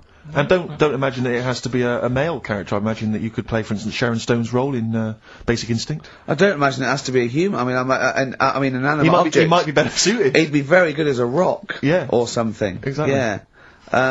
But we're gonna pick up something we spoke about before. We're gonna announce we're gonna play that again in a few minutes. But Karl wants to put the record straight, don't you? Karl's fed up with when he comes up with something that's like, a little bit fantastic and far-fetched and wrong, that we take the mickey out of him. So he's brought in some hard evidence of the story, haven't you? No, do you know, like, I find stuff on the internet and that, right, and I come in and tell you about it, and you go, that's rubbish. Yeah. And then you'll say, show your workings, which I've never liked doing. No. When teachers say that, I hate that. Yeah. Because I normally can't. No. I've always gone... He's just got the answer's 5, and I go, no, I asked for the capital of China. The answer's 5. Yeah. But, right, so, we started a feature a couple of weeks ago, chimpanzee that. The thing about monkeys and stuff. Let's just play the jingle, right? Oh, chimpanzee that! Yeah, right. We started that. That's facts about apes, isn't it? And monkeys, and chimps, so on, whatever. Yeah. And I'll tell you a story about a monkey that was in a zoo. Yeah. And it got pally with the zookeeper. Right, yes. Remember? It moved into his house, didn't it? Yeah, and didn't it it ultimately have an affair with his wife? Yeah, it liked a little brandy at night and a cup of tea in the morning, then he went to work and it moved in on its wife. Yeah. Right. Now, I read that in a book. Yes. Right? But then I was looking for some more monkey stuff online the other day, and I found the same story from a different source. Okay. Which is always a good sign. And it's corroborated what you claimed, is it? Kind of. There you go. It's not a different source, though, is it? It's someone who read the same thing as you and printed it themselves. I left out a fact. His name's Oliver. What, the monkey? So I got that wrong, yeah. The monkey's called Oliver. Can you see that, Steve? Oh, yes. Right. There's a picture of him here. Do you want to read it? Now, do you, where is this from, then? I was looking for world famous monkeys online, and it... www.apenaut.org. This is someone who, in America, who set up a sort of similar website to... I don't know where he is, but... Yeah. Okay, he was originally brought into the US with 12 other chimpanzees, but immediately stood out as different. He learned to drink, enjoy coffee and beer, and smoke cigars. In the evenings, he would sit on a sofa and watch television. If his caregivers were out of coffee, he would walk into the kitchen, pour a cup, and take it into the den. As he got older, he made sexual advances on the wife, and as a result was sold. I reckon it was a stowaway. And to not get caught, he pretended to be a monkey. Yeah. Whereas really, he was just a... That would make sense, because the final line is, he's now living in retirement in Texas. Yeah. But my only query, and I don't mean to be disrespectful, is that it doesn't really give much more information. I mean, someone who's set up a website like this, I'm worried that, what I'm saying is I'm worried he's kind of an American twin of you. Do you know what I mean? Do you see what I mean by that? There's no real hard evidence. There's no kind of dates. There's no references to where he was specifically or what zoo he was in. Karl Pilkenhorn. Yeah. From Dallas. Hi. We're cousins. Why do you need to know all that? The story's What there. do you mean, why does he need to know all that? Why not accept it? Because another fella reckons a chimp moved in on someone's wife. What I'm saying is, he could be as much of a nutter as you. Do you see what I mean? What do you mean? He is? Yeah, exactly. What, and go to that much trouble of, like, Yes. sorting out a website and that? You host a radio show, for goodness sake. To spout your idiocy. Setting up a website's hardly anything. You've had to get a job. He was stressed yesterday, because we want to do another chimpanzee that. Have we got a new story coming up for chimpanzee that? Yeah. He was stressed yesterday, because he said, I'm really overworked, I'm really getting fed up. He said, I haven't even, sorted out the story, about, this monkey. He said, how overworked am I that I haven't even got time to sort out a story about a monkey? You know how much I love that? Rick, do you think there's any way we could lure Oliver out of retirement to come over and produce this show? I think we probably could. I'm parched for a cup of coffee. Would you pop to the kitchen? We're gonna play a bit of Springsteen. Oh, I'm loving it. For Martin Freeman, he said, please play some Springsteen or Bowie. I'm trying to get him into Motown, but he only likes level 42. Yeah. But this is for him.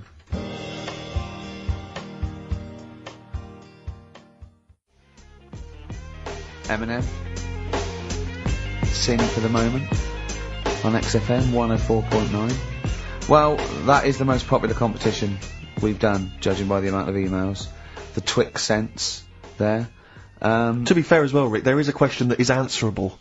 I think that's there also is a reason why people... Yeah, that's because I did it and not Karl, probably. Exactly. I asked the question there. Yeah. We're going to play it again, because people want to hear it again, and then we will give the winner's name, and he will win that copy of it.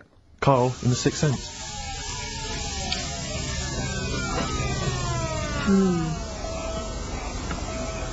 Jeez, I hope nobody got hurt.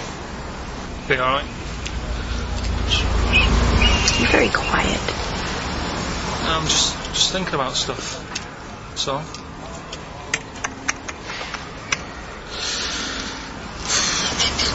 You're mad I missed the play, aren't you? A little bit annoyed, to be honest. Went down a storm playing the drums in Little Donkey, but your loss. I'd give anything to have been there. Well, you wouldn't, because you didn't, but like I say, it's your loss, isn't it? Anyway, I'm just quiet because I'm thinking about stuff, like I said, right? I'll make a big deal out of it. What is it? Well, I was just thinking, what would happen, right, if you put a chameleon on a mirror? How would it handle that?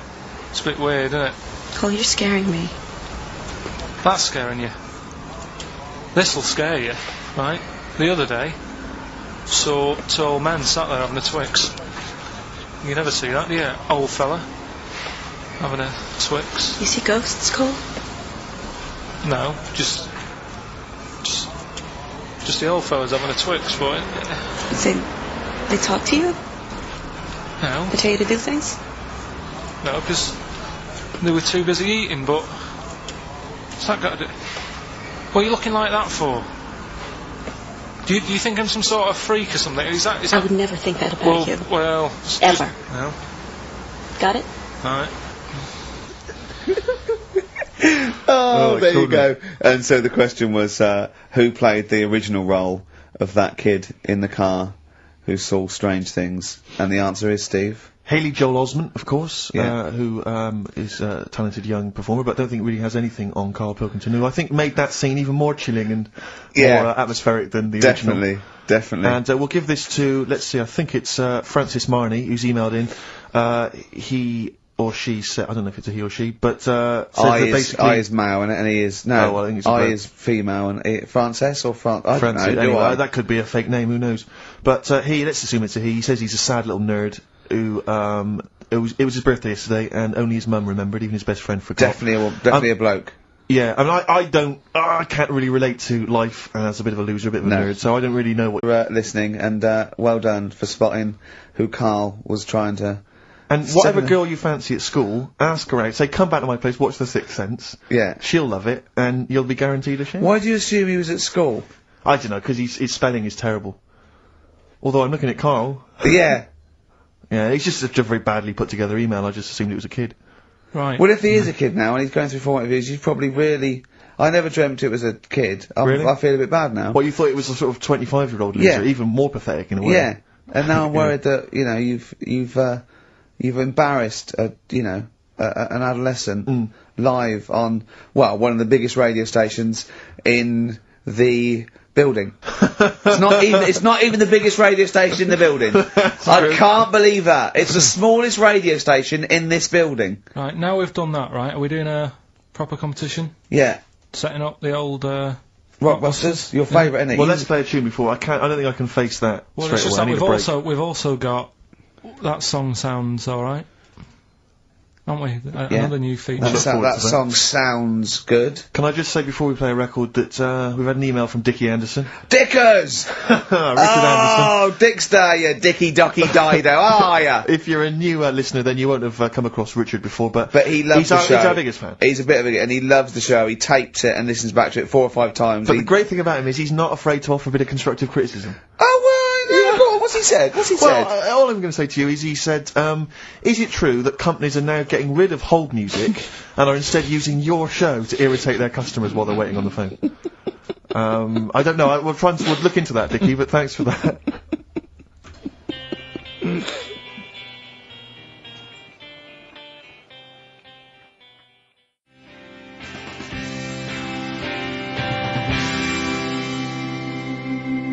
I Need Direction, Teenage Fan Club on XFM 104.9, Ricky Gervais, Steve Merchant, Karl Pilkington. Do keep your suggestions coming in for roles that you'd like to see Karl playing in future editions of that quiz. This is the most popular competition we've ever done. Has it got a name yet? Have we come up with a name? Holly wouldn't. Okay, brilliant. Well, anyway, we've had some suggestions. Neil Wilson in Bedford, he suggested he'd like to see you, Carl, playing the role of Clyde the Monkey in Every Which Way But Loose. That'd be great. And also an excellent suggestion from Lee Gridley in Essex. The obvious role for you is, of course, Dustin Hoffman as Rain Man. I said that, didn't I? That's perfect. That'd be great. Just imagine going, okay, you remember, bet 2 for good, remember, well, you've lost again, that'd be fantastic. I'm worried that I don't know, it's a bit of a stretch, Carl. Can you play someone who's that clever? Give it a go. Yeah. I want to do Elephant Man. Okay. Why, what sort of ideas you got for Elephant Man? Well, I don't know whether I'd be him, or, like, the Doctor. What would you say if you were the Doctor?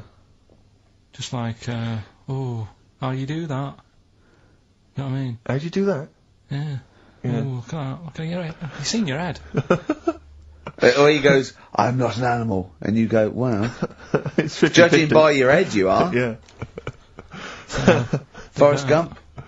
Yeah, do that. Yeah. It's loads, isn't there? Yeah. We'll keep them going in. That's brilliant. So, the competitions don't stop there, sadly. No. Rockbusters. Oh, God. Right, how about, we've got this other thing, right, this other music thing. How about we make that part of it? How many competitions have you got? No, well, this is what I'm thinking, right, because we can, if you're not happy with Rockbusters, if we add a little bit to it, and they love the bit I've added, then we can slowly fade it out without them knowing. That's it, do 2 of your Rockbusters and one of these. Right. Are these the prizes, Carl? They're the prizes. Well, let's do the prizes. Let's quickly go through them then. Yeah. Alright, what have we got here? Let's speed this up, because I'm dropping off now. I think it's either warm in here, or this isn't the most scintillating conversation we've ever had. Okay, firstly, there's a CD here. It's tracks that were sampled by various artists, including Jay-Z, Happy Mondays, and so on. It's the original versions. That might be quite good fun. Sure. I Love You. We see it's a number of love songs. Yeah. You've got Blue featuring Elton John on there. Yeah. Chicago. Yeah. Nat King Cole. Some greats there, I'm sure. Yeah. Retro Dance Masters. Oh, yeah. That's another CD. Dance tracks, obviously, on there. Oh, it's still knocking about. The Best Air Guitar Volume 2. Sure. Rubbish. This is quite good, though. It's Paul Whitehouse's TV show Happiness. That's the first series on DVD. We've also got Stephen Polyakoff's The Lost Prince. You can have that in your collection. Probably never watch it, but it might look like you're slightly classy and arty. And is it subtitles? the best one-hit wonders album in the world ever. You got stuff on there like Nana, 99 Red Balloons, and M's Pop Music. So not that bad a selection actually this week. He's cut out some of the chaff. Right. Yeah. Okay. So right. Here we go. Rockbusters. Rockbusters. First one. We'll do 2 of these, and I'll play something in a minute. Right. First one. The Australian picks 2 blokes. What? The Australian picks 2 blokes. The Australian picks 2 blokes. The initial? Yeah, the initial E, right? And the second one, that builder's a bit... I've got that already. It's annoying. That builder is a bit cute. He's a bit cute? Yeah. Alright. And that's BT. BT? BT. That builder's a bit cute? Yeah. And the Australian picks 2 blokes, E. And then what I'm going to do now is play some sound effects that make up a song... And you've got to guess what the song is. Go on then, just do it and then a shot on the summer. Here we go.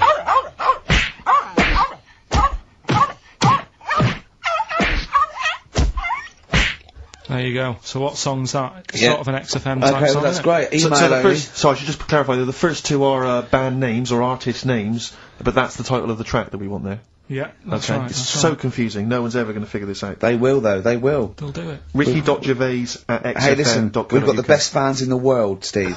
Remember that. Remember that. Without them, we ain't nothing. Yeah. So, good luck to you. Do you want to pick a track, Steve? I'd love to. I want to wear some Monkey Magic. I want to wear some Chimpanzee that. I want to wear some Aping Around. We've got that still to come. Oh, I can't believe it. We've got Rockbusters. That film sounds good. And we've got, look at him up in Hollywood. And we've got, like, Monkey Me, Monkey You. We got Gibbon on the horn. Jesse Malin, this is a great track.